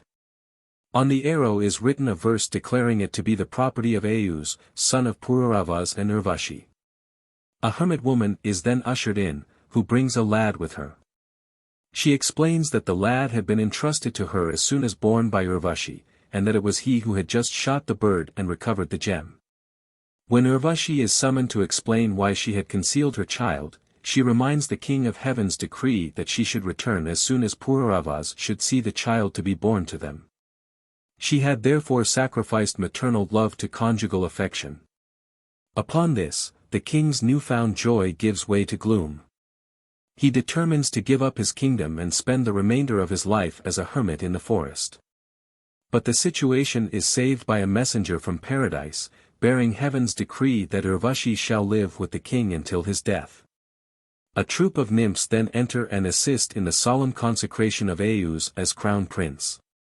The tale of Pururavas and Urvashi, which Kalidasa has treated dramatically, is first made known to us in the Rigveda.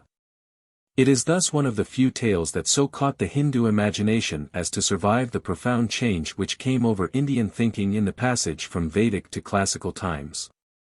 As might be expected from its history, it is told in many widely differing forms, of which the oldest and best may be summarized thus.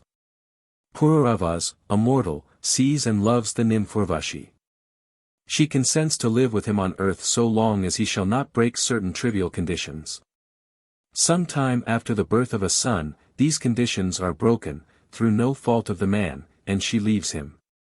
He wanders disconsolate, finds her, and pleads with her, by her duty as a wife, by her love for her child, even by a threat of suicide. She rejects his entreaties, declaring that there can be no lasting love between mortal and immortal, even adding, there are no friendships with women.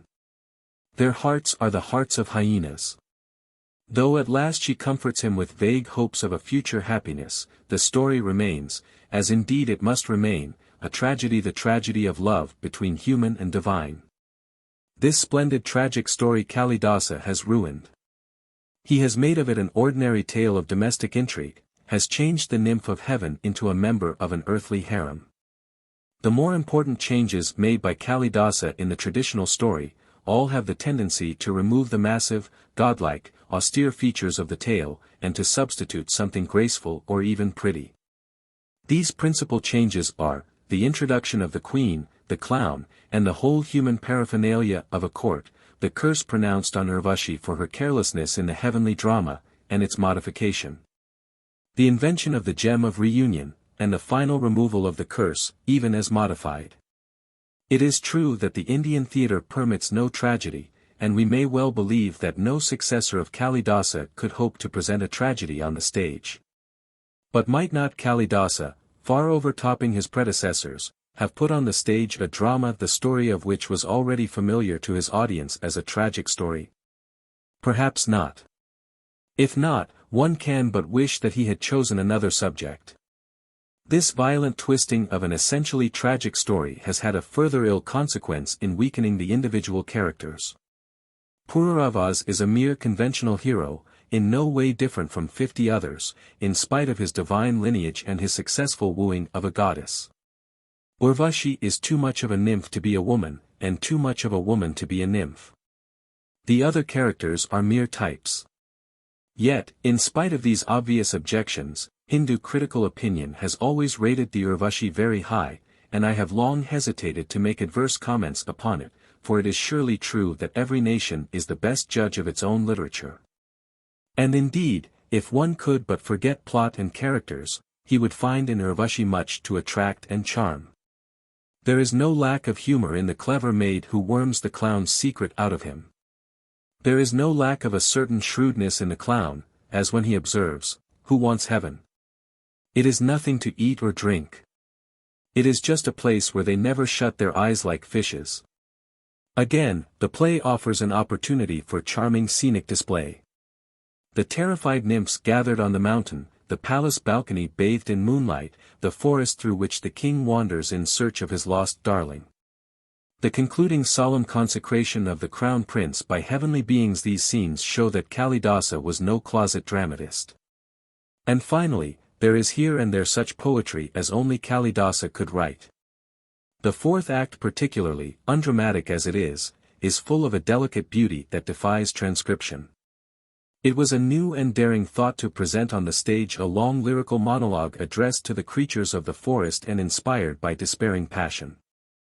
Nor must it be forgotten that this play, like all Indian plays, is an opera. The music and the dancing are lost. We judge it perforce unfairly, for we judge it by the text alone. If, in spite of all, the Urvashi is a failure, it is a failure possible only to a serene and mighty poet. The Dynasty of Raghu. The Dynasty of Raghu is an epic poem in 19 cantos. It consists of 1564 stanzas, or something over 6,000 lines of verse. The subject is that great line of kings who traced their origin to the sun, the famous solar line of Indian story. The bright particular star of the solar line is Rama, the knight without fear and without reproach, the Indian ideal of a gentleman. His story had been told long before Kalidasa's time in the Ramayana, an epic which does not need to shun comparison with the foremost epic poems of Europe. In the Dynasty of Raghu, too, Rama is the central figure. Yet in Kalidasa's poem there is much detail concerning other princes of the line. The poem thus naturally falls into three great parts: first, the four immediate ancestors of Rama, cantos 1 to 9, second, Rama, cantos 10 to 15. Third, certain descendants of Rama, cantos 16 to 19. A somewhat detailed account of the matter of the poem may well precede criticism and comment. First canto. The journey to the hermitage. The poem begins with the customary brief prayer for Shiva's favor. God Shiva and his mountain bride. Like word and meaning unified. The world's great parents, I beseech. To join fit meaning to my speech. Then follow 9 stanzas in which Kalidasa speaks more directly of himself than elsewhere in his works. How great is Raghu's solar line! How feebly small are powers of mine! As if upon the ocean's swell I launched a puny cockle shell. The fool who seeks a poet's fame must look for ridicule and blame. Like tiptoe dwarf who fain would try to pluck the fruit for giants high. Yet I may enter through the door that mightier poets pierced of yore. A thread may pierce a jewel, but must follow where the diamond cut. Of kings who lived as saints from birth, who ruled to ocean shore on earth, who toiled until success was given, whose chariots stormed the gates of heaven, whose pious offerings were blessed, who gave his wish to every guest, whose punishments were as the crimes, who woke to guard the world betimes, who sought, that they might lavish, pelf, whose measured speech was truth itself, who fought victorious wars for fame, who loved in wives the mother's name, who studied all good arts as boys, who loved, in manhood, manhood's joys, whose age was free from worldly care, who breathed their lives away in prayer.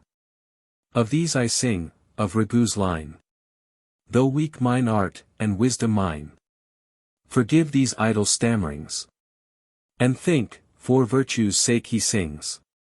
The good who hear me will be glad to pluck the good from out the bad. When ore is proved by fire, the loss is not of purest gold, but dross. After the briefest glance at the origin of the solar line, the poet tells of Rama's great-great-grandfather, King Dilepa. The detailed description of Dilepa's virtues has interest as showing Kalidasa's ideal of an aristocrat. A brief sample must suffice here. He practiced virtue, though in health. Won riches, with no greed for wealth.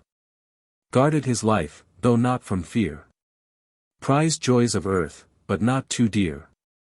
His virtuous foes he could esteem like bitter drugs that healing seem. The friends who sinned he could forsake, like fingers bitten by a snake.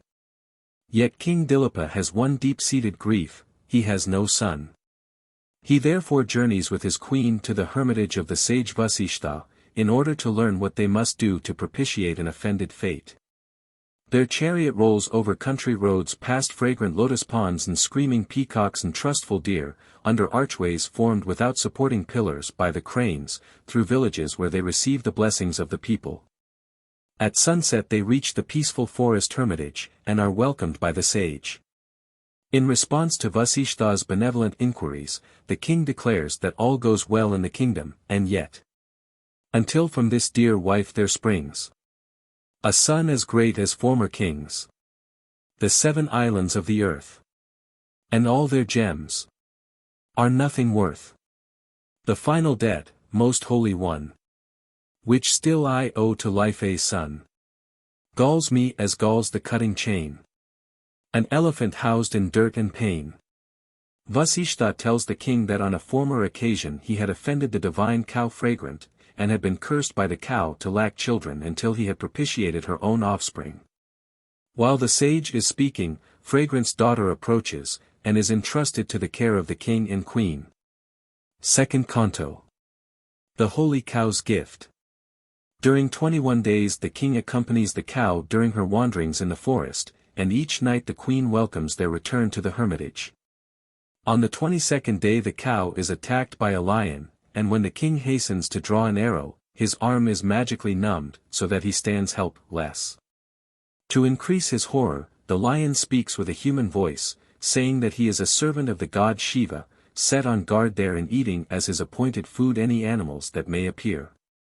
Dilipa perceives that a struggle with earthly weapons is useless, and begs the lion to accept his own body as the price of the cow's release.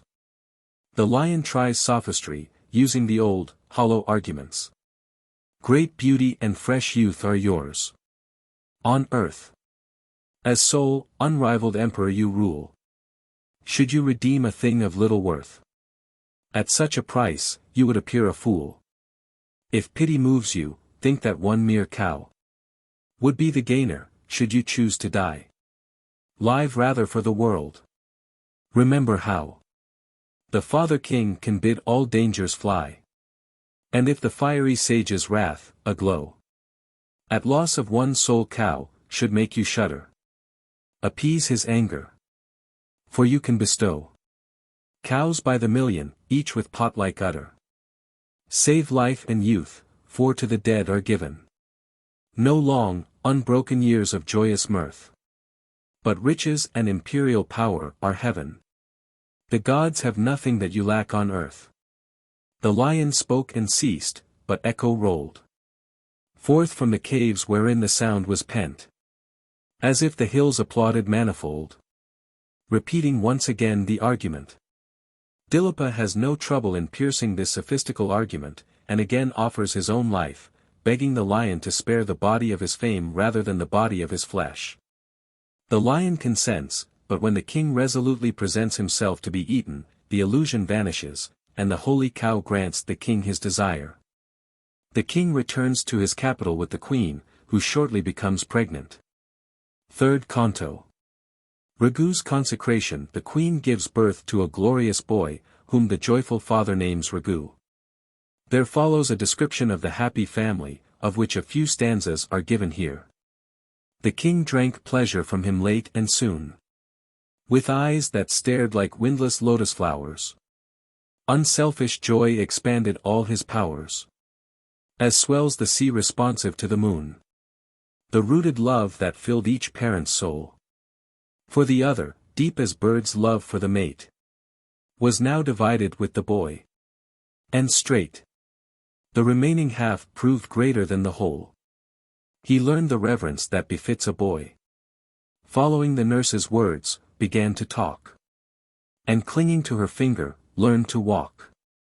These childish lessons stretched his father's joy, who clasped the baby to his breast, and thrilled to feel the nectar touch upon his skin. Half closed his eyes, the father's bliss to win.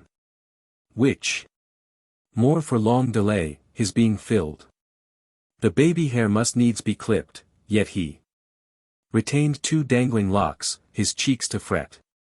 And down the river of the alphabet he swam, with other boys, to learning see religion's rites, and what good learning suits a prince, he had from teachers old and wise. Not there's the pain of barren enterprise, for effort spent on good material, fruits. This happy childhood is followed by a youth equally happy. Raghu is married and made crown prince. He is entrusted with the care of the horse of sacrifice 5 and when Indra, king of the gods, steals the horse, Raghu fights him. He cannot overcome the king of heaven, yet he acquits himself so creditably that he wins Indra's friendship.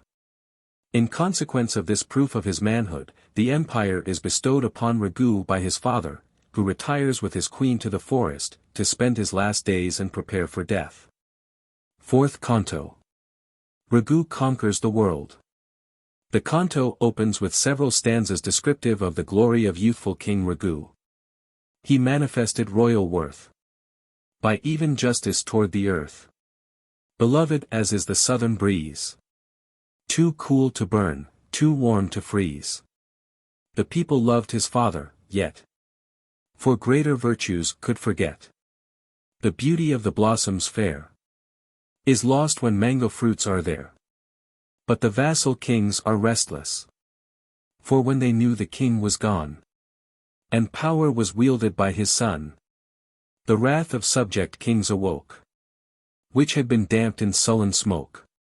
Raghu therefore determines to make a warlike progress through all India. He marches eastward with his army from his capital Ayodhya, the name is preserved in the modern Oudh, to the Bay of Bengal, then south along the eastern shore of India to Cape Comorin. Then north along the western shore until he comes to the region drained by the Indus, finally east through the tremendous Himalaya range into Assam, and thence home. The various nations whom he encounters, Hindus, Persians, Greeks, and White Huns, all submit either with or without fighting. On his safe return, Raghu offers a great sacrifice and gives away all his wealth. 6. 5th Canto. Aya goes wooing. While King Raghu is penniless, a young sage comes to him, desiring a huge sum of money to give to the teacher with whom he has just finished his education. The king, unwilling that any suppliant should go away unsatisfied, prepares to assail the god of wealth in his Himalayan stronghold, and the god, rather than risk the combat, sends a rain of gold into the king's treasury. This gold King Raghu bestows upon the sage, who gratefully uses his spiritual power to cause a son to be born to his benefactor. In course of time, the son is born and the name Aya is given to him. We are here introduced to Prince Aya, who is a kind of secondary hero in the poem, inferior only to his mighty grandson, Rama.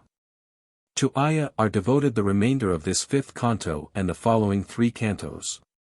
And these Aya cantos are among the loveliest in the epic. When the prince has grown into young manhood, he journeys to a neighboring court to participate in the marriage reception of Princess Indumti.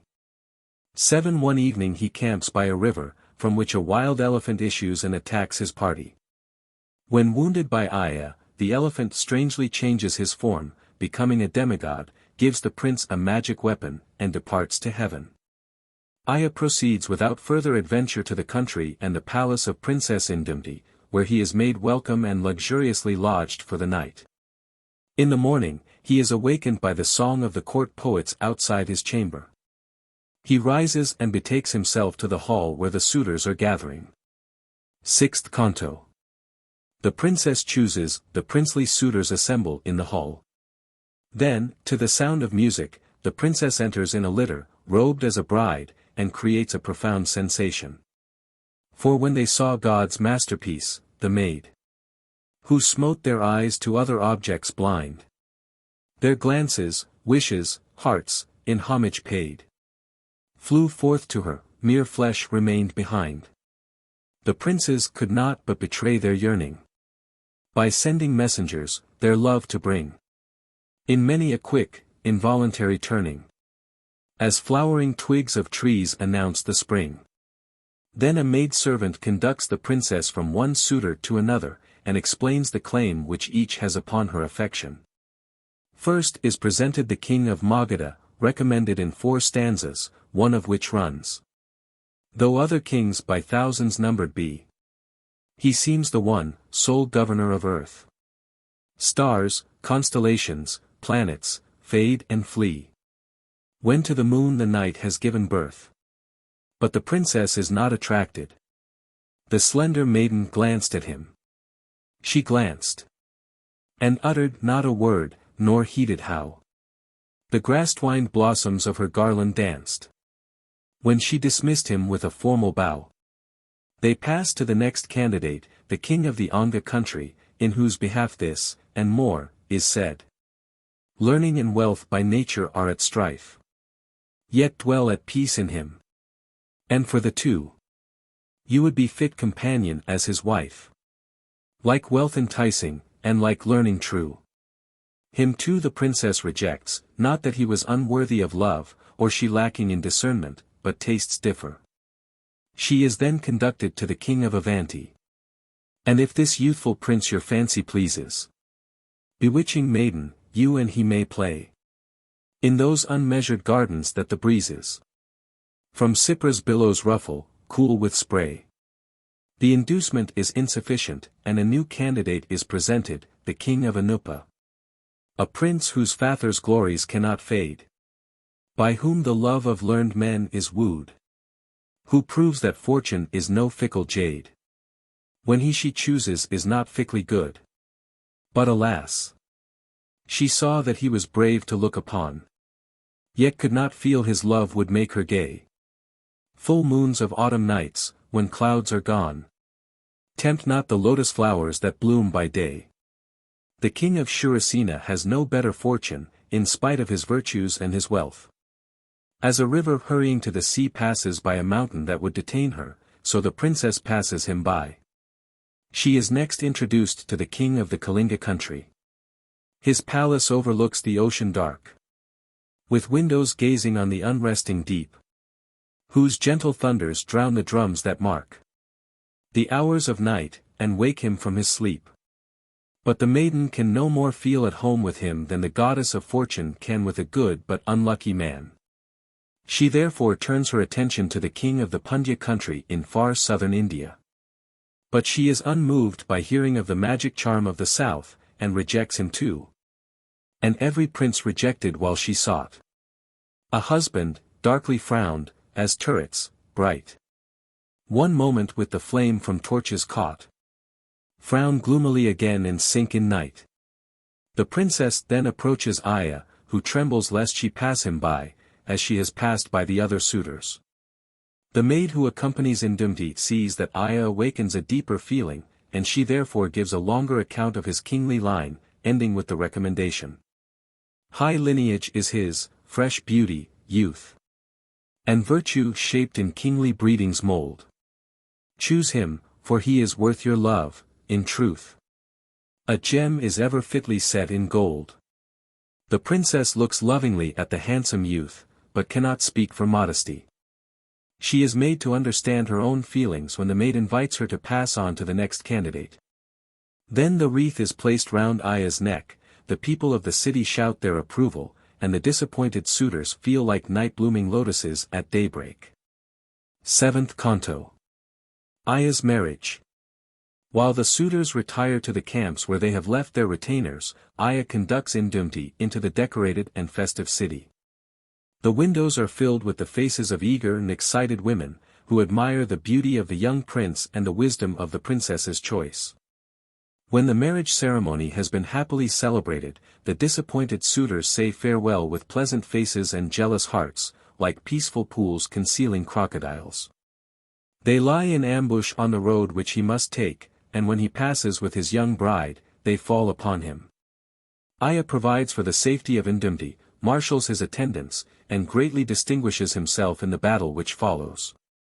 Finally he uses the magic weapon, given him by the demigod, to benumb his adversaries, and leaving them in this helpless condition, returns home.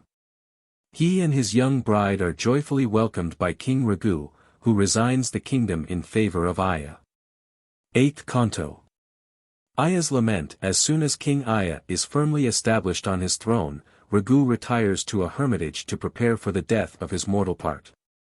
After some years of religious meditation he is released, attaining union with the eternal spirit which is beyond all darkness. His obsequies are performed by his dutiful son. Indumti gives birth to a splendid boy, who is named Dashratha. One day, as the queen is playing with her husband in the garden, a wreath of magic flowers falls upon her from heaven, and she dies. The stricken king clasps the body of his dead beloved, and laments over her. If flowers that hardly touch the body, slay it. The simplest instruments of fate may bring destruction, and we have no power to stay it. Then must we live in fear of everything? No. Death was right. He spared the sterner anguish. Through gentle flowers your gentle life was lost. As I have seen the lotus fade and languish, when smitten by the slow and silent frost. Yet God is hard. With unforgiving rigor, He forged a bolt to crush this heart of mine. He left the sturdy tree its living vigor, but stripped away and slew the clinging vine. Through all the years, dear, you would not reprove me, though I offended. Can you go away? Sudden, without a word. I know you love me, and I have not offended you today. You surely thought me faithless, to be banished, as light of love and gambler, from your life. Because without a farewell word, you vanished, and never will return, sweet smiling wife. The warmth and blush that followed after kisses is still upon her face, to madden me. For life is gone, 'tis only life she misses. A curse upon such life's uncertainty. I never wronged you with a thought unspoken, still less with actions. Whither are you flown? Though king in name, I am a man heartbroken. For power and love took root in you alone. Your bee-black hair from which the flowers are peeping, dear, wavy hair that I have loved so well, stirs in the wind until I think you sleeping, soon to return and make my glad heart swell. Awake, my love. Let only life be given, and choking griefs that stifle now, will flee, as darkness from the mountain cave is driven by magic herbs that glitter brilliantly. The silent face, round which the curls are keeping their scattered watch, is sad to look upon, as in the night some lonely lily, sleeping, when musically humming bees are gone.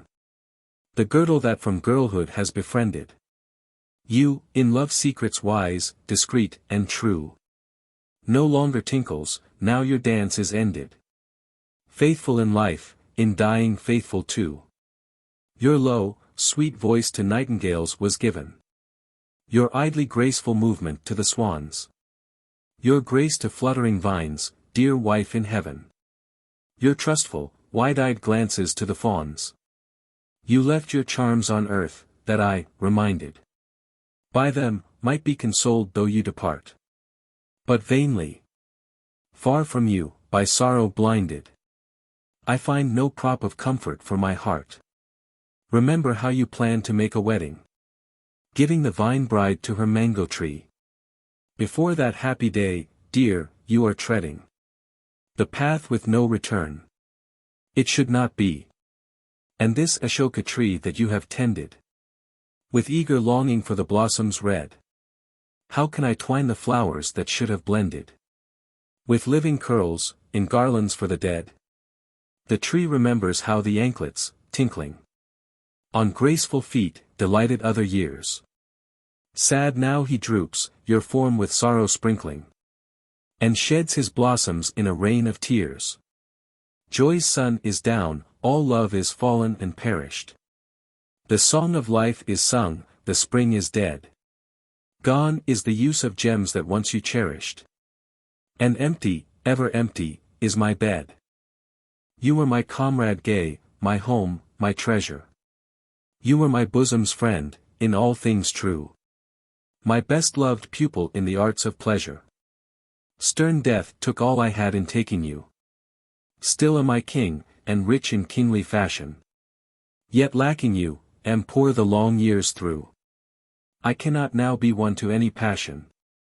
For all my passions centered, dear, in you.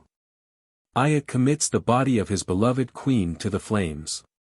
A holy hermit comes to tell the king that his wife had been a nymph of heaven in a former existence, and that she has now returned to her home. But Aya cannot be comforted. He lives 8 weary years for the sake of his young son, then is reunited with his queen in paradise. 9th Canto. The Hunt. This canto introduces us to King Dushyanta, father of the heroic Rama. It begins with an elaborate description of his glory, justice, prowess, and piety, then tells of the 3 princesses who became his wives, Kausalya, Kaikeyi, and Sumitra. In the beautiful springtime he takes an extended hunting trip in the forest, during which an accident happens, big with fate. He left his soldiers far behind one day. In the wood, and following where deer tracks lay. Came with his weary horse adrip with foam. To river banks where hermits made their home. And in the stream he heard the water fill. Ajar. He heard it ripple clear and shrill. And shot an arrow, thinking he had found a trumpeting elephant, toward the gurgling sound. Such actions are forbidden to a king. Yet Dushyanta sinned and did this thing. For even the wise and learned man is minded to go astray, by selfish passion blinded. He heard the startling cry, "My father, rise!" Among the reeds, rode up. Before his eyes he saw the jar, the wounded hermit boy. Remorse transfixed his heart and killed his joy. He left his horse, this monarch famous far. Asked him who drooped upon the water jar. His name, and from the stumbling accents knew. A hermit youth, of lowly birth but true. The arrow still undrawn, the monarch bore him to his parents who, afflicted sore with blindness, could not see their only son dying, and told them what his hand had done. The murderer then obeyed their sad behest, and drew the fixed arrow from his breast. The boy lay dead, the father cursed the king. With tear-stained hands, to equal suffering. In sorrow for your son you too shall die. An old, old man, he said, as sad as I. Poor, trodden snake. He used his venomous sting. Then heard the answer of the guilty king. Your curse is half a blessing if I see the longed-for son who shall be born to me. The scorching fire that sweeps the well-plowed field may burn indeed, but stimulates the yield. The deed is done, what kindly act can I perform who, pitiless, deserve to die? Bring wood, he begged, and build a funeral pyre, that we may seek our son through death by fire. The king fulfilled their wish. And while they burned in mute, sin-stricken sorrow he returned, hiding death's seed within him, as the sea hides magic fire that burns eternally. Thus is foreshadowed the birth of Rama, his banishment, and the death of his father. Cantos 10 to 15 form the kernel of the epic, for they tell the story of Rama, the mighty hero of Raghu's line. In these cantos Kalidasa attempts to present anew, with all the literary devices of a more sophisticated age, the famous old epic story sung in masterly fashion by the author of the Ramayana. As the poet is treading ground familiar to all who hear him, the action of these cantos is very compressed. 10th Canto. The Incarnation of Rama. While Dushyanta, desiring a son, is childless, the gods, oppressed by a giant adversary, betake themselves to Vishnu, seeking aid. They sing a hymn of praise, a part of which is given here. O thou who didst create this all! Who dost preserve it, lest it fall? Who wilt destroy it and its ways? To thee, O Triune Lord, be praise. As into heaven's water run the tastes of earth, yet it is one. So thou art all the things that range the universe, yet dost not change. Far, far removed, yet ever near. Untouched by passion, yet austere. Sinless, yet pitiful of heart. Ancient, yet free from age thou art. Though uncreate, thou seekest birth. Dreaming, thou watchest heaven and earth. Passionless, smitest low thy foes. Who knows thy nature, Lord? Who knows? Though many different paths, O Lord, may lead us to some great reward, they gather and are merged in thee. Like floods of Ganges in the sea.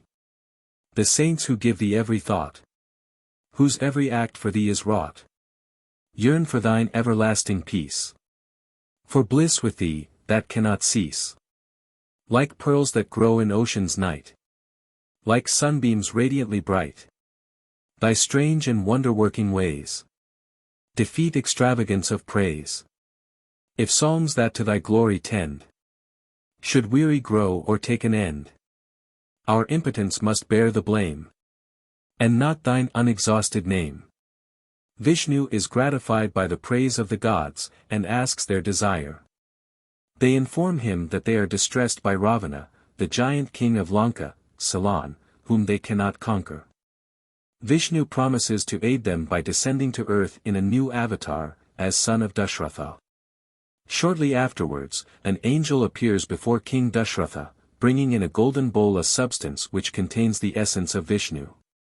The king gives it to his 3 wives, who thereupon conceive and dream wonderful dreams. Then Queen Kausalya gives birth to Rama, Queen Kaikeyi to Bharata, Queen Sumitra to twins, Lakshmana and Shatrughna. Heaven and earth rejoice. The 4 princes grow up in mutual friendship, yet Rama and Lakshmana are peculiarly drawn to each other, as are Bharata and Shatrughna. So beautiful and so modest are the 4 boys that they seem like incarnations of the 4 things worth living for: virtue, money, love, and salvation. 11th Canto. The victory over Rama with the axe. At the request of the holy hermit Vishvamitra, the 2 youths Rama and Lakshmana visit his hermitage, to protect it from evil spirits. The 2 lads little suspect, on their maiden journey, how much of their lives will be spent in wandering together in the forest. On the way they are attacked by a giantess, whom Rama kills, the first of many giants who are to fall at his hand. He is given magic weapons by the hermit, with which he and his brother kill other giants, freeing the hermitage from all annoyance. The 2 brothers then travel with the hermit to the city of Mithila, attracted thither by hearing of its king, his wonderful daughter, and his wonderful bow. The bow was given him by the god Shiva, no man has been able to bend it. And the beautiful princess's hand is the prize of any man who can perform the feat. On the way thither, Rama brings to life Ahulya, a woman who in a former age had been changed to stone for unfaithfulness to her austere husband, and had been condemned to remain a stone until trodden by Rama's foot. Without further adventure, they reach Mithila, where the hermit presents Rama as a candidate for the bending of the bow. The king beheld the boy, with beauty blessed, and famous lineage. He sadly thought how hard it was to bend the bow, distressed, because his child must be so dearly bought. He said, O Holy One, a mighty deed, that full-grown elephants with greatest pain could hardly be successful in, we need not ask of elephant cubs. It would be vain. For many splendid kings of valorous name, bearing the scars of many a hard-fought day, have tried and failed, then, covered with their shame, have shrugged their shoulders, cursed, and strode away. Yet when the bow is given to the youthful Rama, he not only bends, but breaks it. He is immediately rewarded with the hand of the princess Sita, while Lakshmana marries her sister. On their journey home with their young brides, dreadful portents appear, followed by their cause, a strange being called Rama with the axe, who is carefully to be distinguished from Prince Rama. This Rama with the axe is a Brahmin who has sworn to exterminate the entire warrior caste, and who naturally attacks the valorous prince. He makes light of Rama's achievement in breaking Shiva's bow, and challenges him to bend the mightier bow which he carries. This the prince succeeds in doing, and Rama with the axe disappears, shamed and defeated. The marriage party then continues its journey to Ayodhya. 12th Canto. The killing of Ravana, King Dushyanta prepares to anoint Rama crown prince, when Queen Kaikeyi interposes. On an earlier occasion she had rendered the king a service and received his promise that he would grant her 2 boons, whatever she desired.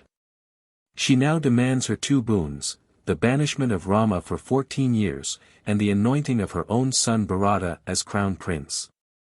Rama thereupon sets out for the Dandaka forest in southern India, accompanied by his faithful wife Sita and his devoted brother Lakshmana. The stricken father dies of grief, thus fulfilling the hermit's curse. Now Prince Bharata proves himself more generous than his mother. He refuses the kingdom, and is with great difficulty persuaded by Rama himself to act as regent during the 14 years. Even so, he refuses to enter the capital city, dwelling in a village outside the walls, and preserving Rama's slippers as a symbol of the rightful king.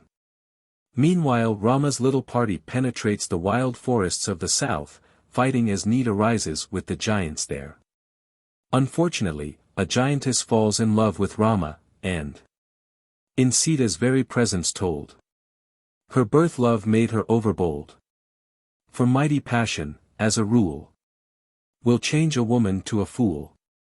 Scorned by Rama, laughed at by Sita, she becomes furious and threatening. Laugh on. Your laughter's fruit shall be commended to you. Gaze on me. I am a tigress, you shall know. Insulted by a feeble doe. Lakshmana thereupon cuts off her nose and ears, rendering her redundantly hideous. She departs, to return presently at the head of an army of giants, whom Rama defeats single-handed, while his brother guards Sita. The giantess then betakes herself to her brother, the terrible 10-headed Ravana, king of Ceylon. He succeeds in capturing Sita by a trick, and carries her off to his fortress in Ceylon. It is plainly necessary for Rama to seek allies before attempting to cross the straits and attack the stronghold. He therefore renders an important service to the monkey king Sugriva, who gratefully leads an army of monkeys to his assistance. The most valiant of these, Hanumat, succeeds in entering Ravana's capital, where he finds Sita, gives her a token from Rama, and receives a token for Rama. The army thereupon sets out and comes to the seashore, where it is reinforced by the giant Vibhishana, who has deserted his wicked brother Ravana. The monkeys hurl great boulders into the strait, thus forming a bridge over which they cross into Ceylon and besiege Ravana's capital. There ensue many battles between the giants and the monkeys, culminating in a tremendous duel between the champions, Rama and Ravana. In this duel Ravana is finally slain. Rama recovers his wife, and the principal personages of the army enter the flying chariot which had belonged to Ravana, to return to Ayodhya, for the 14 years of exile are now over. 13th Canto. The Return from the Forest. This canto describes the long journey through the air from Ceylon over the whole length of India to Ayodhya. As the celestial car makes its journey, Rama points out the objects of interest or of memory to Sita. Thus, as they fly over the sea, the form of ocean, infinitely changing, clasping the world and all its gorgeous state, unfathomed by the intellect's wide-ranging, is awful like the form of God, and great. He gives his billowy lips to many a river, that into his embrace with passion slips. Lover of many wives, a generous giver of kisses, yet demanding eager lips. Look back, my darling, with your fawn-like glances, upon the path that from your prison leads. See how the sight of land again entrances. How fair the forest, as the sea recedes. Then, as they pass over the spot where Rama searched for his stolen wife, there is the spot where, sorrowfully searching, I found an anklet on the ground one day. It could not tinkle, for it was not perching on your dear foot, but sad and silent lay. I learned where you were carried by the giant, from vines that showed themselves compassionate. They could not utter words, yet with their pliant branches they pointed where you passed of late. The deer were kind, for while the juicy grasses fell quite unheeded from each careless mouth, they turned wide eyes that said, "'Tis there she passes." The hours as weary captive, toward the south. There is the mountain where the peacocks screaming. And branches smitten fragrant by the rain. And madder flowers that woke at last from dreaming. Made unendurable my lonely pain. And mountain caves where I could scarce dissemble the woe I felt when thunder crashed anew. For I remembered how you used to tremble at thunder, seeking arms that longed for you. Rama then points out the spots in southern India where he and Sita had dwelt in exile, and the pious hermitages which they had visited, later, the holy spot where the Jumna river joins the Ganges. Finally, their distant home, unseen for 14 years, and the well-known river, from which spray-laden breezes come to them like cool, welcoming hands. When they draw near, Prince Bharata comes forth to welcome them, and the happy procession approaches the capital city. 14th Canto. Sita is put away. The exiles are welcomed by Queen Kausalya and Queen Sumitra with a joy tinged with deep melancholy. After the long-deferred anointing of Rama as king, comes the triumphal entry into the ancestral capital, where Rama begins his virtuous reign with his beloved queen most happily. For the very hardships endured in the forest turn into pleasures when remembered in the palace. To crown the king's joy, Sita becomes pregnant, and expresses a wish to visit the forest again. At this point, where an ordinary story would end, comes the great tragedy, the tremendous test of Rama's character. The people begin to murmur about the queen, believing that she could not have preserved her purity in the giant's palace. Rama knows that she is innocent, but he also knows that he cannot be a good king while the people feel as they do, and after a pitiful struggle, he decides to put away his beloved wife. He bids his brother Lakshmana take her to the forest, in accordance with her request, but to leave her there at the hermitage of the sage Valmiki. When this is done, and Sita hears the terrible future from Lakshmana, she cries, "Take reverent greeting to the queens, my mothers. And say to each with honor due her worth. My child is your son's child, and not another's. Oh, pray for him, before he comes to birth. And tell the king from me, you saw the matter. How I was guiltless proved in fire divine. Will you desert me for mere idle chatter? Are such things done in Raghu's royal line? Ah no. I cannot think you fickle-minded. For you were always very kind to me. Fate's thunderclap by which my eyes are blinded rewards my old, forgotten sins, I see. Oh, I could curse my life and quickly end it. For it is useless, lived from you apart. But that I bear within, and must defend it. Your life, your child and mine, beneath my heart. When he is born, I'll scorn my queenly station. Gaze on the sun, and live a hell on earth. That I may know no pain of separation. From you, my husband, in another birth. My king. Eternal duty bids you never forget a hermit who for sorrow faints. Though I am exiled from your bed forever, I claim the care you owe to all the saints. So she accepts her fate with meek courage. But when Rama's brother left her there to languish, and bore to them she loved her final word, she loosed her throat in an excess of anguish, and screamed as madly as a frightened bird. Trees shed their flowers, the peacock dances ended. The grasses dropped from mouths of feeding deer. As if the universal forest blended its tears with hers, and shared her woeful fear. While she laments thus piteously, she is discovered by the poet sage Valmiki, who consoles her with tender and beautiful words, and conducts her to his hermitage, where she awaits the time of her confinement. Meanwhile Rama leads a dreary life, finding duty but a cold comforter. He makes a golden statue of his wife, and will not look at other women. 15th Canto. Rama goes to heaven. The canto opens with a rather long description of a fight between Rama's youngest brother and a giant. On the journey to meet the giant, Shatrughna spends a night in Valmiki's hermitage, and that very night Sita gives birth to twin sons.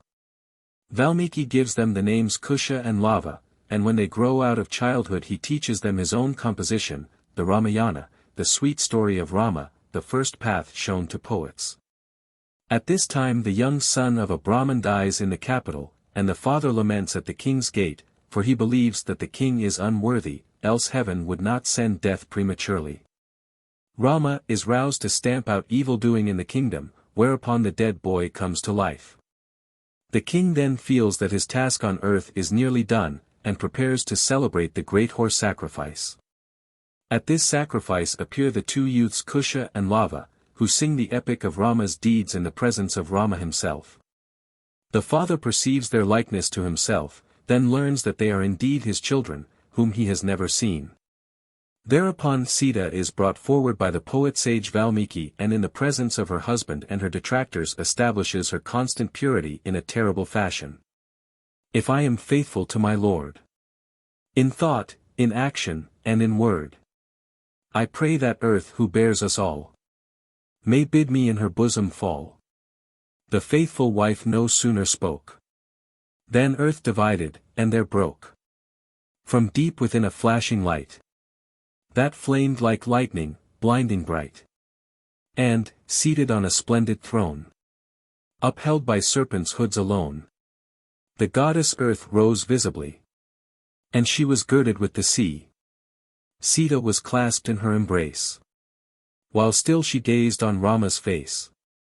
He cried aloud in wild despair. She sank, and left him standing there.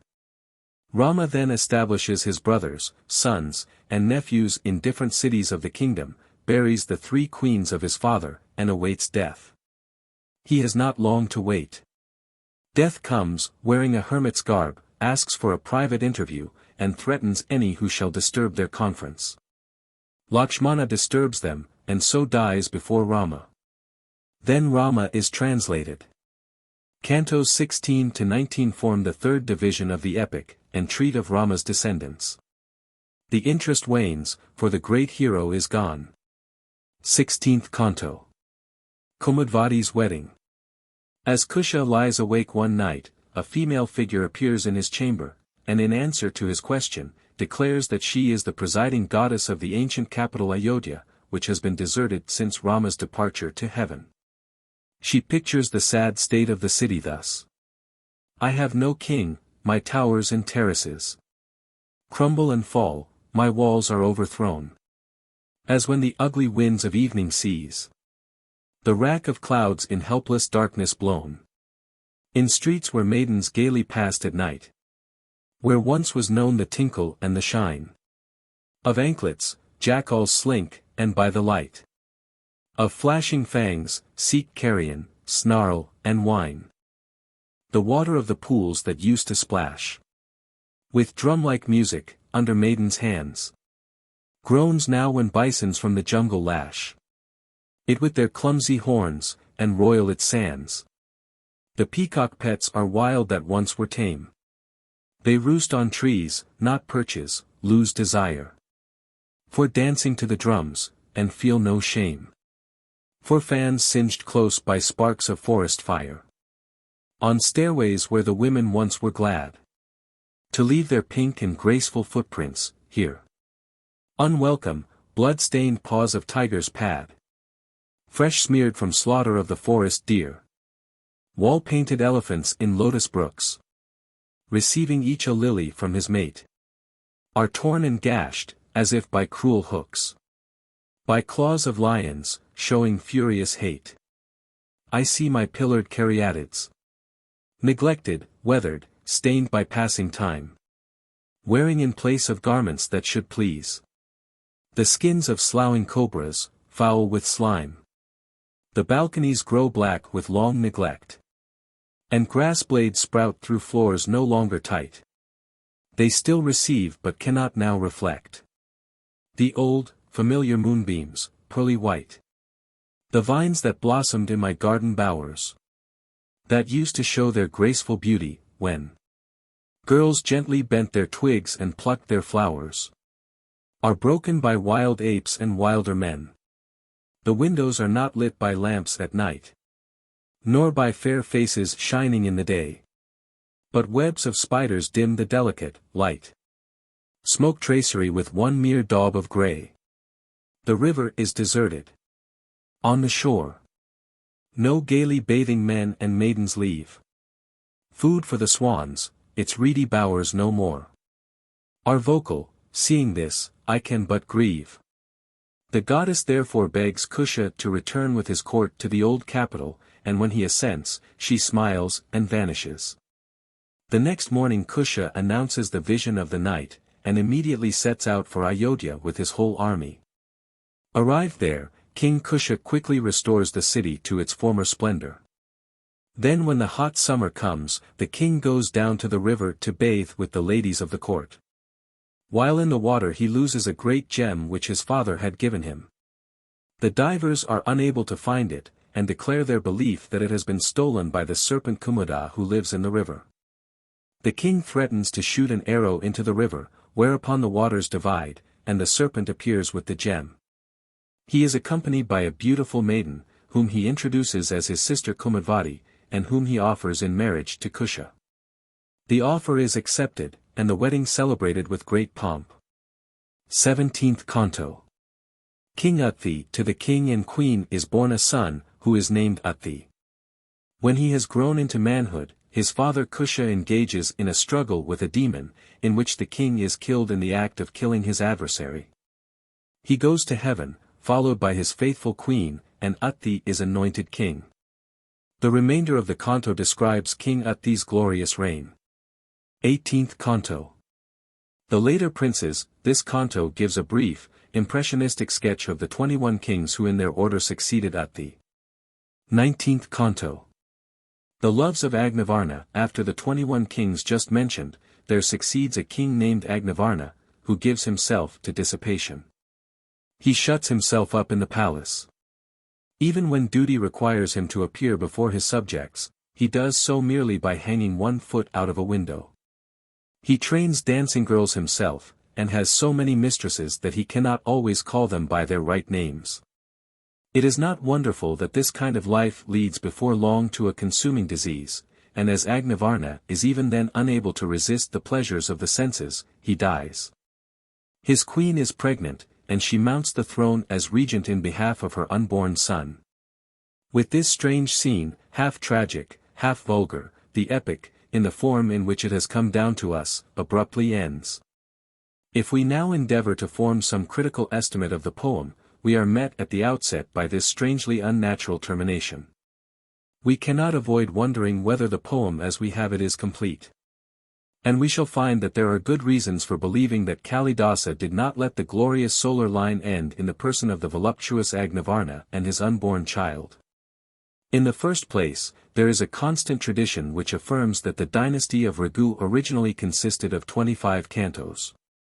A similar tradition concerning Kalidasa's second epic has justified itself. For some time only 7 cantos were known, then more were discovered, and we now have 17. Again, there is a rhetorical rule, almost never disregarded, which requires a literary work to end with an epilogue in the form of a little prayer for the welfare of readers or auditors. Kalidasa himself complies with this rule, certainly in 5 of his other 6 books. Once again, Kalidasa has nothing of the tragedian in his soul. His works, without exception, end happily. In the drama Urvashi he seriously injures a splendid old tragic story for the sake of a happy ending. These facts all point to the probability that the conclusion of the epic has been lost. We may even assign a natural, though conjectural, reason for this. The Dynasty of Raghu has been used for centuries as a textbook in India, so that manuscripts abound, and commentaries are very numerous. Now if the concluding cantos were unfitted for use as a textbook, they might very easily be lost during the centuries before the introduction of printing presses into India. Indeed, this very unfitness for use as a school text seems to be the explanation of the temporary loss of several cantos of Kalidasa's second epic. On the other hand, we are met by the fact that numerous commentators, living in different parts of India, know the text of only 19 cantos. Furthermore, it is unlikely that Kalidasa left the poem incomplete at his death. For it was, without serious question, one of his earlier works. Apart from evidences of style, there is the subject matter of the introductory stanzas, in which the poet presents himself as an aspirant for literary fame. No writer of established reputation would be likely to say, "The fool who seeks a poet's fame must look for ridicule and blame, like tiptoe dwarf who fain would try to pluck the fruit for giants high." In only one other of his writings, in the drama which was undoubtedly written earlier than the other two dramas, does the poet thus present his feeling of diffidence to his auditors. It is of course possible that Kalidasa wrote the first 19 cantos when a young man, intending to add more, then turned to other matters, and never afterwards cared to take up the rather thankless task of ending a youthful work. The question does not admit of final solution. Yet whoever reads and rereads the Dynasty of Raghu, and the other works of its author, finds the conviction growing ever stronger that our poem in 19 cantos is mutilated. We are thus enabled to clear the author of the charge of a lame and impotent conclusion. Another adverse criticism cannot so readily be disposed of, that of a lack of unity in the plot. As the poem treats of a kingly dynasty, we frequently meet the cry, "The king is dead. Long live the king." The story of Rama himself occupies only 6 cantos, he is not born until the 10th canto, he is in heaven after the 15th. There are in truth 6 heroes, each of whom has to die to make room for his successor. One may go farther and say that it is not possible to give a brief and accurate title to the poem. It is not a Ramayana, or epic of Rama's deeds, for Rama is on the stage during only a third of the poem. It is not properly an epic of Raghu's line, for many kings of this line are unmentioned. Not merely kings who escape notice by their obscurity, but also several who fill a large place in Indian story, whose deeds and adventures are splendidly worthy of epic treatment. The Dynasty of Raghu is rather an epic poem in which Rama is the central figure, giving it such unity as it possesses, but which provides Rama with a most generous background in the shape of selected episodes concerning his ancestors and his descendants. Rama is the central figure. Take him away and the poem falls to pieces like a pearl necklace with a broken string. Yet it may well be doubted whether the cantos dealing with Rama are the most successful. They are too compressed, too briefly elusive. Kalidasa attempts to tell the story in about 1/30 of the space given to it by his great predecessor Valmiki. The result is much loss by omission and much loss by compression. Many of the best episodes of the Ramayana are quite omitted by Kalidasa, for example, the story of the jealous humpback who eggs on Queen Kaikeyi to demand her 2 boons, the beautiful scene in which Sita insists on following Rama into the forest. The account of the somnolent giant Patir, a character quite as good as Polyphemus. Other fine episodes are so briefly alluded to as to lose all their charm, for example, the story of the golden deer that attracts the attention of Rama while Ravana is stealing his wife. The journey of the monkey Hanumat to Ravana's fortress and his interview with Sita. The Rama story, as told by Valmiki, is one of the great epic stories of the world. It has been for 2000 years and more the story par excellence of the Hindus, and the Hindus may fairly claim to be the best storytellers of the world. There is therefore real matter for regret in the fact that so great a poet as Kalidasa should have treated it in a way not quite worthy of it and of himself. The reason is not far to seek, nor can there be any reasonable doubt as to its truth. Kalidasa did not care to put himself into direct competition with Valmiki. The younger poet's admiration of his mighty predecessor is clearly expressed. It is with a special reference to Valmiki that he says in his introduction, "Yet I may enter through the door that mightier poets pierced of yore. A thread may pierce a jewel, but must follow where the diamond cut." He introduces Valmiki into his own epic, making him compose the Ramayana in Rama's lifetime. Kalidasa speaks of Valmiki as the poet, and the great epic he calls the sweet story of Rama, the first path shown to poets, which, when sung by the 2 boys, was heard with motionless delight by the deer, and when sung before a gathering of learned men, made them heedless of the tears that rolled down their cheeks. Bearing these matters in mind, we can see the course of Kalidasa's thoughts almost as clearly as if he had expressed them directly. He was irresistibly driven to write the wonderful story of Rama, as any poet would be who became familiar with it. At the same time, his modesty prevented him from challenging the old epic directly. He therefore writes a poem which shall appeal to the hallowed associations that cluster round the great name of Rama, but devotes 2/3 of it to themes that permit him greater freedom. The result is a formless plot. This is a real weakness, yet not a fatal weakness. In general, literary critics lay far too much emphasis on plot. Of the elements that make a great book, style and presentation of character, hardly permit critical analysis.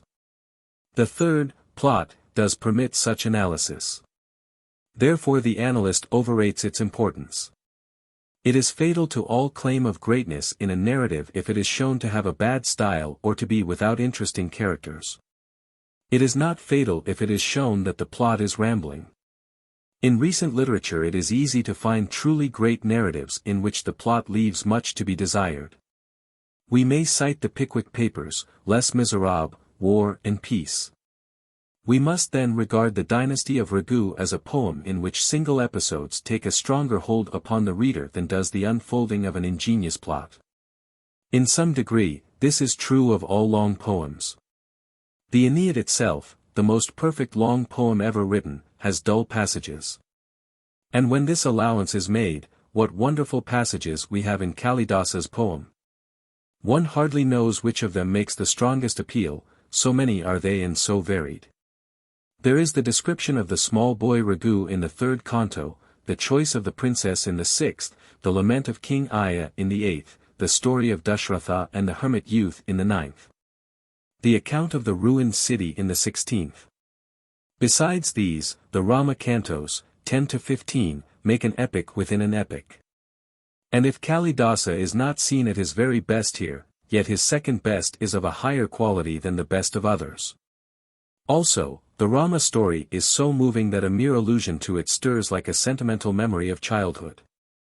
It has the usual qualities of a good epic story, abundance of travel and fighting and adventure and magic interweaving of human with superhuman, but it has more than this. In both hero and heroine there is real development of character. Odysseus and Aeneas do not grow, they go through adventures. But King Rama, torn between love for his wife and duty to his subjects, is almost a different person from the handsome, light-hearted prince who won his bride by breaking Shiva's bow. Sita, faithful to the husband who rejects her, has made a long, character-forming journey since the day when she left her father's palace, a youthful bride. Herein lies the unique beauty of the tale of Rama, that it unites romantic love and moral conflict with a splendid story of wild adventure. No wonder that the Hindus, connoisseurs of storytelling, have loved the tale of Rama's deeds better than any other story. If we compare the Dynasty of Raghu with Kalidasa's other books, we find it inferior to the Birth of the War God in unity of plot, inferior to Shakuntala in sustained interest, inferior to the Cloud Messenger in perfection of every detail. Yet passages in it are as high and sweet as anything in these works. And over it is shed the magic charm of Kalidasa's style. Of that it is vain to speak. It can be had only at first hand. The final proof that the Dynasty of Raghu is a very great poem, is this: no one who once reads it can leave it alone thereafter. The Birth of the War God. The Birth of the War God is an epic poem in 17 cantos. It consists of 1096 stanzas, or about 4,400 lines of verse.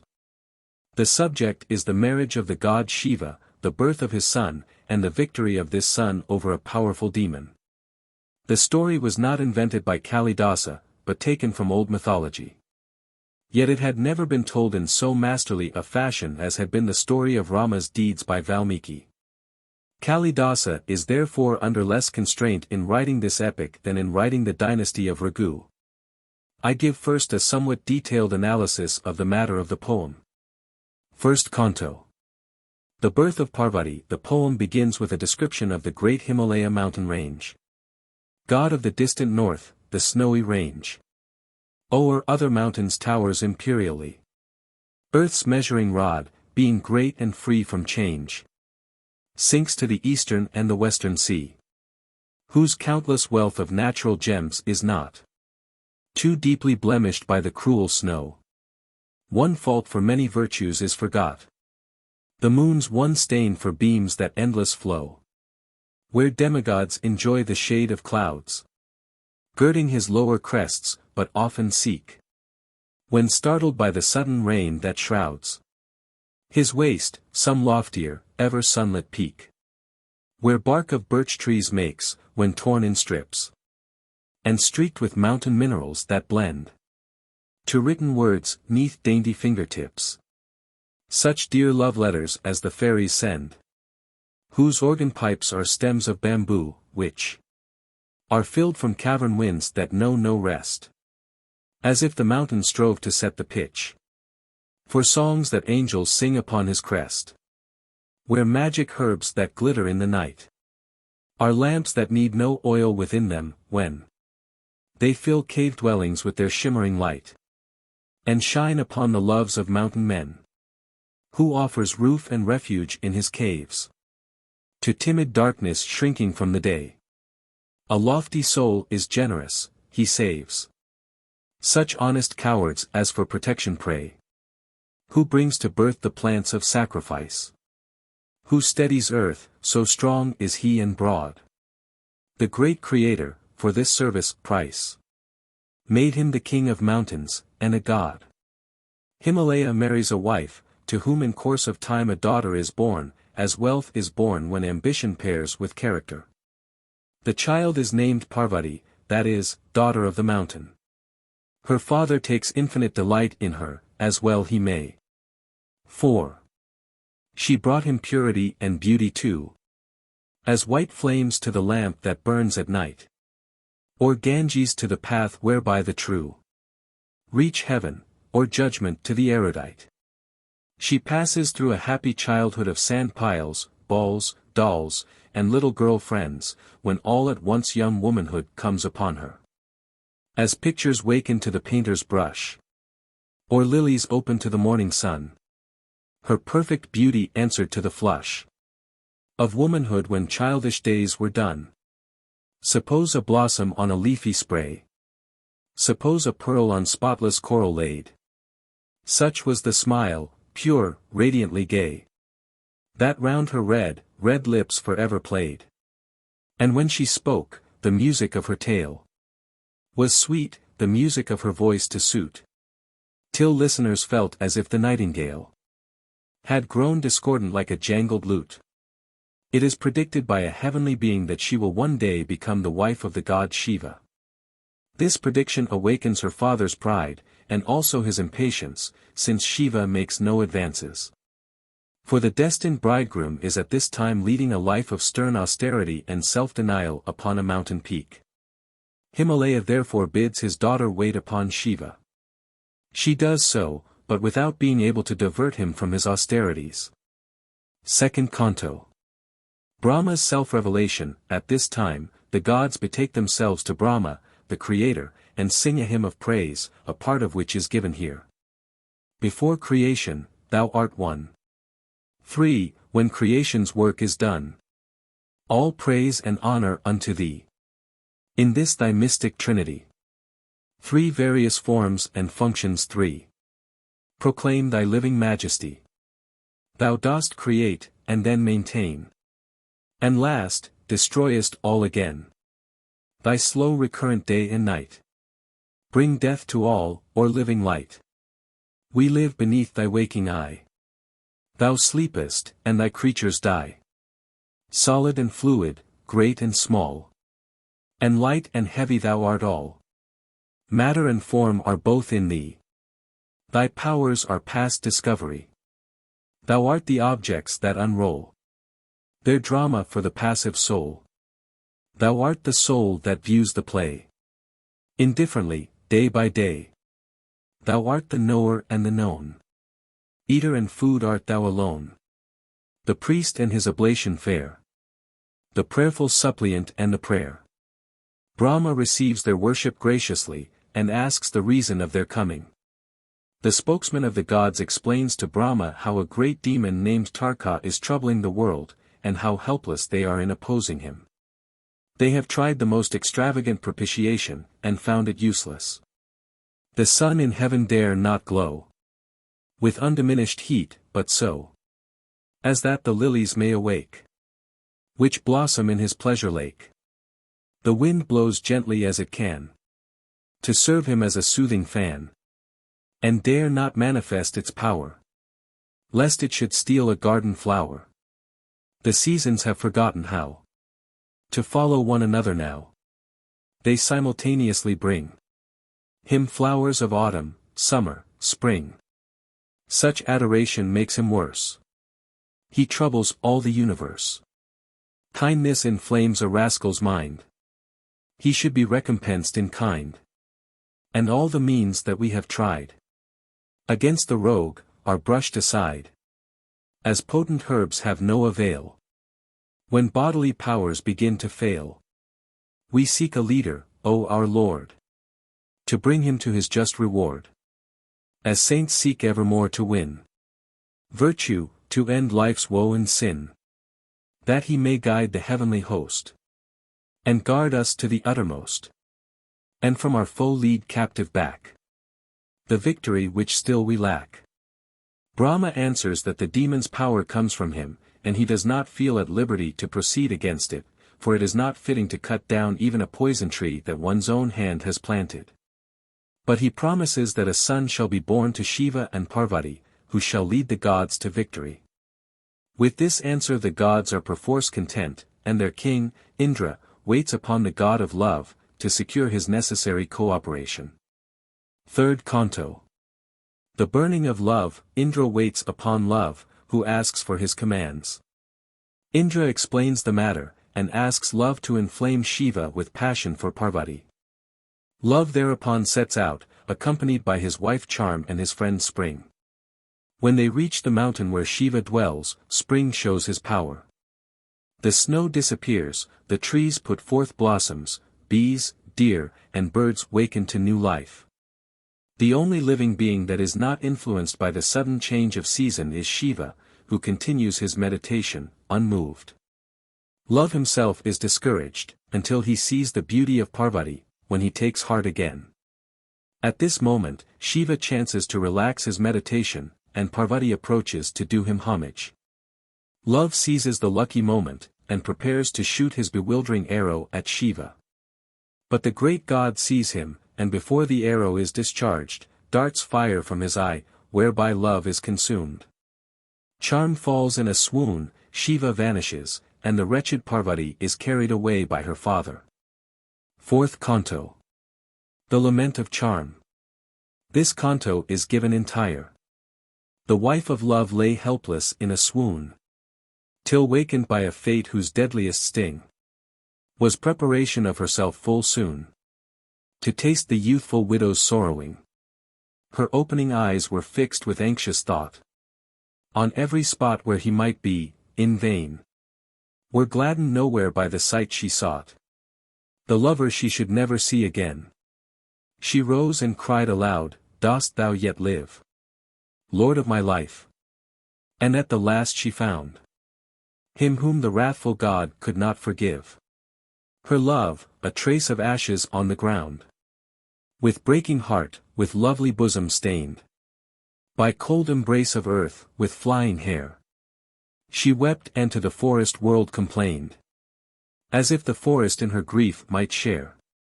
Thy beauty slew the pride that maidens cherish, perfect its loveliness in every part. I saw that beauty fade away and perish, yet did not die. How hard is woman's heart! Where art thou gone? Thy love a moment only endured, and I forever need its power. Gone like the stream that leaves the lily lonely, when the dam breaks, to mourn her dying flower. Thou never didst a thing to cause me anguish. I never did a thing to work thee harm. Why should I thus in vain affliction languish? Why not return to bless thy grieving charm? Of playful chastisements art thou reminded, thy flirtings punished by my girdle strands, thine eyes by flying dust of blossoms blinded, held for thy meek correction in these hands.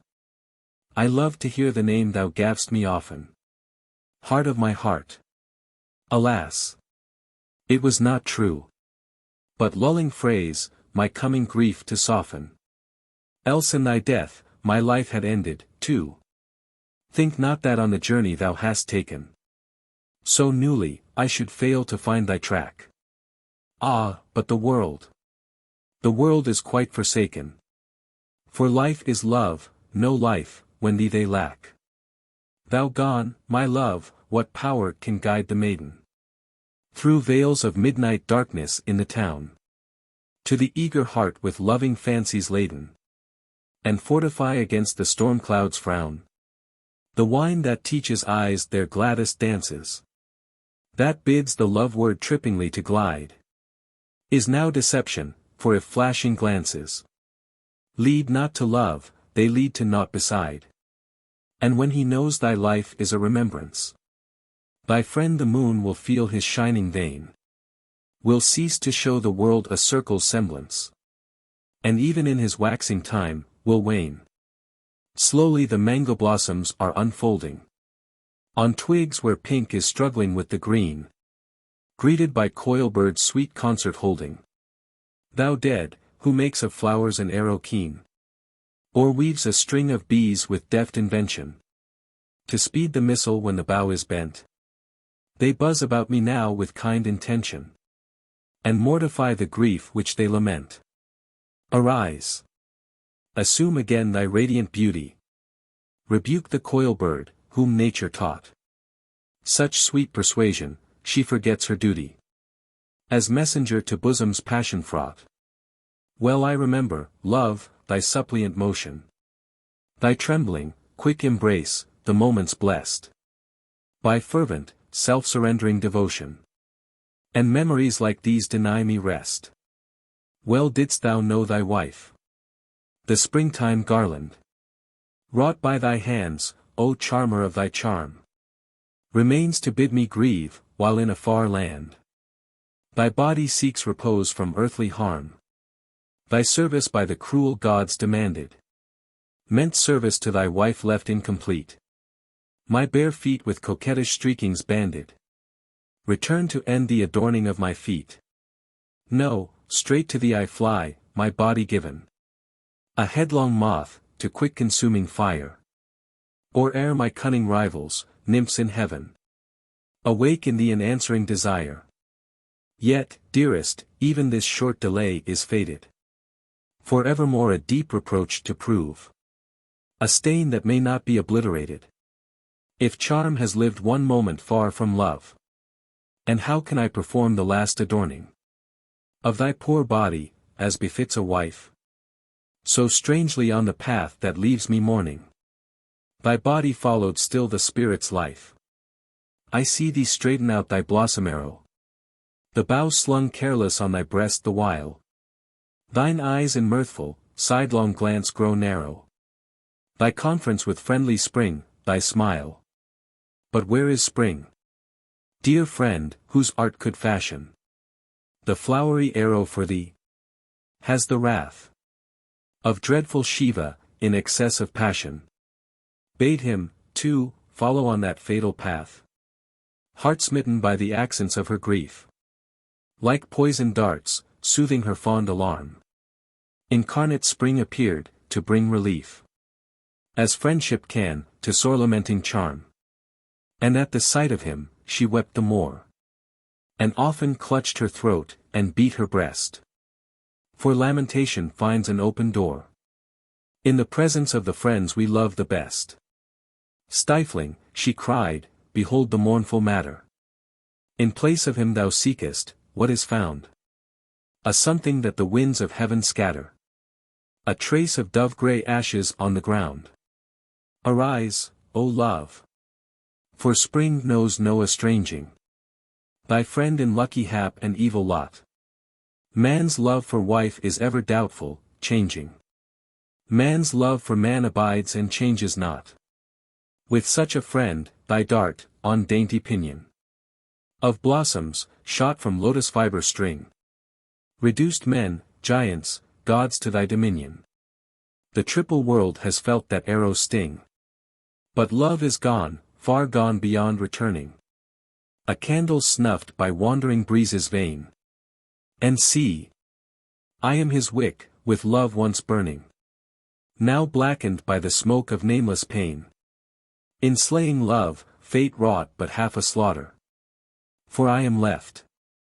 And yet the clinging vine must fall, when falls the sturdy tree that taught her round him in loving tenderness to twine.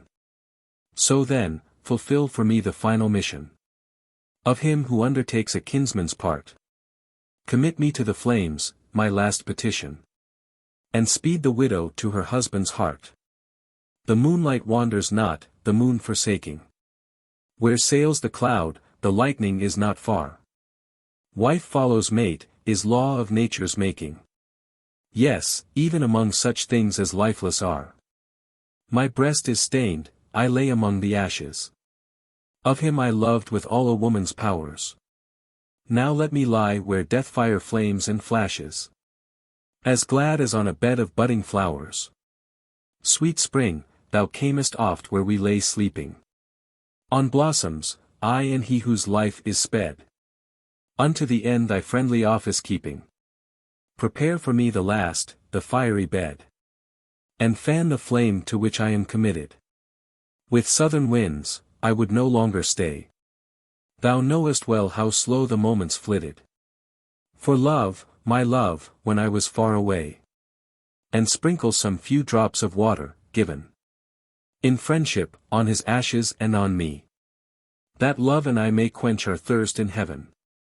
As once on earth, in heavenly unity. And sometimes seek the grave where love is lying. Pause there a moment, gentle spring, and shower sweet mango clusters to the winds replying. For he thou lovedst, loved the mango flower. As charm prepared to end her mortal pain. In fire, she heard a voice from heaven cry. That showed her mercy, as the early rain shows mercy to the fish, when lakes go dry. O wife of love! Thy lover is not lost forevermore. This voice shall tell thee why. He perished like the moth, when he had crossed the dreadful god, in fire from Shiva's eye. When darts of love set Brahma in a flame, to shame his daughter with impure desire. He checked the horrid sin without a name, and cursed the god of love to die by fire. But virtue interceded in behalf of love, and won a softening of the doom. Upon the day when Shiva's heart shall laugh in wedding joy, for mercy finding room, he shall unite love's body with the soul, a marriage present to his mountain bride. As clouds hold fire and water in control, gods are the fount of wrath, and grace beside. So, gentle charm, preserve thy body sweet, for dear reunion after present pain. The stream that dwindles in the summer heat is reunited with the autumn rain. Invisibly and thus mysteriously, the thoughts of charm were turned away from death. And spring, believing where he might not see, comforted her with words of sweetest breath. The wife of love awaited thus the day, though racked by grief, when fate should show its power. As the waning moon laments her darkened ray, and waits impatient for the twilight hour. 5th Canto. The reward of self-denial. Parvati reproaches her own beauty, for loveliness is fruitless if it does not bind a lover. She therefore resolves to lead a life of religious self-denial, hoping that the merit thus acquired will procure her Shiva's love. Her mother tries in vain to dissuade her, her father directs her to a fit mountain peak, and she retires to her devotions. She lays aside all ornaments, lets her hair hang unkempt, and assumes the hermit's dress of bark. While she is spending her days in self-denial, she is visited by a Brahmin youth, who compliments her highly upon her rigid devotion, and declares that her conduct proves the truth of the proverb, beauty can do no wrong. Yet he confesses himself bewildered, for she seems to have everything that heart can desire.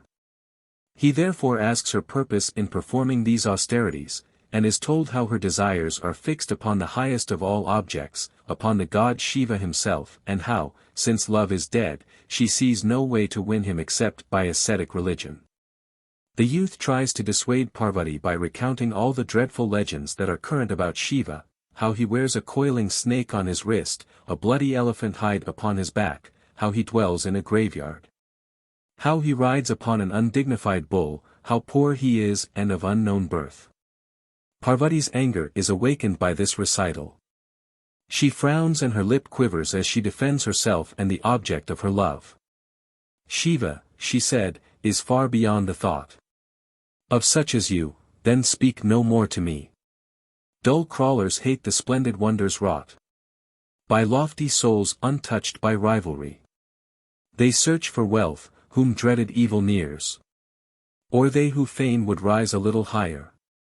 The world's sole refuge neither hopes nor fears, nor seeks the objects of a small desire. Yes, he is poor, yet he is riches' source. This graveyard haunter rules the world alone. Dreadful is he, yet all beneficent force. Think you his inmost nature can be known?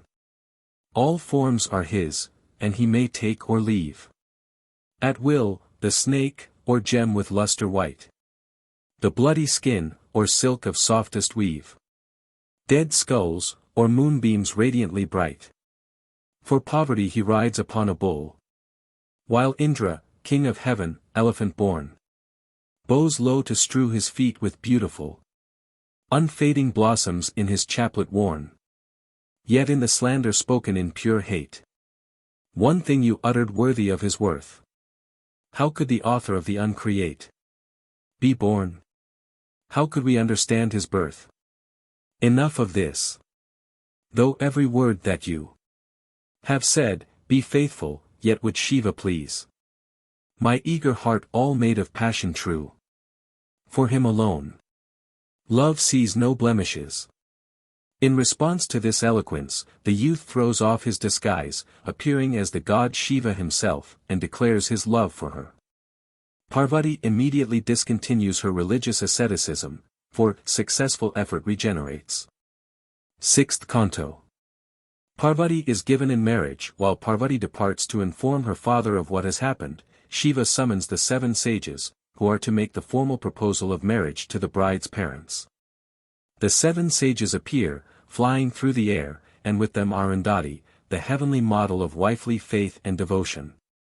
On seeing her, Shiva feels his eagerness for marriage increase, realizing that all actions of a holy life are rooted in a virtuous wife. Shiva then explains his purpose, and sends the 7 sages to make the formal request for Parvati's hand. The 7 sages fly to the brilliant city of Himalaya, where they are received by the mountain god. After a rather portentous interchange of compliments, the 7 sages announce their errand, requesting Parvati's hand in behalf of Shiva. The father joyfully assents, and it is agreed that the marriage shall be celebrated after 3 days. These 3 days are spent by Shiva in impatient longing. 7th Canto. Parvati's wedding. The 3 days are spent in preparations for the wedding. So great is Parvati's unadorned beauty that the waiting women can hardly take their eyes from her to inspect the wedding dress. But the preparations are complete at last. And the bride is beautiful indeed, as when the flowers are budding on a vine, or white swans rest upon a river's shore, or when at night the stars in heaven shine. Her lovely beauty grew with gems she wore, when wide-eyed glances gave her back the same bright beauty, and the mirror never lies.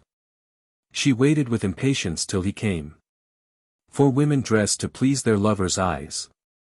Meanwhile Shiva finishes his preparations, and sets out on his wedding journey, accompanied by Brahma, Vishnu, and lesser gods. At his journey's end, he is received by his bride's father, and led through streets ankle-deep in flowers, where the windows are filled with the faces of eager and excited women, who gossip together thus. For his sake it was well that Parvati should mortify her body delicate. Thrice happy might his serving woman be, and infinitely blessed his bosom's mate. Shiva and his retinue then enter the palace, where he is received with bashful love by Parvati, and the wedding is celebrated with due pomp. The nymphs of heaven entertain the company with a play, and Shiva restores the body of love. 8th Canto. The honeymoon, the first month of marital bliss, is spent in Himalaya's palace. After this the happy pair wander for a time among the famous mountain peaks. One of these they reach at sunset, and Shiva describes the evening glow to his bride. A few stanzas are given here. See, my beloved, how the sun, with beams that o'er the water shake, from western skies has now begun. A bridge of gold across the lake. Upon the very treetops sway the peacocks. Even yet they hold and drink the dying light of day, until their fans are molten gold. The water lily closes, but with wonderful reluctancy, as if it troubled her to shut her door of welcome to the bee. The steeds that draw the sun's bright car, with bended neck and falling plume, and drooping mane, are seen afar, to bury day in ocean's gloom. The sun is down, and heaven sleeps. Thus every path of glory ends, as high as are the scaled steeps. The downward way as low descends. Shiva then retires for meditation. On his return, he finds that his bride is peevish at being left alone even for a little time, and to soothe her, he describes the night which is now advancing. A few stanzas of this description run as follows. The twilight glow is fading far, and stains the west with blood-red light, as when a reeking scimitar slants upward on a field of fight, and vision fails above, below, around, before us, at our back. The womb of night envelopes slow the world with darkness vast and black. Mute while the world is dazed with light, the smiling moon begins to rise, and, being teased by eager night, betrays the secrets of the skies. Moon fingers move the black, black hair of night into its proper place. Who shuts her eyes, the lilies fair, as he sets kisses on her face. Shiva and Parvati then drink wine brought them by the guardian goddess of the grove, and in this lovely spot they dwell happily for many years. 9th Canto. The journey to Mount Kailasa. One day the god of fire appears as a messenger from the gods before Shiva, to remonstrate with him for not begetting the son upon whom heaven's welfare depends. Shiva deposits his seed in fire, who departs, bent low with the burden. Shortly afterwards the gods wait upon Shiva and Parvati, who journey with them to Mount Kailasa, the splendid dwelling place of the god of wealth. Here also Shiva and Parvati spend happy days. 10th Canto. The birth of Kumara. To Indra, king of the gods, fire betakes himself, tells his story, and begs to be relieved of his burden. Indra advises him to deposit it in the Ganges. Fire therefore travels to the Ganges, leaves Shiva's seed in the river, and departs much relieved. But now it is the turn of Ganges to be distressed, until at dawn the 6 Pleiades come to bathe in the river. They find Shiva's seed and lay it in a nest of reeds, where it becomes a child, Kumara, the future god of war. 11th Canto. The birth of Kumara, continued. Ganges suckles the beautiful infant. But there arises a dispute for the possession of the child between fire, Ganges, and the Pleiades. At this point Shiva and Parvati arrive, and Parvati, wondering at the beauty of the infant and at the strange quarrel, asks Shiva to whom the child belongs. When Shiva tells her that Kumara is their own child, her joy is unbounded. Because her eyes with happy tears were dim. 'Twas but by snatches that she saw the boy. Yet, with her blossom hand caressing him, she felt a strange, an unimagined joy. The vision of the infant made her seem a flower unfolding in mysterious bliss. Or, billowy with her joyful tears, a stream. Or pure affection, perfect in a kiss. Shiva conducts Parvati and the boy back to Mount Kailasa, where gods and fairies welcome them with music and dancing. Here the divine child spends the days of a happy infancy, not very different from human infancy. For he learns to walk, gets dirty in the courtyard, laughs a good deal, pulls the scanty hair of an old servant, and learns to count, 1, 9, 2, 10, 5, 7. These evidences of healthy development cause Shiva and Parvati the most exquisite joy. 12th Canto. Kumara is made general. Indra, with the other gods, waits upon Shiva, to ask that Kumara, now a youth, may be lent to them as their leader in the campaign against Tarka. The gods are graciously received by Shiva, who asks their errand. Indra prefers their request, whereupon Shiva bids his son assume command of the gods, and slay Tarka. Great is the joy of Kumara himself, of his mother Parvati, and of Indra. 13th Canto. Kumara is consecrated general. Kumara takes an affectionate farewell of his parents, and sets out with the gods. When they come to Indra's paradise, the gods are afraid to enter, lest they find their enemy there. There is an amusing scene in which each courteously invites the others to precede him, until Kumara ends their embarrassment by leading the way. Here for the first time Kumara sees with deep respect the heavenly Ganges, Indra's garden and palace, and the heavenly city. But he becomes red-eyed with anger on beholding the devastation wrought by Tarka. He saw departed glory, saw the state neglected, ruined, sad, of Indra's city, as of a woman with a cowardly mate. And all his inmost heart dissolved in pity. He saw how crystal floors were gashed and torn. By wanton tusks of elephants, were strewed. With skins that sloughing cobras once had worn. And sadness overcame him as he viewed. He saw beside the bathing pools the bowers, defiled by elephants grown overbold, strewn with uprooted golden lotus flowers, no longer bright with plumage of pure gold, rough with great, jeweled columns overthrown, rank with invasion of the untrimmed grass. Shame strove with sorrow at the ruin shown. For heaven's foe had brought these things to pass. Amid these sorrowful surroundings the gods gather and anoint Kumara, thus consecrating him as their general. 14th Canto. The march, Kumara prepares for battle, and marshals his army. He is followed by Indra riding on an elephant, Agni on a ram, Yama on a buffalo, a giant on a ghost, Varuna on a dolphin, and many other lesser gods. When all is ready, the army sets out on its dusty march. 15th Canto. The two armies clash.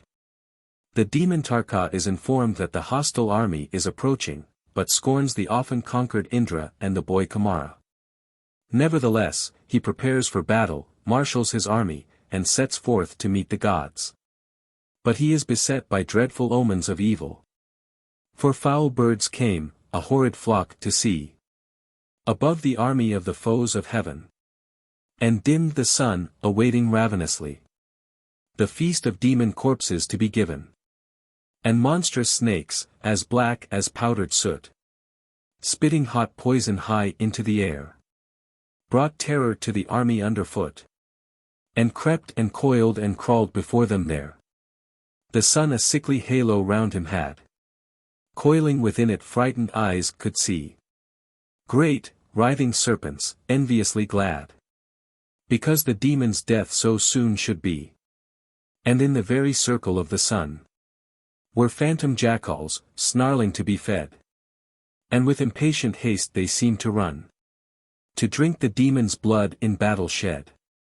There fell, with darting flame and blinding flash, lighting the farthest heavens, from on high, a thunderbolt whose agonizing crash brought fear and shuddering from a cloudless sky. There came a pelting rain of blazing coals, with blood and bones of dead men mingled in. Smoke and weird flashes horrified their souls. The sky was dusty gray like ass's skin. The elephant stumbled and the horses fell. The footmen jostled, leaving each his post. The ground beneath them trembled at the swell of ocean, when an earthquake shook the host. And dogs before them lifted muzzles foul, to see the sun that lit that awful day. and pierced the ears of listeners with a howl. Dreadful yet pitiful, then slunk away. Tarka's counselors endeavor to persuade him to turn back, but he refuses. For timidity is not numbered among his faults. As he advances, even worse portents appear, and finally warning voices from heaven call upon him to desist from his undertaking. The voices assure him of Kumara's prowess and inevitable victory. They advise him to make his peace while there is yet time. But Tarka's only answer is a defiance. You mighty gods that flit about in heaven, and take my foeman's part, what would you say? Have you forgot so soon the torture given by shafts of mine that never missed their way? Why should I fear before a 6 days' child? Why should you prowl in heaven and gibber shrill? Like dogs that in an autumn night run wild. Like deer that sneak through forests, trembling still. The boy whom you have chosen as your chief, in vain upon his hermit sire shall cry. The upright die, if taken with a thief. First you shall perish, then he too shall die. And as Tarka emphasizes his meaning by brandishing his great sword, the warning spirits flee, their knees knocking together. Tarka laughs horribly, then mounts his chariot, and advances against the army of the gods. On the other side the gods advance, and the two armies clash. 16th Canto. The battle between gods and demons. This canto is entirely taken up with the struggle between the two armies. A few stanzas are given here. As pairs of champions stood forth to test each other's fighting worth, the bards who knew the family fame proclaimed aloud each mighty name. As ruthless weapons cut their way through quilted armor in the fray, white tufts of cotton flew on high, like hoary hairs upon the sky. Blood-dripping swords reflected bright the sunbeams in that awful fight. Fire darting like the lightning flash, they showed how mighty heroes clash. The archers' arrows flew so fast, as through a hostile breast they passed, that they were buried in the ground. No stain of blood upon them found. The swords that sheaths no longer clasped, that hands of heroes firmly grasped, flashed out in glory through the fight, as if they laughed in mad delight. And many a warrior's eager lance shone radiant in the eerie dance, a curling, lapping tongue of death, to lick away the soldier's breath. Some, panting with a bloody thirst, fought toward the victim chosen first, but had a reeking path to hew before they had him full in view.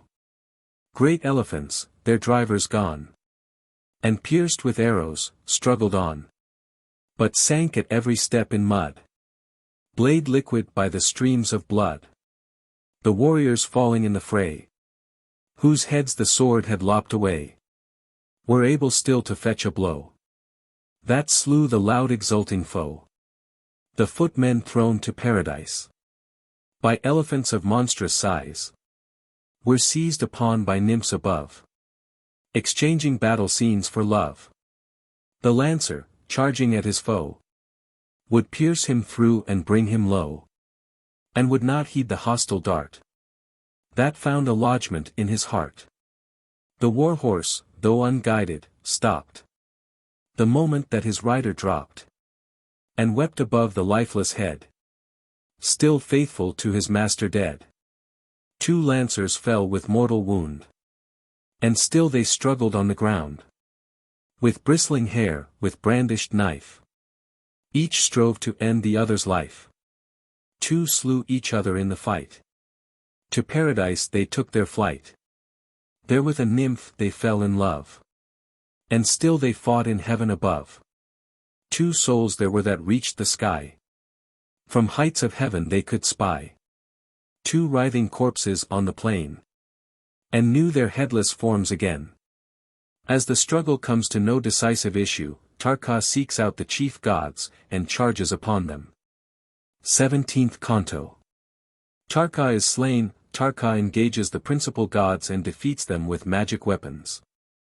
When they are relieved by Kumara, the demon turns to the youthful god of war, and advises him to retire from the battle. Stripling, you are the only son of Shiva and of Parvati. Go safe and live. Why should you run on certain death? Why fight with me? Withdraw. Let sire and mother blessed clasp living son to joyful breast.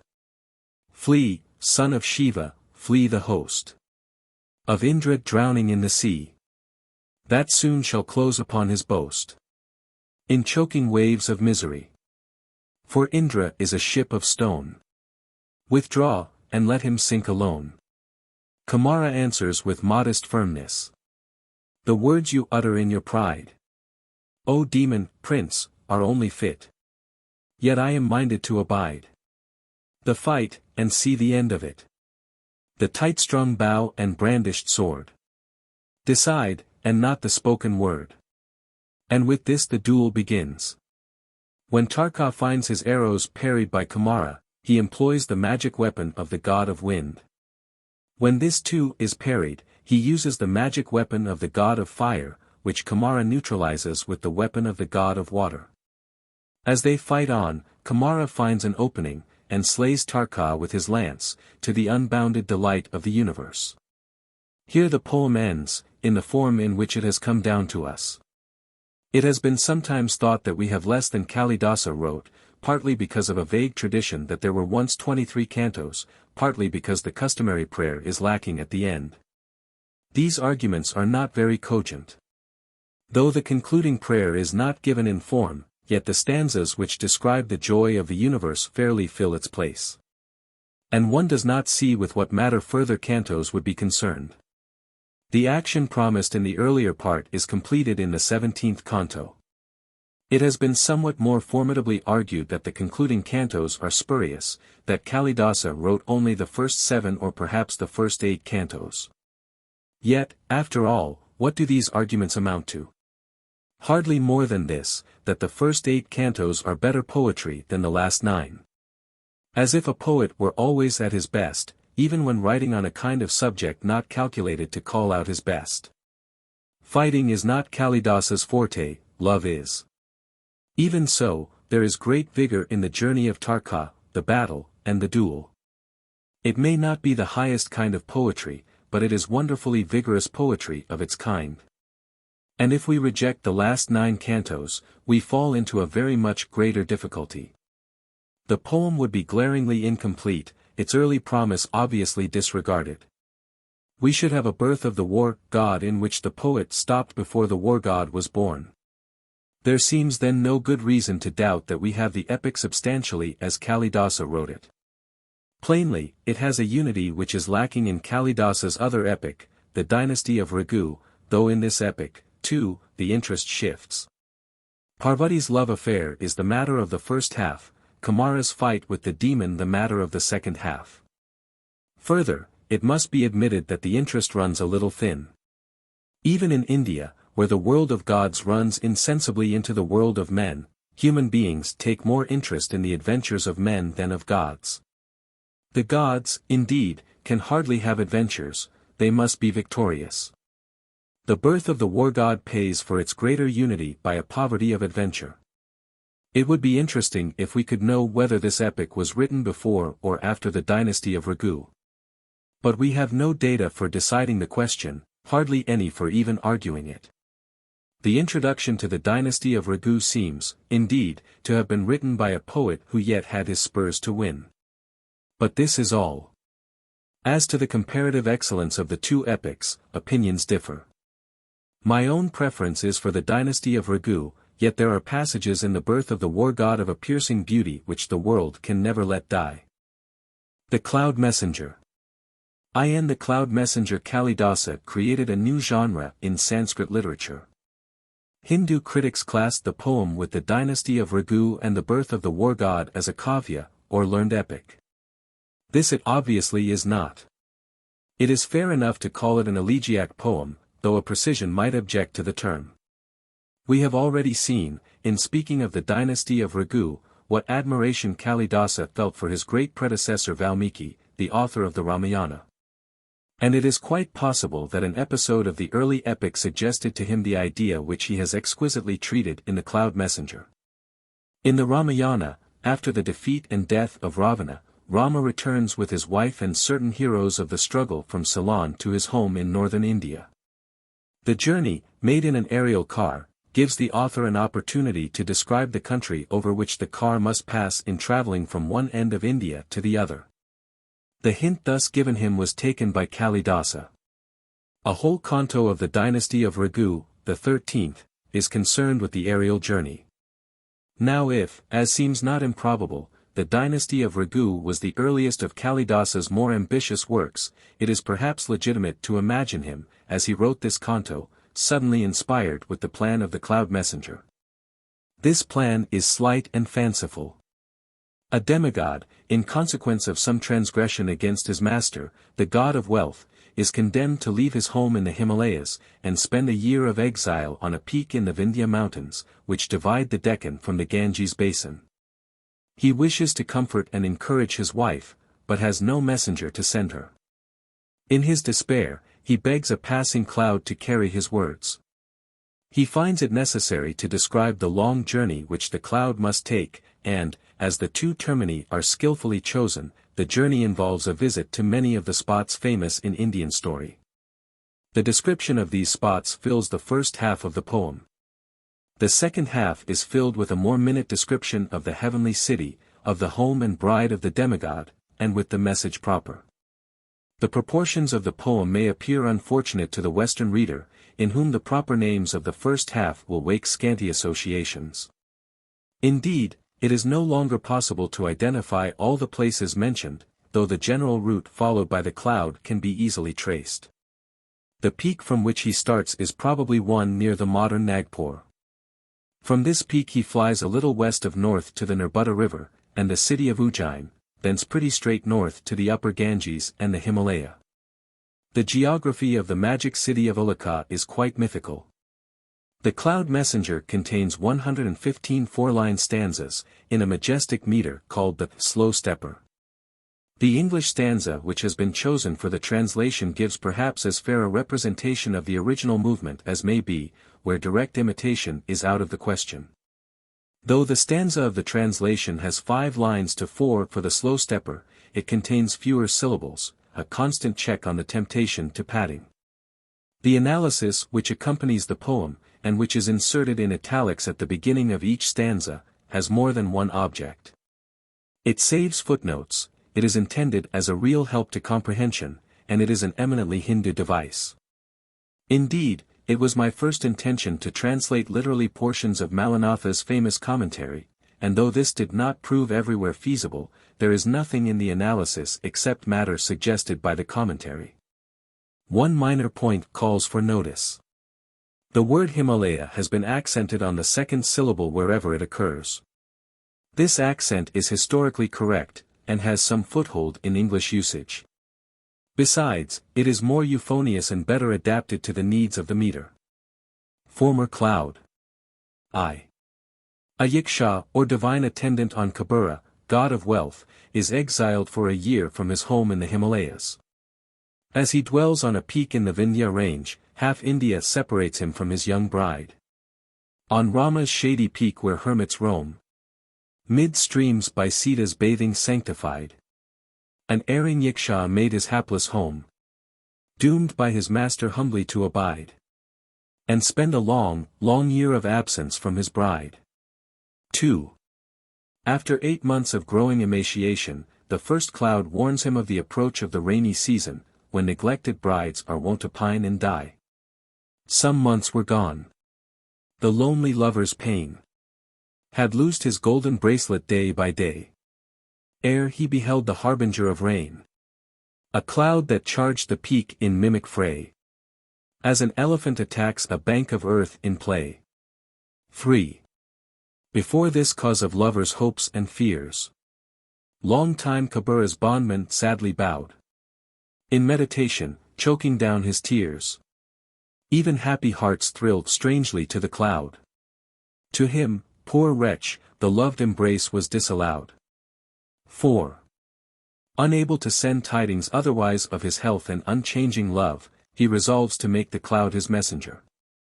Longing to save his darling's life, unblessed with joyous tidings, through the rainy days, he plucked fresh blossoms for his cloudy guest.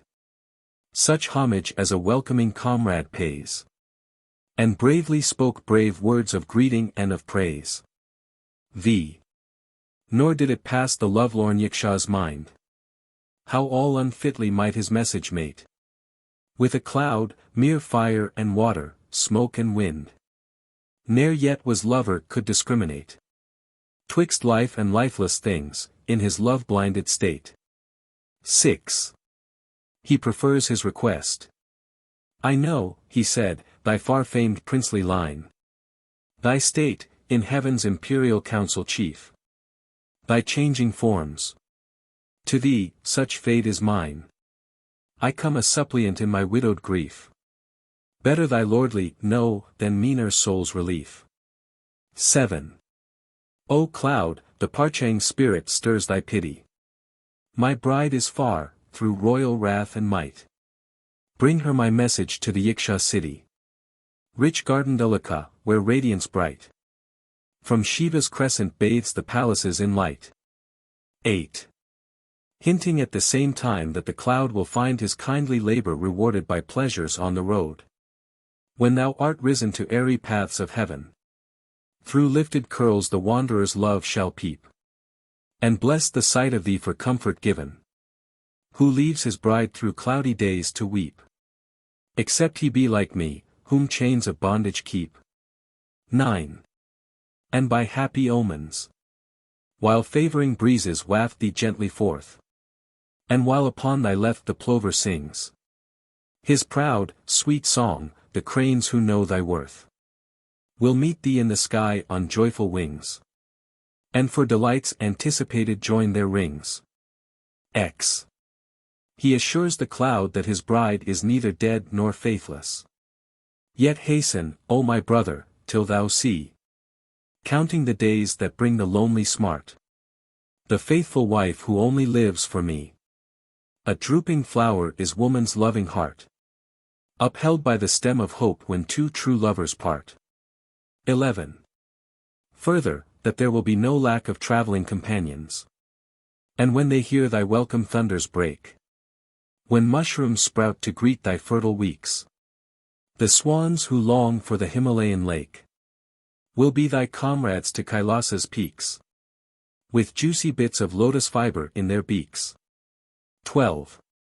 One last embrace upon this mount bestow, whose flanks were pressed by Rama's holy feet, who yearly strives his love for thee to show, warmly his well-beloved friend to greet, with the tear of welcome shed when two long-parted meet.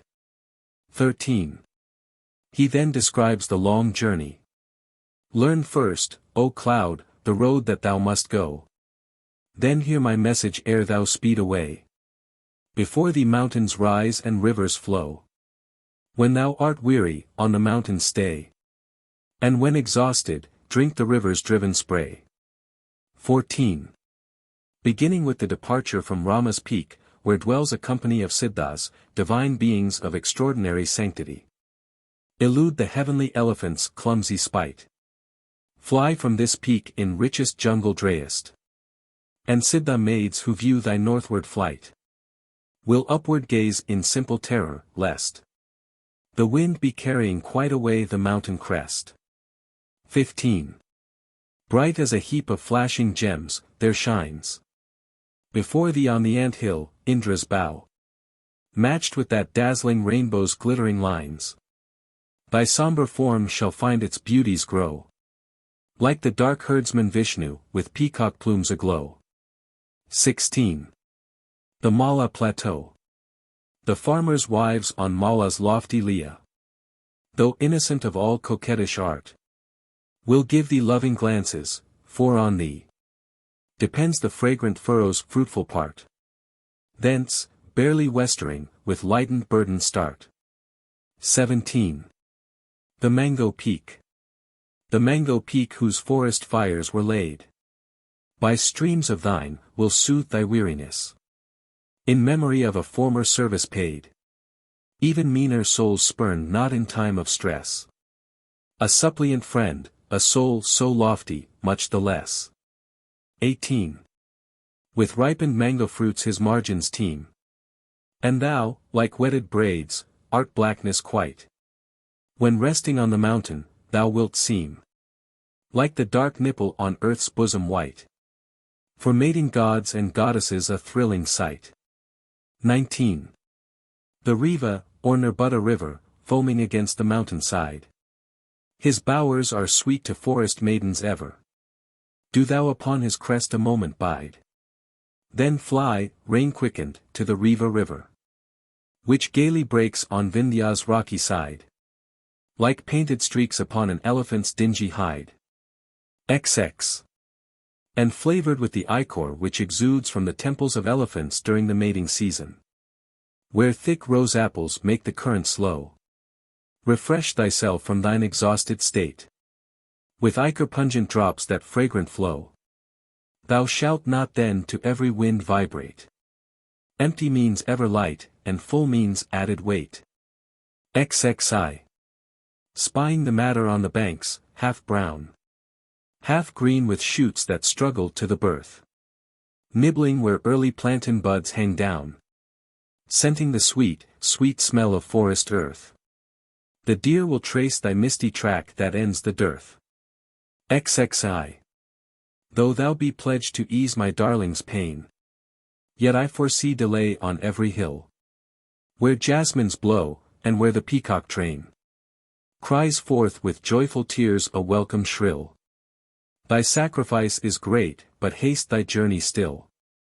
XCI. The Dasharna country.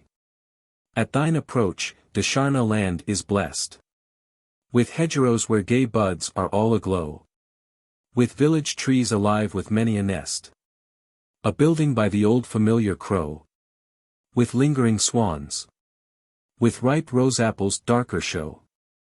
Ziv. And its capital Vidisha, on the banks of Reed River. There shalt thou see the royal city, known afar, and win the lover's fee complete. If thou subdue thy thunders to a tone of murmurous gentleness, and taste the sweet love-rippling features of the river at thy feet. XXV.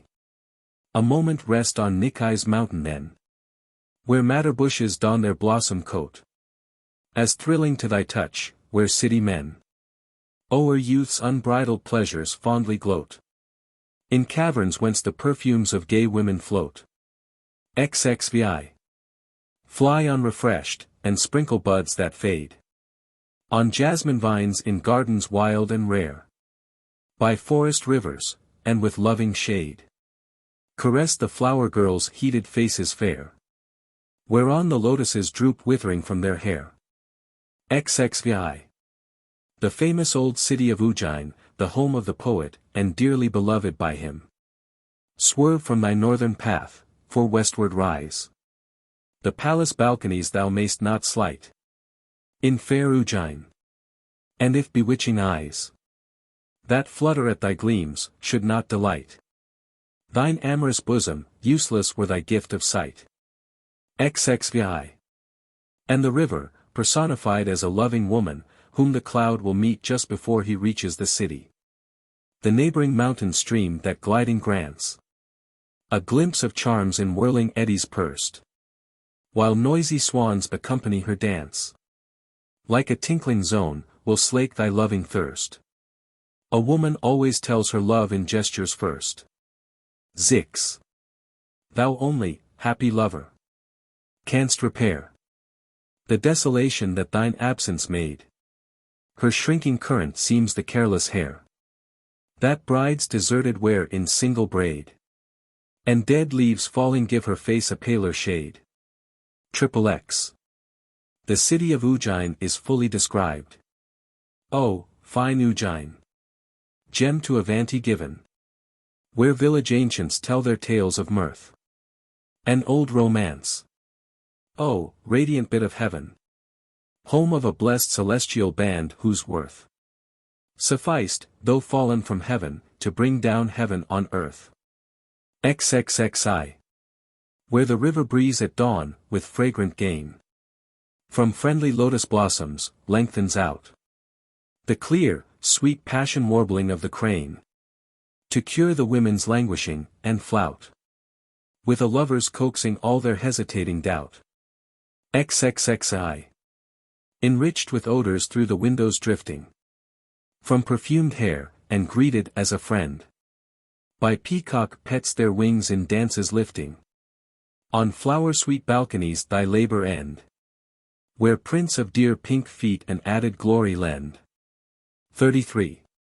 Especially its famous shrine to Shiva, called Mahakala. Black as the neck of Shiva, very god.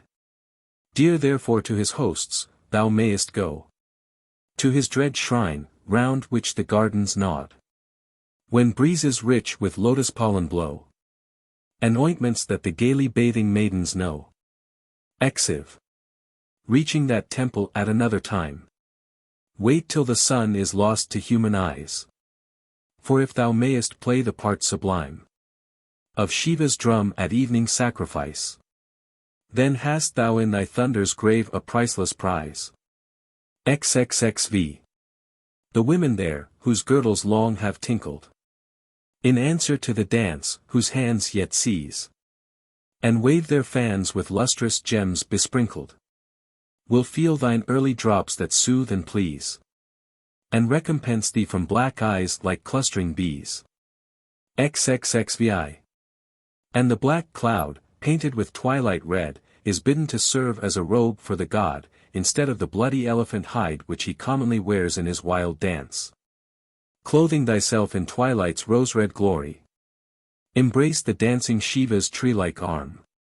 He will prefer thee to his mantle gory, and spare his grateful goddess bride's alarm, whose eager gaze will manifest no fear of harm. XVI. After one night of repose in the city, where women steal to rendezvous by night, through darkness that a needle might divide, show them the road with lightning flashes bright, as golden streaks upon the touchstone's side. But rain and thunder not, lest they be terrified. XXXVI.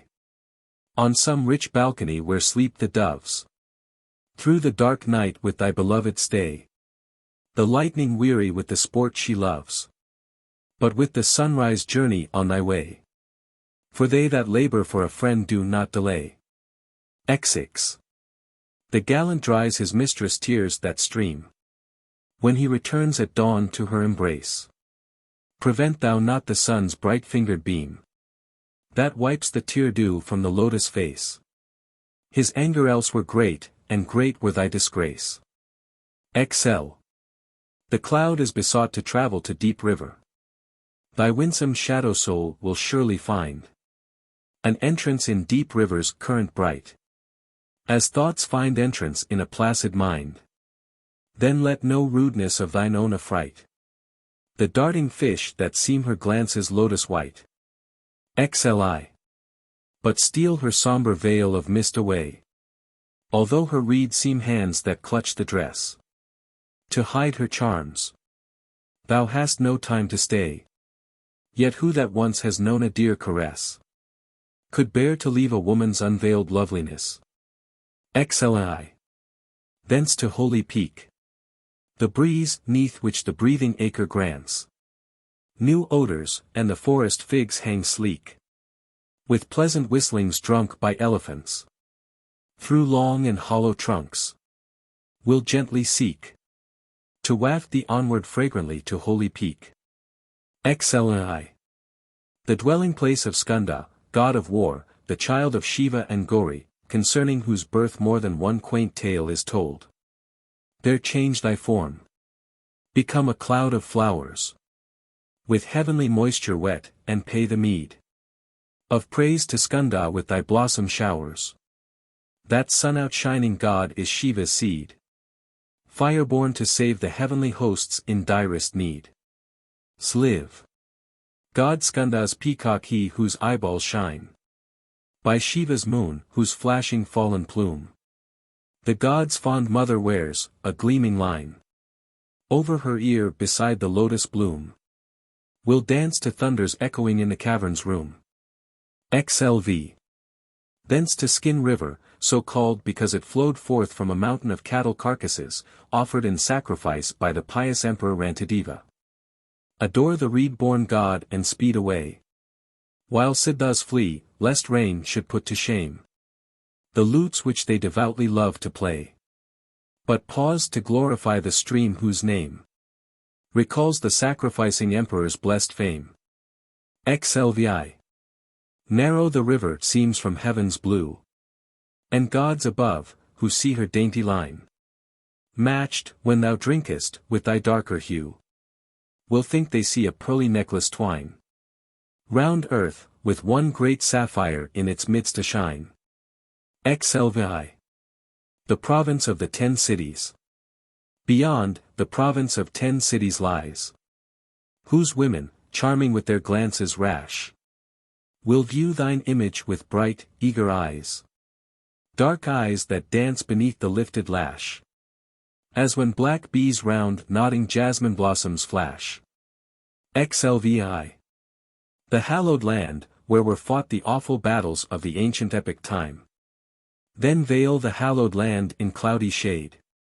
Visit the field where to this very hour lie bones that sank beneath the soldier's blade, where Arjuna discharged his arrowy shower on men, as thou thy rain jets on the lotus flower.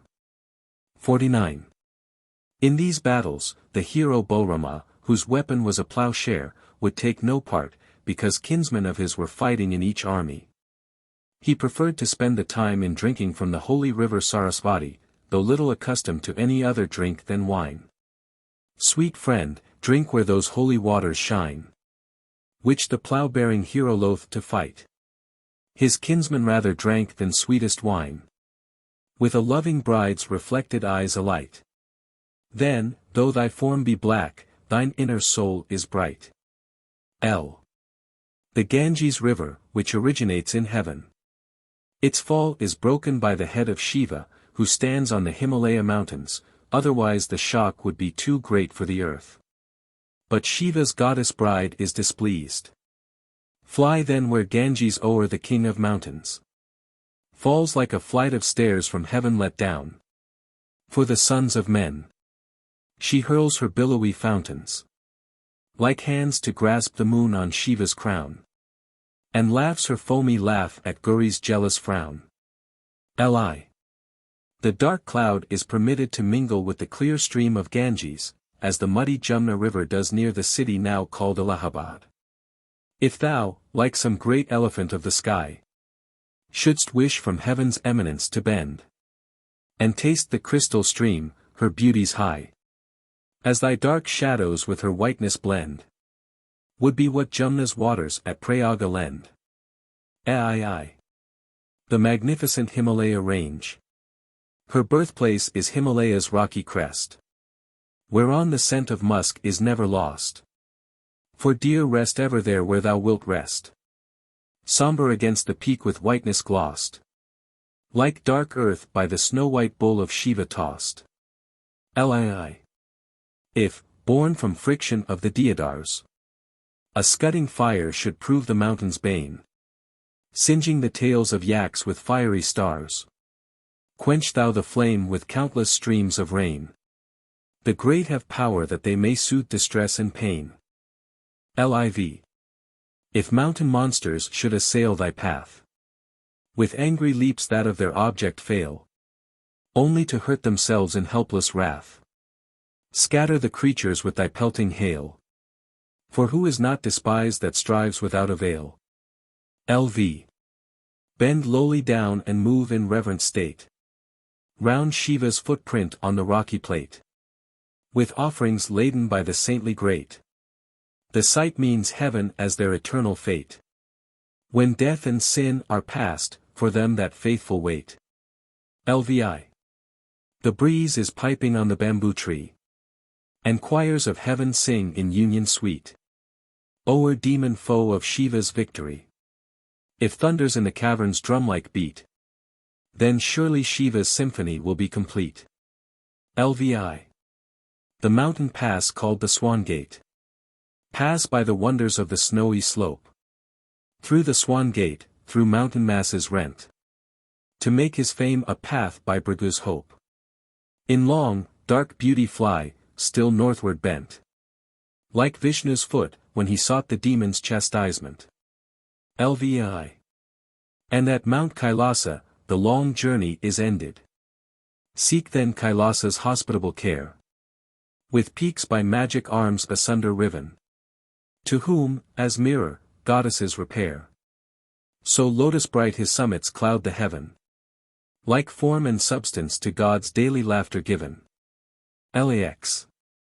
Like powder black and soft I seem to see. Thine outline on the mountain slope as bright. As new-sawn tusks of stainless ivory. No I could wink before as fair a sight. As dark blue robes upon the ploughman's shoulder white. Lx. Should Shiva throw his serpent ring aside. And give Gauri his hand, go thou before.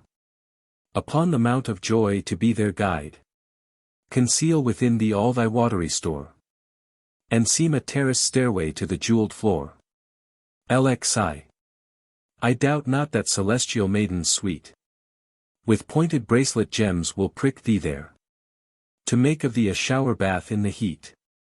Frighten the playful girls if they should dare. To keep thee longer, friend, with thunder's harshest blare. Lxi. Drink where the golden lotus dots the lake. Serve Indra's elephant as a veil to hide. His drinking, then the tree of wishing shake. Whose branches like silk garments flutter wide. With sports like these, O cloud, enjoy the mountainside. Lxi. For on this mountain is the city of the Yakshas. Then, in familiar Alika find rest. Down whom the Ganges silken river swirls. Whose towers cling to her mountain lover's breast. While clouds adorn her face like glossy curls. And streams of rain like strings of close-enwoven pearls. Latter cloud. I. The splendid heavenly city Alika. Where palaces in much may rival thee. Their ladies gay, thy lightning's dazzling powers. Symphonic drums, thy thunder's melody. Their bright mosaic floors, thy silver showers. Thy rainbow paintings, and thy height, cloud-licking towers. 2. Where the flowers which on earth blossom at different seasons, are all found in bloom the year round. Where the autumn lotus in dear fingers shines. And laud flowers April dust on faces rare. Spring amaranth with winter jasmine twines. In women's braids, and summer cirrus fair. The rainy matter in the parting of their hair. 3. Here grows the magic tree which yields whatever is desired. Where men with maids whose charm no blemish mars. Climb to the open crystal balcony. Inlaid with flower-like sparkling of the stars. And drink the love wine from the wishing tree. And listen to the drum's deep thundering dignity. 4. Where maidens whom the gods would gladly wed. Are fanned by breezes cool with Ganges spray. In shadows that the trees of heaven spread. In golden sands that hunt the pearl they play. Bury their little fists, and draw them void away. V. Where lovers' passion-trembling fingers cling. To silken robes whose sashes flutter wide. The knots undone, and red-lipped women fling. Silly with shame, their rouge from side to side. Hoping in vain the flash of jeweled lamps to hide. 6. Where, brought to balconies' palatial tops. By ever-blowing guides, were clouds before. Like thee whose spotted paintings with their drops. Then, touched with guilty fear, were seen no more. But scattered smoke-like through the lattice-grated door. 7. Here are the stones from which drops of water ooze when the moon shines on them. Where from the moonstones hung in nets of thread. Great drops of water trickle in the night. When the moon shines clear and thou, O cloud, art fled. To ease the languors of the women's plight. Who lie relaxed and tired in love's embraces tight. 8. Here are the magic gardens of heaven. Where lovers, rich with hidden wealth untold, wander each day with nymphs forever young. Enjoy the wonders that the gardens hold. The shining gardens, where the praise is sung of the god of wealth by choirs with love-impassioned tongue. 9. Where sweet nocturnal journeys are betrayed at sunrise by the fallen flowers from curls that fluttered as they stole along afraid. By leaves, by golden lotuses, by pearls, by broken necklaces that slipped from winsome girls. X. Here the god of love is not seen, because of the presence of his great enemy, Shiva. Yet his absence is not severely felt. Where the god of love neglects his bee-strung bow, since Shiva's friendship decks Kabura's reign, his task is done by clever maids, for lo, their frowning missile glances, darting plain at lover targets, never pass the mark in vain. 11. Here the goddesses have all needful ornaments. For the mine of sentiment declares, women everywhere have 4 kinds of ornaments: hair ornaments, jewels, clothes, cosmetics, anything else is local. Where the wishing tree yields all that might enhance the loveliness of maidens young and sweet. Bright garments, wine that teaches eyes to dance, and flowering twigs, and rarest gems discreet, and lac dye fit to stain their pretty lotus feet. 12. And here is the home of the unhappy Yaksha. There, northward from the master's palace, see our home, whose rainbow gateway shines afar. And near it grows a little coral tree, bending 'neath many a blossom's clustered star. Loved by my bride as children of adoption are. 13. With its artificial pool. A pool is near, to which an emerald stair leads down, with blooming lotuses of gold, whose stalks are polished beryl, resting there. The wistful swans are glad when they behold thine image, and forget the lake they loved of old. 14. Its hill of sport, girdled by bright hedges, like the dark cloud girdled by the lightning. And on the bank, a sapphire-crested hill, round which the golden plantain hedges fit. She loves the spot. And while I marvel still at thee, my friend, as flashing lightnings flit about thine edge, with restless rapture I remember it. 15. Its 2 favorite trees, which will not blossom while their mistress is grieving. The Ashoka tree, with sweetly dancing lines. The favorite bakul tree, are near the bower of amaranthine-girdled jasmine vines. Like me, they wait to feel the winning power of her persuasion, ere they blossom into flower. 16. Its tame peacock. A golden pole is set between the pair, with crystal perch above its emerald bands, as green as young bamboo, at sunset there. Thy friend, the blue-necked peacock, rises, stands, and dances when she claps her bracelet tinkling hands. 17. And its painted emblems of the god of wealth. These are the signs, recall them o'er and o'er. My clever friend, by which the house is known, and the conch and lotus painted by the door. Alas! When I am far, the charm is gone. The lotus loveliness is lost with set of sun. 18. Small as the elephant cub thou must become, for easy entrance. Rest where gems enhance the glory of the hill beside my home, and peep into the house with lightning glance, but make its brightness dim as fireflies twinkling dance. 19. The Yaksha's bride. The supremest woman from God's workshop gone. Young, slender, little teeth and red lips, slight waist and gentle eyes of timid fawn, an idly graceful movement, generous hips, fair bosom into which the sloping shoulder slips. XX. Like a bird that mourns her absent mate anew, passing these heavy days in longings keen. My girlish wife, whose words are sweet and few, my second life, shall there of thee be seen. But changed like winter-blighted lotus blooms, I ween. XXI. Her eyes are swollen with tears that stream unchidden. Her lips turn pale with sorrow's burning sighs. The face that rests upon her hand is hidden by hanging curls, as when the glory dies of the suffering moon pursued by thee through nightly skies. XXI. The passion of love passes through 10 stages, 8 of which are suggested in this stanza and the stanzas which follow. The first stage is not indicated, it is called exchange of glances.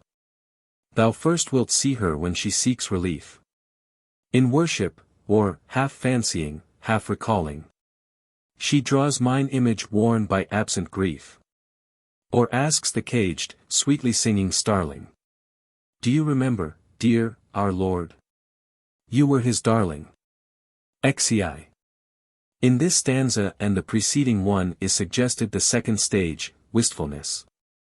Or holds a lute on her neglected skirt, and tries to sing of me, and tries in vain. For she dries the tear-wet string with hands inert. And ere begins, and ere forgets again. Though she herself composed at once, the loving strain. Ziv. Here is suggested the third stage, desire. Or counts the months of absence yet remaining, with flowers laid near the threshold on the floor. Or tastes the bliss of hours when love was gaining, the memories recollected o'er and o'er. A woman's comforts when her lonely heart is sore. XXV. Where is suggested the fourth stage, wakefulness. Such daytime labors doubtless ease the ache, which doubly hurts her in the helpless dark. With news from me a keener joy to wake. Stand by her window in the night, and mark my sleepless darling on her pallet hard and stark. XXVI. Here is suggested the fifth stage, emaciation. Resting one side upon that widowed bed, like the slender moon upon the eastern height. So slender she, now worn with anguish dread, passing with stifling tears the long, sad night, which, spent in love with me, seemed but a moment's flight.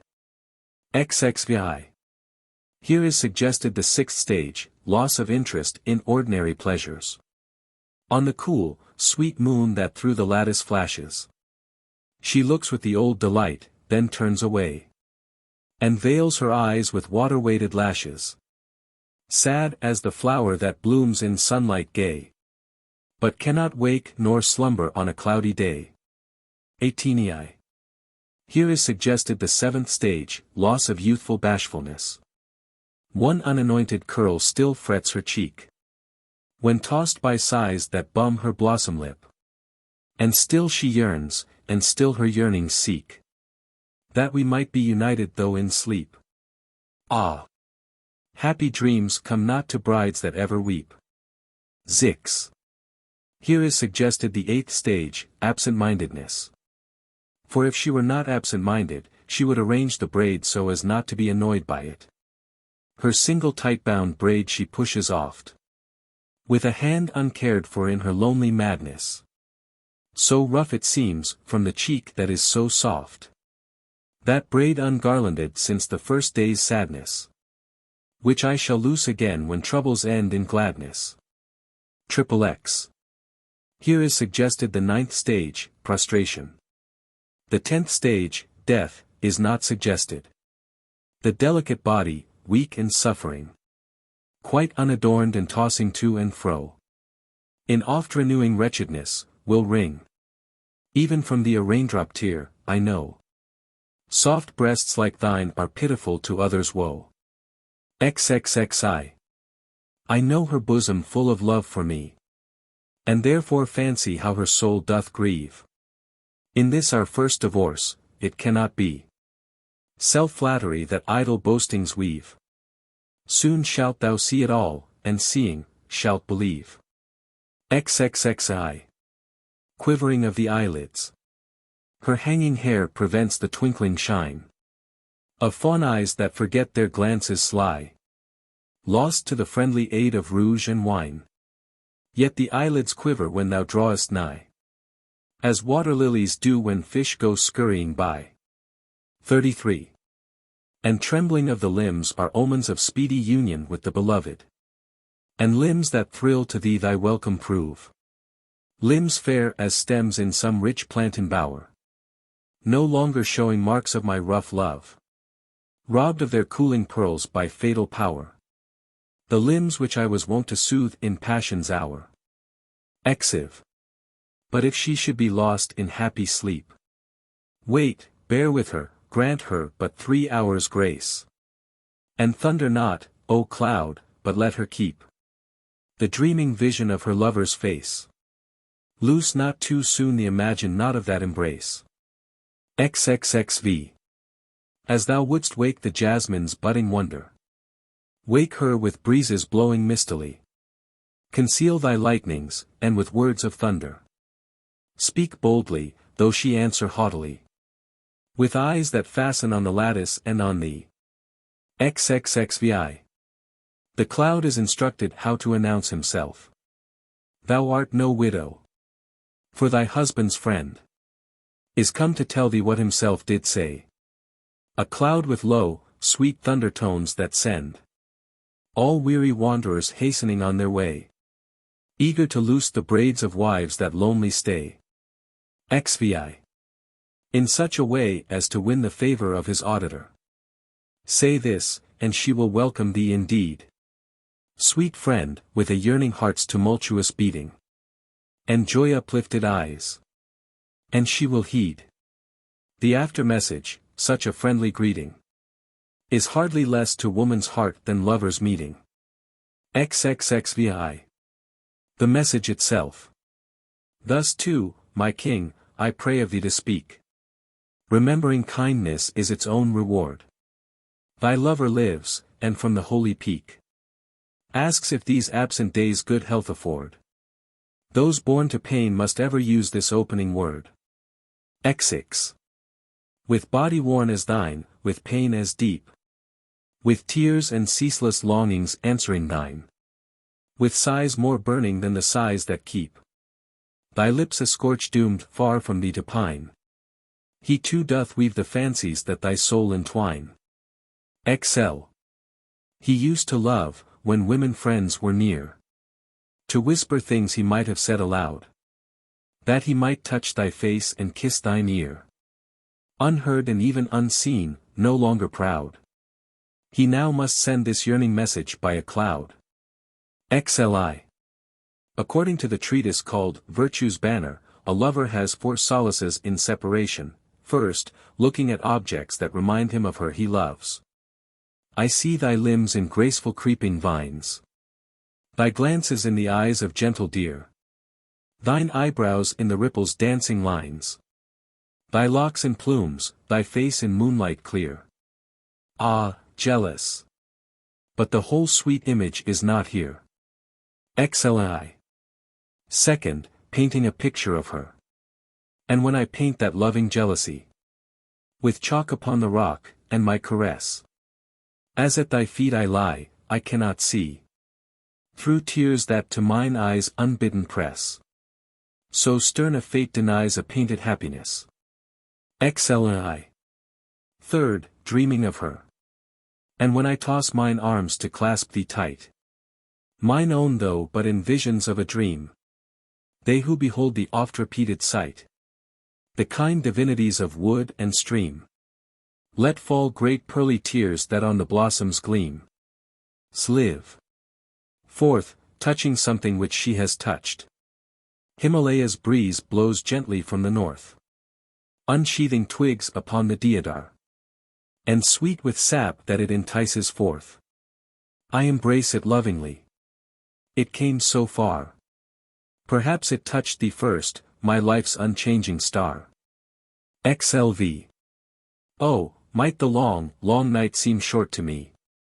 Oh, might the day his hourly tortures hide. Such longings for the things that cannot be consume my helpless heart, sweet glancing bride. In burning agonies of absence from thy side. XLVI. The bride is besought not to lose heart at hearing of her lover's wretchedness. Yet much reflection, dearest, makes me strong. Strong with an inner strength, nor shouldst thou feel despair at what has come to us of wrong. Who has unending woe or lasting weal? Our fates move up and down upon a circling wheel. XLVI. And to remember that the curse has its appointed end, when the rainy season is over and the year of exile fulfilled. Vishnu spends the rainy months in sleep upon the back of the cosmic serpent Shisha. When Vishnu rises from his serpent bed, the curse is ended, close thine eyelids tight. And wait till only 4 months more are sped. Then we shall taste each long-desired delight. Through nights that the full autumn moon illumines bright. XLVI. Then is added a secret which, as it could not possibly be known to a third person, assures her that the cloud is a true messenger. And one thing more, thou layest once asleep, clasping my neck, then wakening with a scream. And when I wondered why, thou couldst but weep a while, and then a smile began to beam. Rogue! Rogue! I saw thee with another girl in dream. 49. This memory shows me cheerful, gentle wife. Then let no gossip thy suspicions move. They say the affections strangely forfeit life in separation, but in truth they prove toward the absent dear, a growing bulk of tenderest love. L. The Yiksha then begs the cloud to return with a message of comfort. Console her patient heart, to breaking full. In our first separation, having spoken, fly from the mountain plowed by Shiva's bull. Make strong with message and with tender token. My life, so easily, like morning jasmines, broken. Li. I hope, sweet friend, thou grantest all my suit. Nor read refusal in thy solemn air. When thirsty birds complain, thou givest mute the rain from heaven. Such simple hearts are rare, whose only answer is fulfillment of the prayer. Ai. And dismisses him, with a prayer for his welfare. Thus, though I pray unworthy, answer me. For friendship's sake, or pity's, magnified by the sight of my distress, then wander free in rainy loveliness, and ne'er abide one moment's separation from thy lightning bride. The Seasons. The Seasons is an unpretentious poem, describing in 6 short cantos the 6 seasons into which the Hindus divide the year. The title is perhaps a little misleading, as the description is not objective, but deals with the feelings awakened by each season in a pair of young lovers. Indeed, the poem might be called a lover's calendar. Kalidasa's authorship has been doubted, without very cogent argument. The question is not of much interest, as the seasons would neither add greatly to his reputation nor subtract from it. The whole poem contains 144 stanzas, or something less than 600 lines of verse. There follow a few stanzas selected from each canto. Summer. Pitiless heat from heaven pours by day, but nights are cool. Continual bathing gently lowers the water in the pool. The evening brings a charming peace. For summertime is here, when love that never knows surcease is less imperious, dear. Yet love can never fall asleep, for he is waked today by songs that all their sweetness keep, and lutes that softly play, by fans with sandal water wet, that bring us drowsy rest, by strings of pearls that gently fret full many a lovely breast. The sunbeams like the fires are hot that on the altar wake. The enmity is quite forgot of peacock and of snake. The peacock spares his ancient foe, for pluck and hunger fail. He hides his burning head below the shadow of his tail, beneath the garland of the rays that leave no corner cool. The water vanishes in haze, and leaves a muddy pool. The cobra does not hunt for food, nor heed the frog at all, who finds beneath the serpent's hood a sheltering parasol. Dear maiden of the graceful song, to you may summer's power Bring moonbeams clear and garlands long. And breath of trumpet flower. Bring lakes that countless lilies dot. Refreshing water sprays. Sweet friends at evening. And a spot. Cool after burning days. The rains. The rain advances like a king. In awful majesty. Hear, dearest, how his thunders ring. Like royal drums, and see. His lightning banners wave. A cloud. For elephant he rides. And finds his welcome from the crowd. Of lovers and of brides. The clouds, a mighty army, march. With drum-like thundering. And stretch upon the rainbow's arch. The lightning's flashing string. The cruel arrows of the rain. Smite them who love, apart. From whom they love, with stinging pain. And pierce them to the heart. The forest seems to show its glee. In flowering nipa plants. In waving twigs of many a tree. Wind-swept, it seems to dance. Its ketuk blossoms opening sheath. Is like a smile put on. To greet the rain's reviving breath. Now pain and heat are gone. To you, dear, may the cloudy time. Bring all that you desire. Bring every pleasure, perfect, prime. To set a bride on fire. May rain whereby life wakes and shines. Where there is power of life. The unchanging friend of clinging vines. Shower blessings on my wife. Autumn. The autumn comes, a maiden fair. In slenderness and grace. With nodding rice stems in her hair. And lilies in her face. In flowers of grasses she is clad. And as she moves along. Birds greet her with their cooing glad. Like bracelets tinkling song. A diadem adorns the night. Of multitudinous stars. Her silken robe is white moonlight. Set free from cloudy bars. And on her face, the radiant moon. Bewitching smiles are shown. She seems a slender maid, who soon will be a woman grown. Over the rice fields, laden plants are shivering to the breeze. While in his brisk caresses dance the blossom-burdened trees. He ruffles every lily pond, where blossoms kiss and part, and stirs with lovers' fancies fond the young man's eager heart. Winter. The bloom of tenderer flowers is past. And lilies droop forlorn. For wintertime is come at last. Rich with its ripened corn. Yet for the wealth of blossoms lost. Some hardier flowers appear. That bid defiance to the frost. Of sterner days, my dear. The vines, remembering summer, shiver. In frosty winds, and gain a fuller life from mere endeavor. To live through all that pain. Yet in the struggle and acquist. They turn as pale and wan. As lonely women who have missed known love, now lost and gone. Then may these winter days show forth to you each known delight. Bring all that women count as worth. Pure happiness and bright. While villages, with bustling cry, bring home the ripened corn. And herons wheel through wintry sky. Forget sad thoughts forlorn.